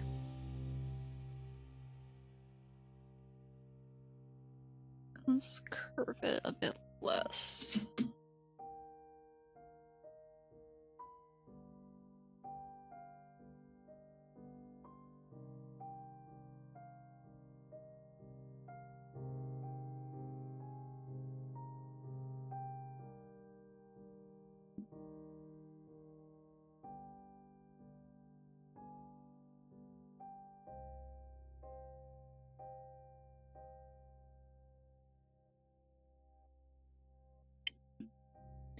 Still not great. But it's honestly not that noticeable. I'm the only one who's gonna care about that. Now I just need to fix the sclera again, and then I am set. Probably. Hopefully. Yeah.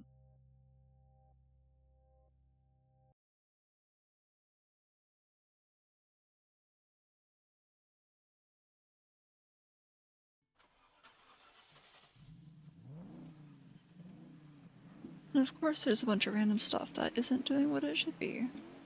Or what I want it to do.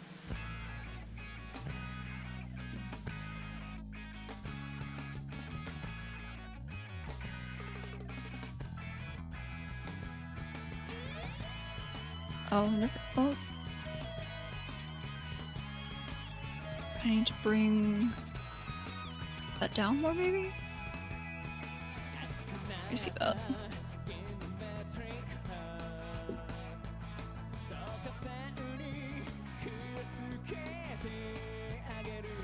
It's right here.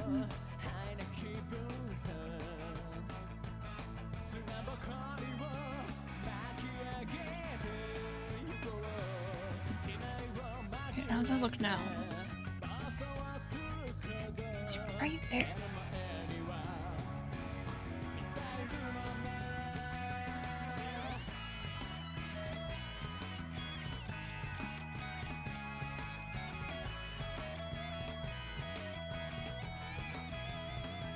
There we go.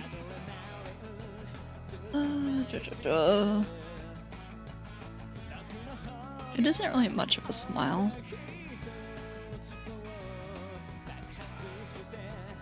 I could have sworn I moved it up more than that. Oh, it's because I was on the wrong key.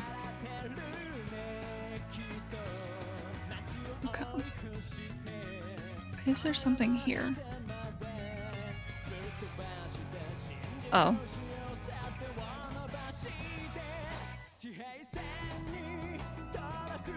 I think I can just copy that.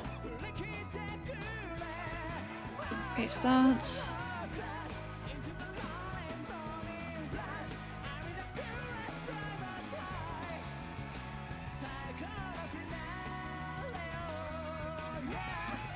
Okay, that was not what I wanted to do because that... Uh-oh.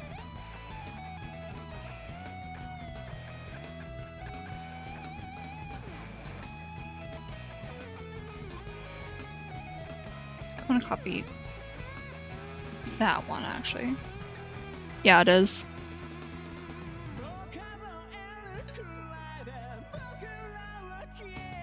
It is that opening.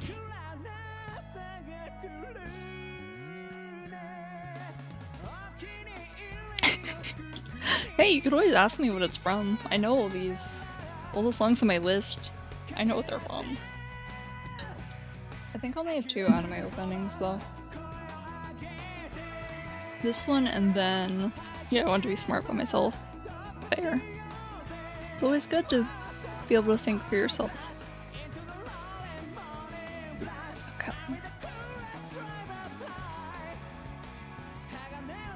And I don't want those to be active there. So I have to copy paste all that there. If it'll let me.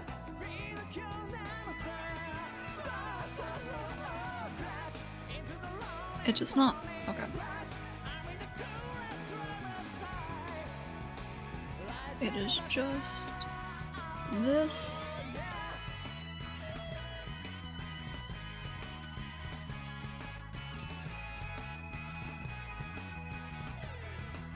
Okay, those don't have a key there. These do. So let's copy here. Paste here.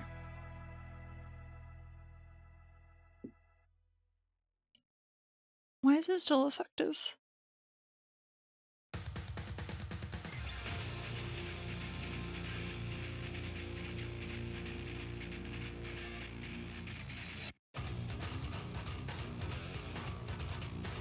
What is happening?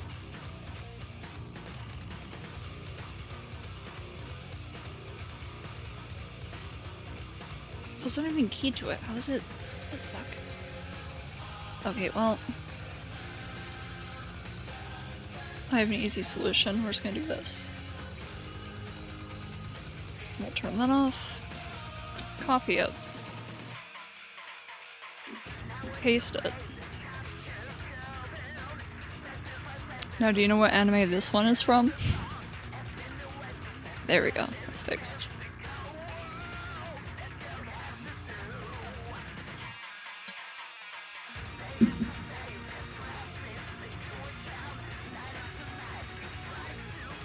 That's... I don't know if the series, I guess I'd say this one from is super niche or not. I know it's a fucking weird one though. Okay.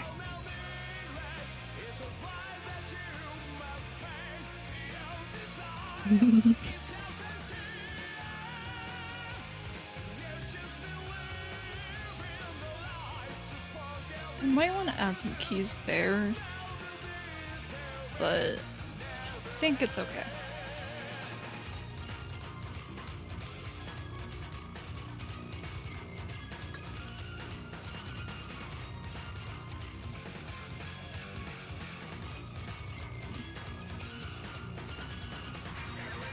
Try to take that as a no.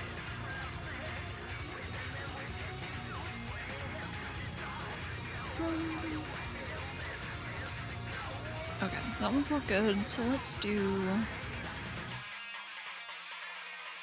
I don't need to... Hold on, what do I have in the physics menu?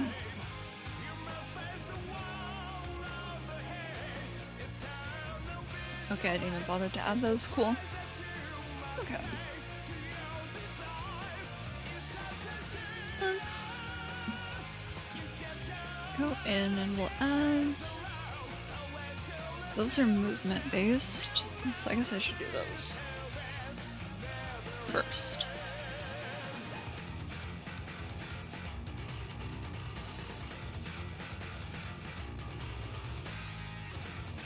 Why am I...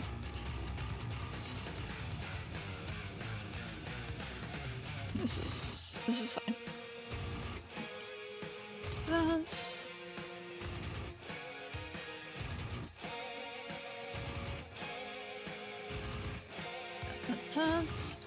Oh, it's Rin, Daughters of Mnemosyne.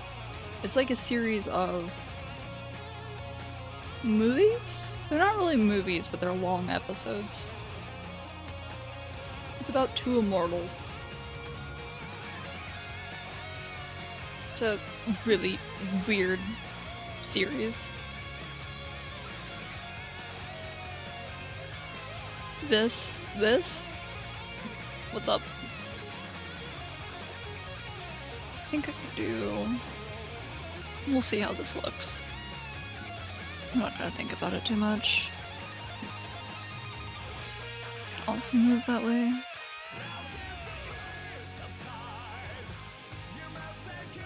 It's on my watch list since like 2010.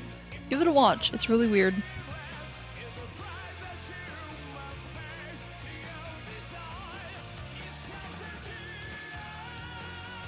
It does have banger music though. Like I have this entire album on my playlist. 15 years to prepare. Why didn't I just move these all at the same time? Whatever.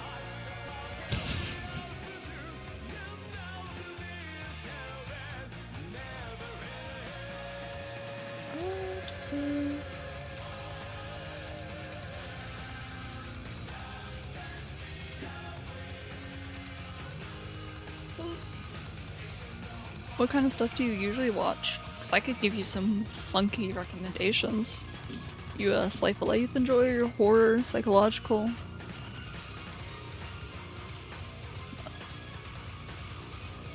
I think I want this one to move too much. So maybe just like that. Maybe like that.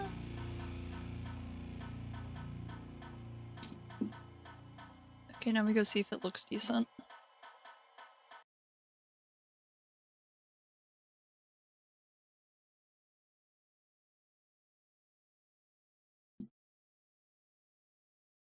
You don't like go by that?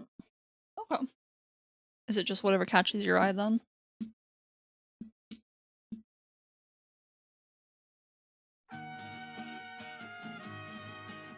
Okay, this looks fine. I'll also have to adjust some of the physics. This... Then it's just a little more bouncy. That'll do for now.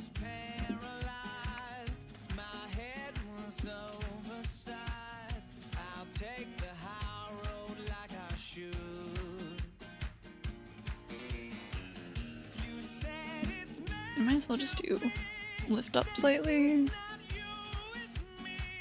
Or no, I want these ones to go up more. So. Oh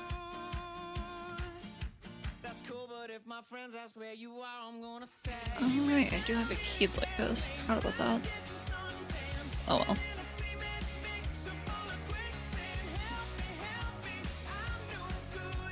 Not the easy answer, it depends on the genre. Don't like shonen? Based. How do you feel about Jujutsu Kaisen's ending? No, that's fair. I'm not a huge shonen enjoyer. I just have one series I specifically am nostalgic for. But other than that, I tend to stick to like... I guess... my specific interest tends to fall under Denpa, which, good fucking luck understanding what that means, because even I barely do. Because it's not really a real genre. It's a vibe, more than anything. How does this look? I wonder if I should even have physics on this. I'll have to make them more snappy. That's fine.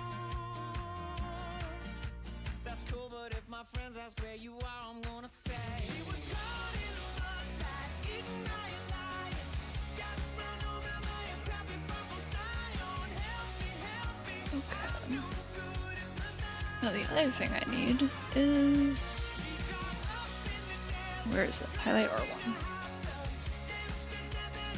Correct. Okay, I've only read the manga. I have not seen the anime. I do really like the opening though, and now that you've reminded me it exists, I need to add that to my playlist. Which I'm actually gonna do right now.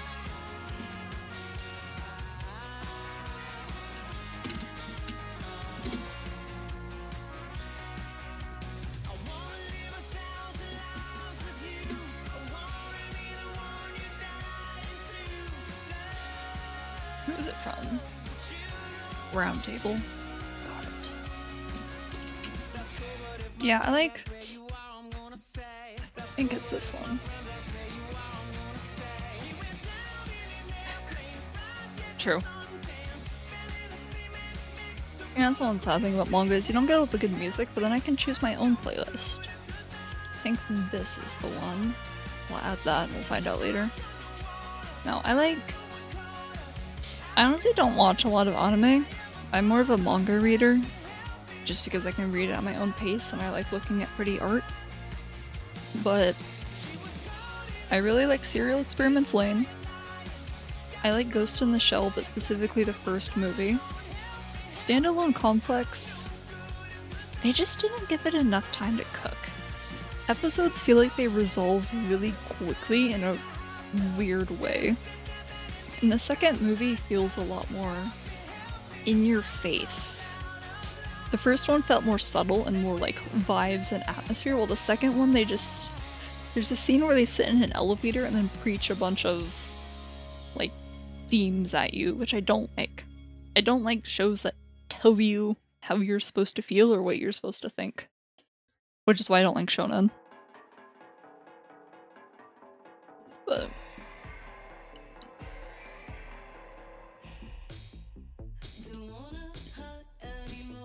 I'm trying to think of others like episodic, yeah. See, I don't mind episodic, like it has to be done well. Like Daily Lives of High School Boys, that one's an episodic comedy. I love that anime so much. It's so funny. But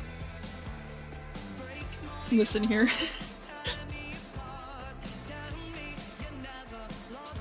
Oh boy. Nichi Bros. Nichijou! I don't think I've ever finished that. I watched it when I was younger. True, different. Yeah, that's fair. I don't know, what about... I think it's called Hell Girl. Chigoko... Is that the word for suicide? Is that the word for hell? Whatever. Hell Girl. Hell Girl is episodic, and that one's actually not bad. The manga is very weird, though. It's very different from the anime. I think I'm okay with episodic if it's done properly, and usually it isn't.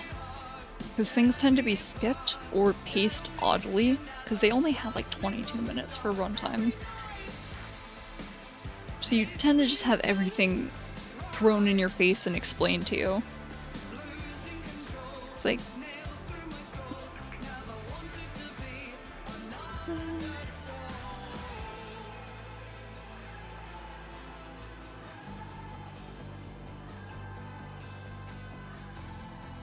yeah, long stories.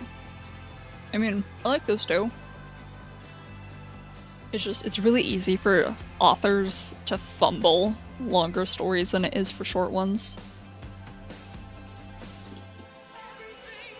I feel like I enjoy the long stuff, but it also hurts so much worse when they fuck it up at the end, or they just don't know what to do.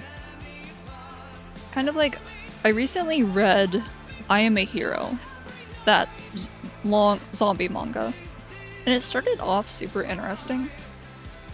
Like, it was strange, and it was kind of a unique twist on zombies to a bit, but then the author just misses. Like, around halfway through, things just go south, because it's like the author doesn't know what they want to do or how they want to end it, so they kind of just fuck off. They're like, well, the zombies disappeared because they're aliens or something, and it just kind of ends.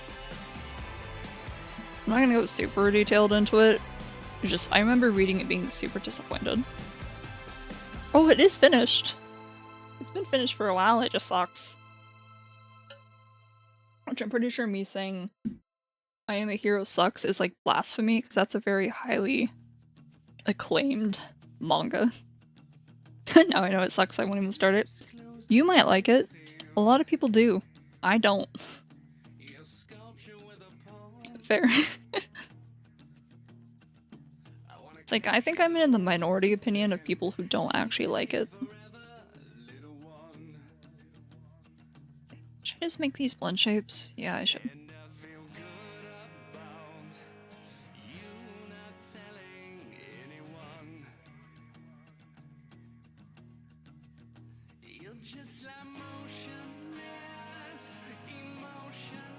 I don't know, I feel that way about a lot of anime that people say are really good. Like, this is also why I don't take recommendations from people usually. Or rather, recommendations from like, not flavor of the month, but whatever's critically acclaimed by certain groups of people. It's like, if have you ever heard of Kite? You know, the anime that's banned in like Australia?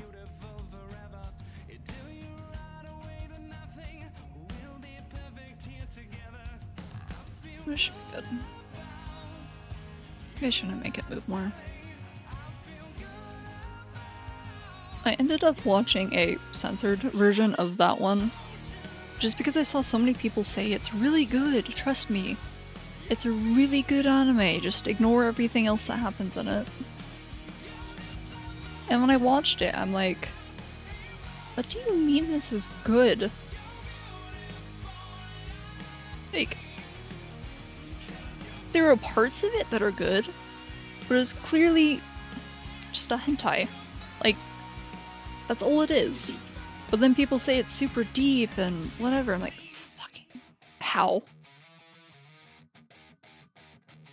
I wonder how many people say like 6 people on crosses is fucking deep.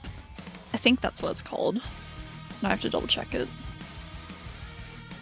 This page. 6 people on crosses. Jujika no Rokunin?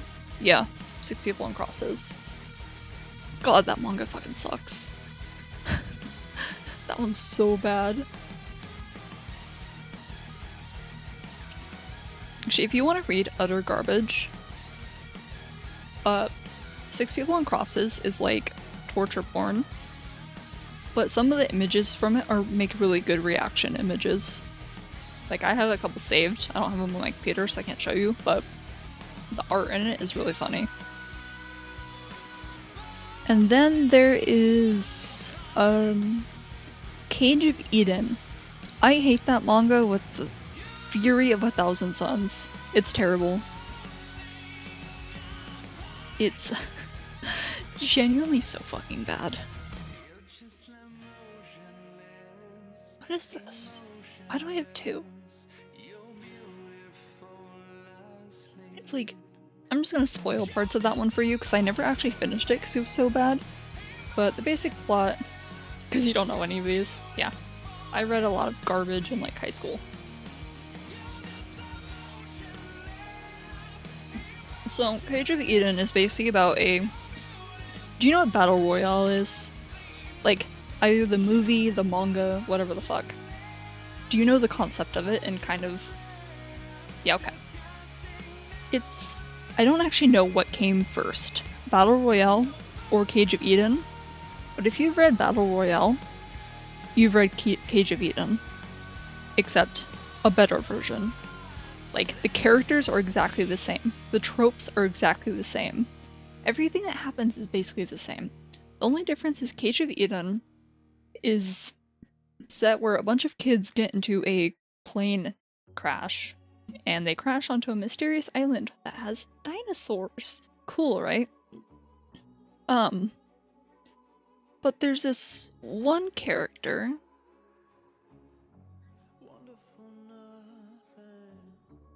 Oh, I don't know what that is.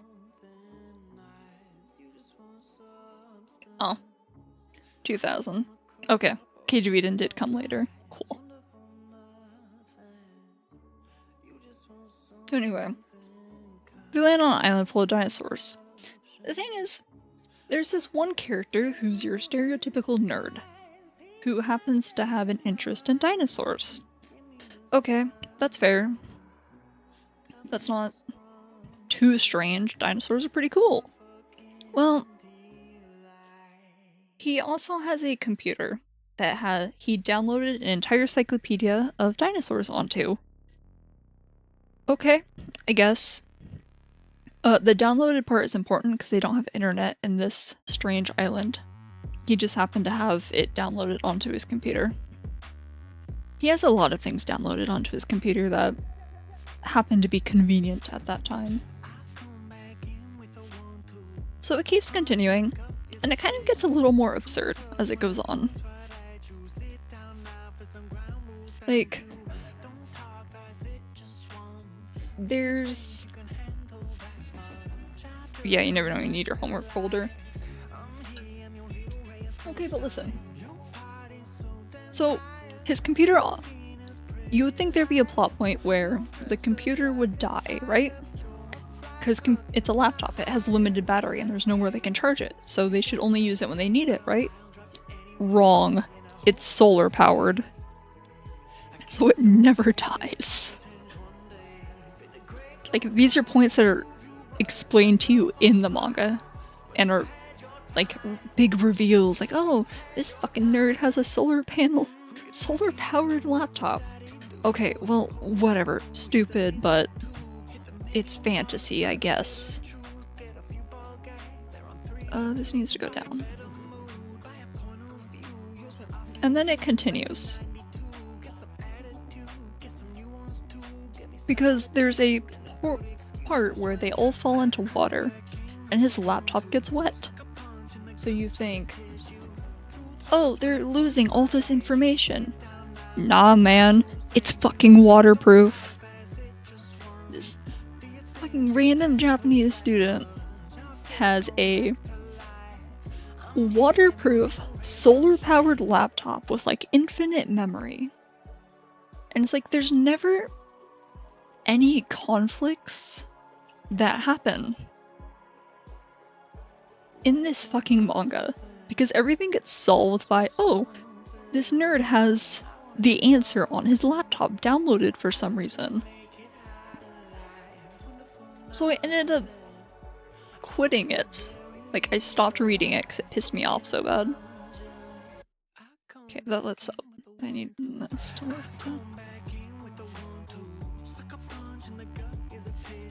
Yeah, it was terrible.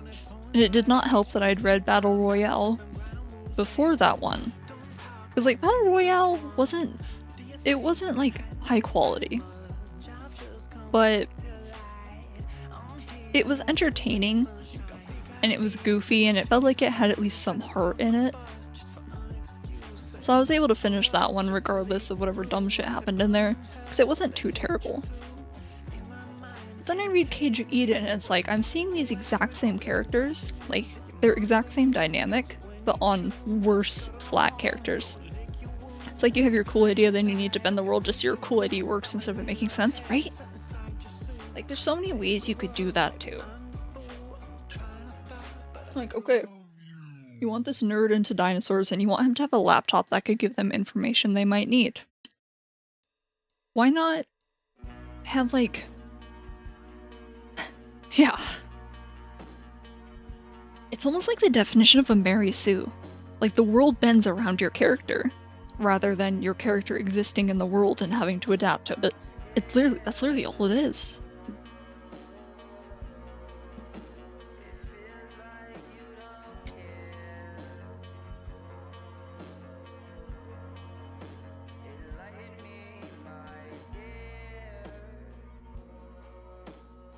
Like, years later, that manga still pisses me off.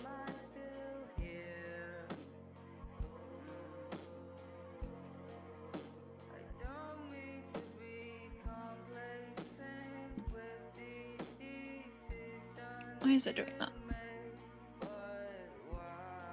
Like, another human survivor on the island having another electrical device or charger, but they need to conflict because they won't give it up for free, obviously, right? There's so many easy ways to make it work well. Why is it doing this? I should have put those on the same.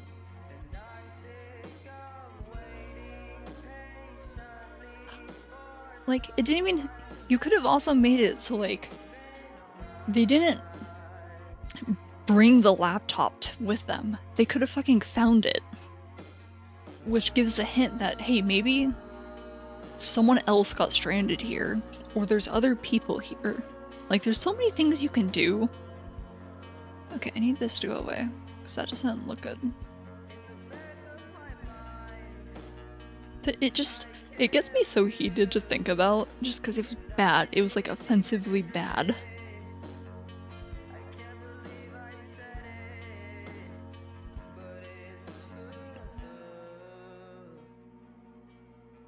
Now, I have an actual hot take on a manga I thought was bad. And this is one that will get you yelled at. I thought A Silent Voice sucked. I thought the pilot chapter, the first chapter, was really good. Everything after that was fucking garbage. I haven't seen the movie, so I can't comment on that.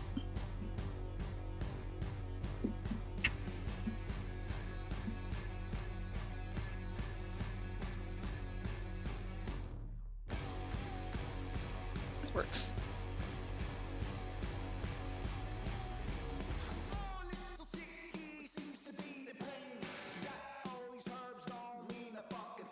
Haven't watched it though. I've heard it's really good. I'm just not willing to give it a chance because I hated the manga so much.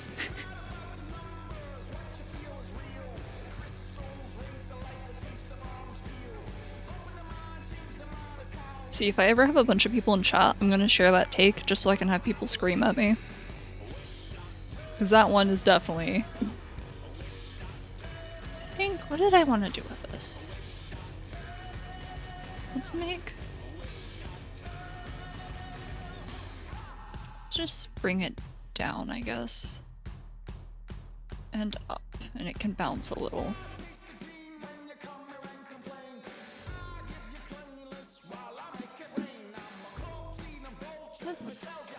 I should probably show you what it actually looks like. Let me switch to physics so you can actually see it.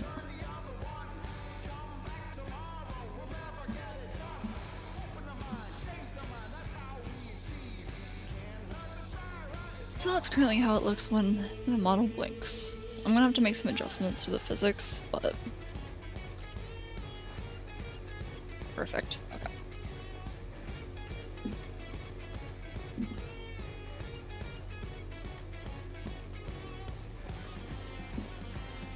actually something I completely forgot to do, which is adjust the pupil, or the thing that's supposed to represent the pupil. So I need these to disappear for a second, so I can do this.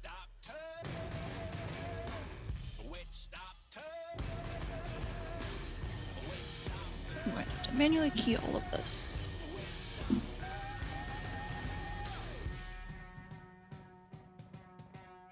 I should have made the pupil separate, especially since I have made it like this. But this should be fine. There we go. What I'm doing here is I'm adding a 3D effect, because while your eye is round... Okay, so your eye is a circle. Cut off, like, part of that circle and you get a flat surface. That's where the iris and pupil are. And then you have, like, a little lens sitting on top of it.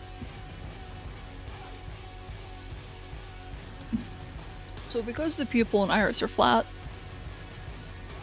it's going to look a lot flatter when the eye actually moves. So this is just a small way to add a more 3D effect, because it's more realistic. There's also the fact that since the pupil is... where is this? In the middle of the eye, and like further away from you, the viewer, it moves a lot slower than any lights. So you can also... you can achieve a fun thing called the parallax effect by having the highlights move a lot faster than everything else, because they're closer to you. This is just a way to make the eyes look more interesting. I made it harder for myself by making the pupil part of the eyeball, which it works out because I meshed it in a way that makes it work out. But if I do like this, yeah, I can't move it too much, which limits how much of an effect I can have. But it's better than nothing. Actually, let's redo these. And we'll start like this.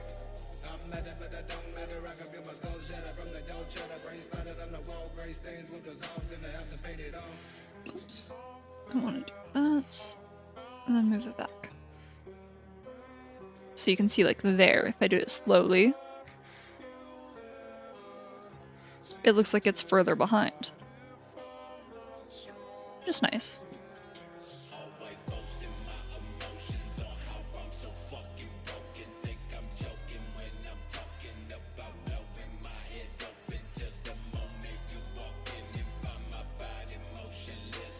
Yeah. If I add the highlights, let's make those visible again.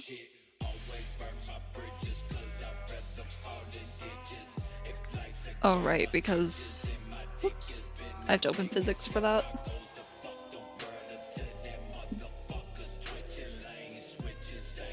I need to figure out how to set it up. So the physics menu actually shows when I open it, instead of having to go into OBS, switch it to another thing, then switch it back to physics. Okay.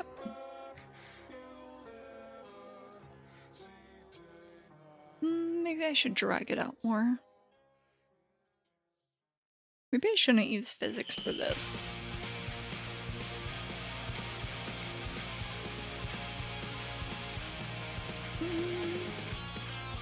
It's like I kind of like how it bounces.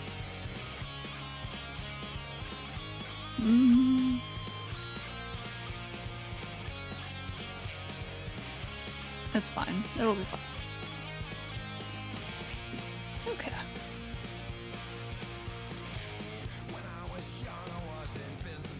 Right, I was working on this. And then... this. I need these to get out of my way.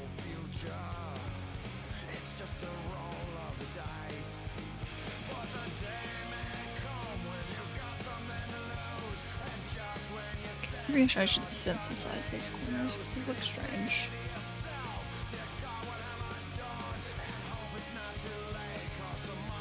Ooh, that also looks weird.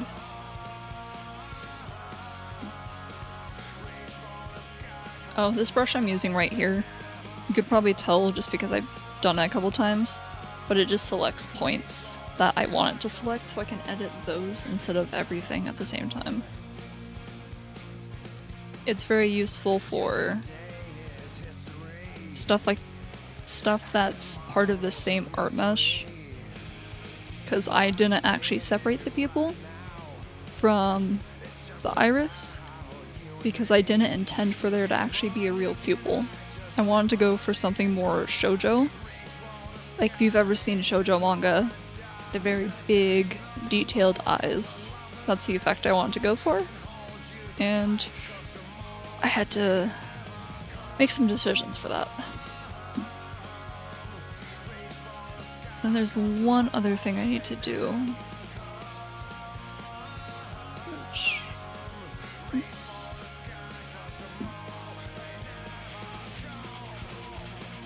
I can just do it here.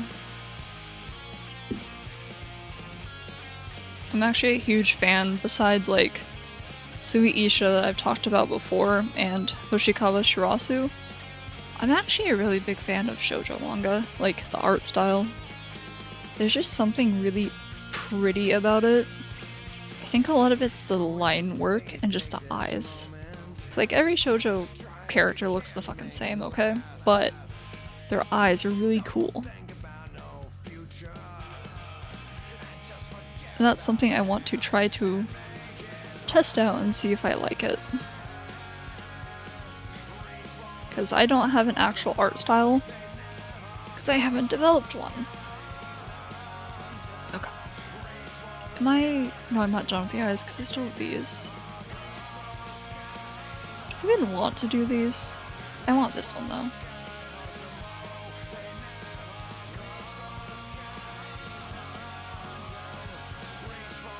We'll just call it... Why do I have caps lock on?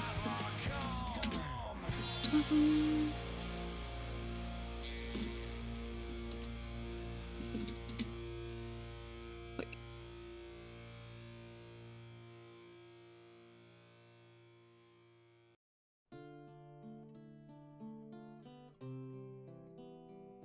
Dude, Zero muting me is actually gonna drive me nuts. Fix that later.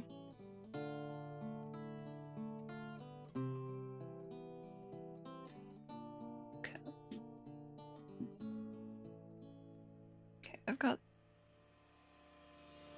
Oops, I want that.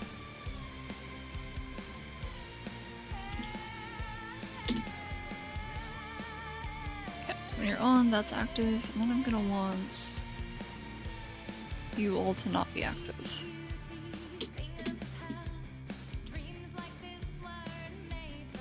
Hello?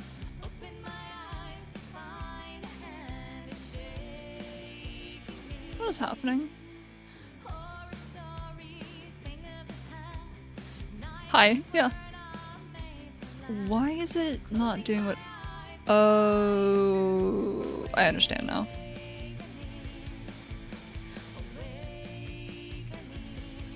I know what I did. Okay, that turns them on. And then we'll key that one directly and turn it off there. There we go. I forgot I had everything under the same deformer, so messing with that messes with everything else. Perfect.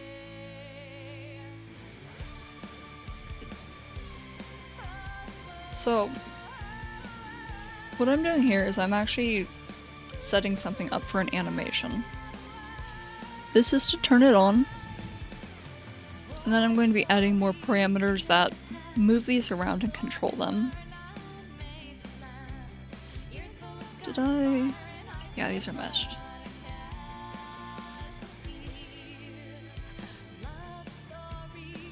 Because what I want these to do is I want these eyes to constantly jiggle.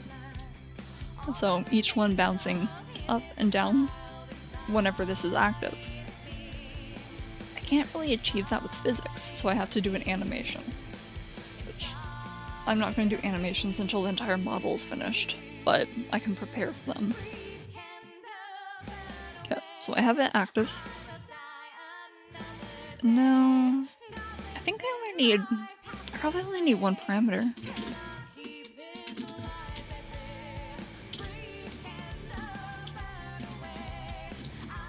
But if you've ever seen VTuber models where like they hit a toggle and then there's like stars around their head constantly like glimmering, growing in size or shrinking or something moving, that's an animation. I'm using it for more simple effects like the eyes, just to have these in constant movement. Just because it's kind of boring if it just looks like this. Which I need to look at my reference, which is an image from Sailor Moon. You won't be able to see it, but that's fine. I just have to find it. There it is.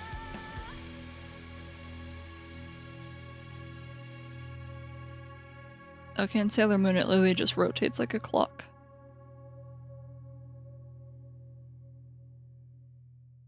How do I make it more interesting though? I think I have to use...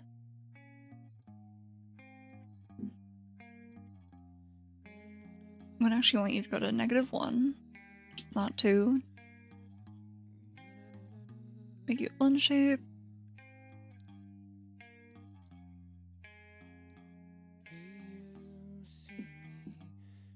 So that way I can have it return. Hold on, what's that? Because my reference looks like it like slightly bounces up twice, and then it bounces down. Okay. So I guess I'll just add key to all of these. I wonder if I could just do this.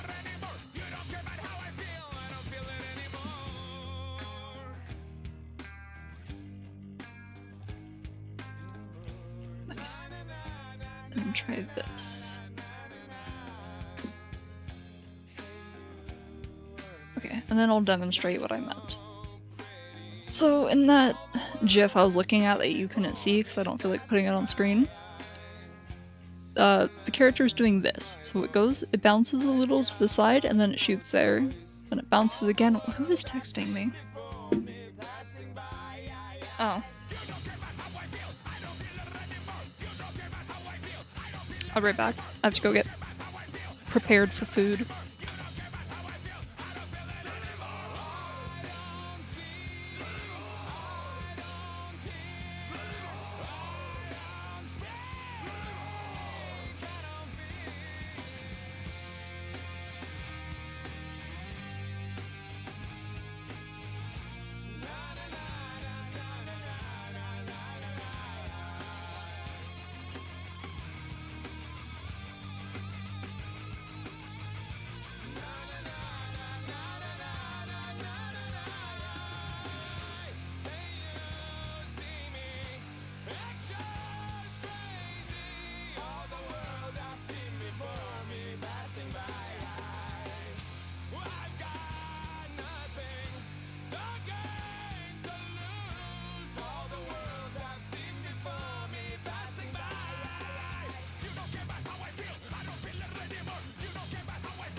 What did I ever do to you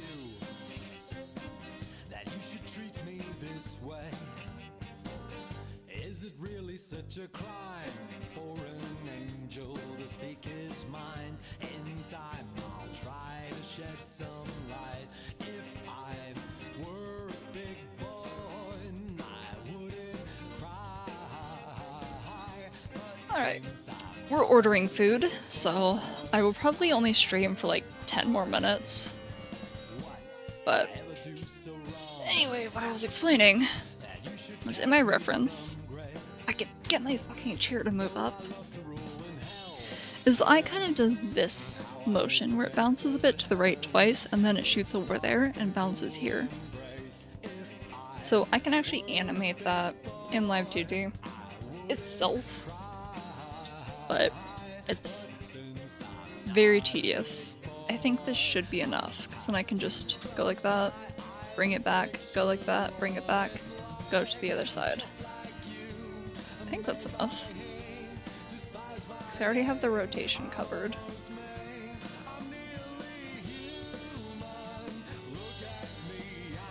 Oh, maybe I should add the eyeball also. Okay, that works. I can do that.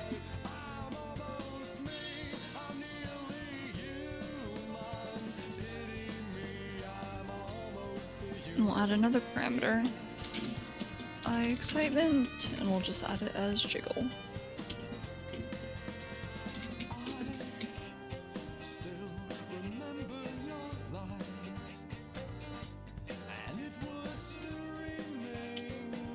Why is this ID invalid? Do I already have something with this ID?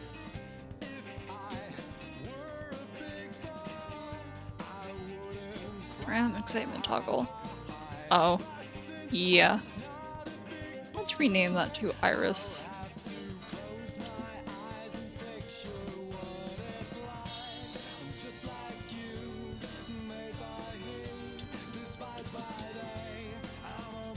That's apparently still invalid. Why? Is it just too long? Iris, excitement, jiggle. That's... okay. Excitement, Iris, jiggle. -1 to 1. Okay, that is fixed.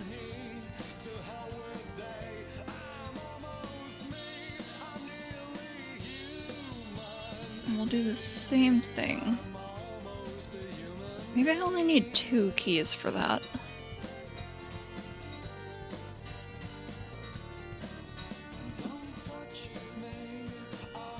Yeah, I think I just need 2. Let's do that.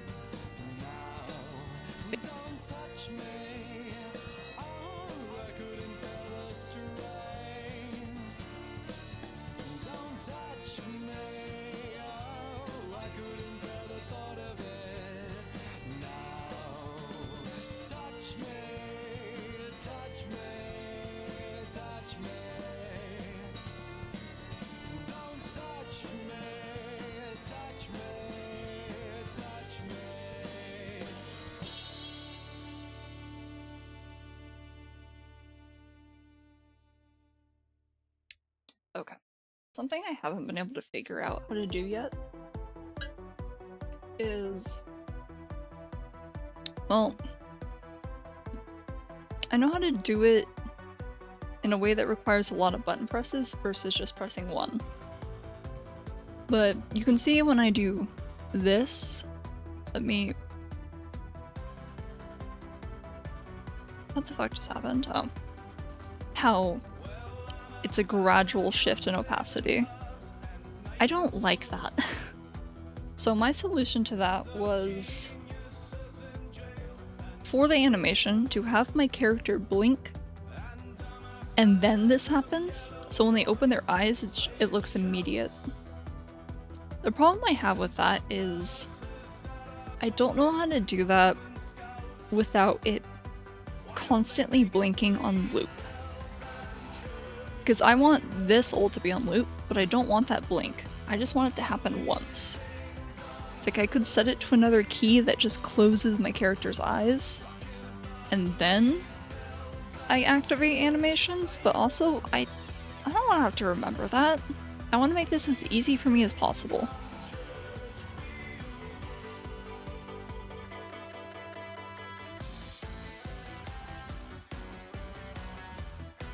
Okay. Now, question is the eye actually done? Okay, I have the eyeball. I have the highlights. I have open. I have smile. Oh no, I need to do these physics.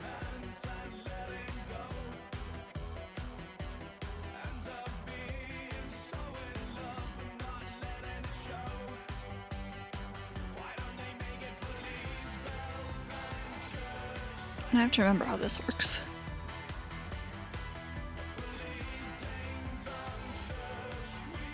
Wait, hey. Oh, I didn't want to set to repeat. I want it on blend shape. And then close. Blend shape.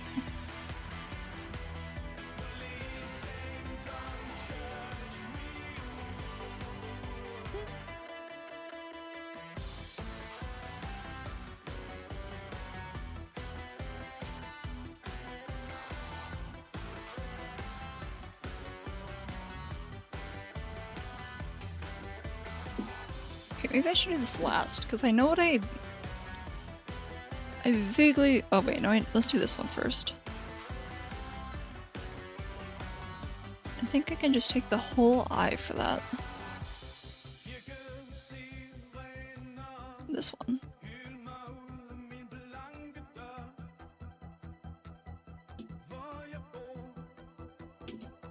Eye shrink.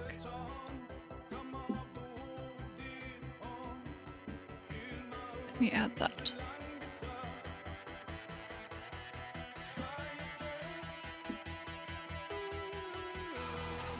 That needs to be a blend shape, because I need that to only be active on certain things. Okay, there we go.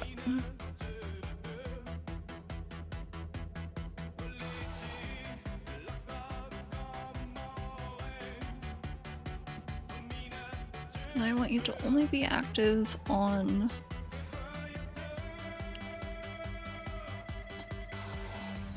Same thing as the other one. Okay, I open, add, then what did I do for this?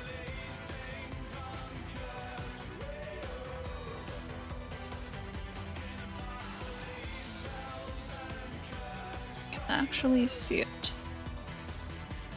Okay, 1.55, 1.6, got it.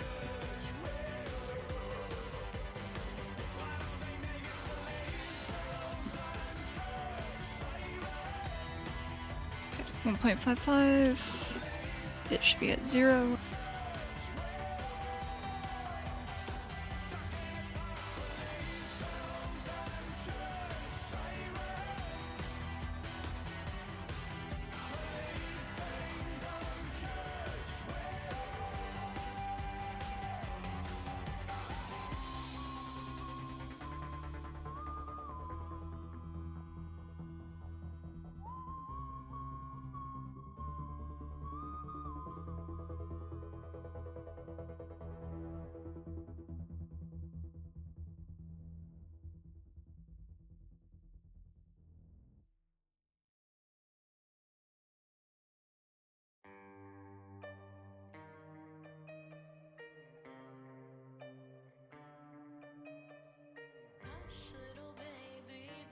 I keep fucking muting myself, I'm gonna scream.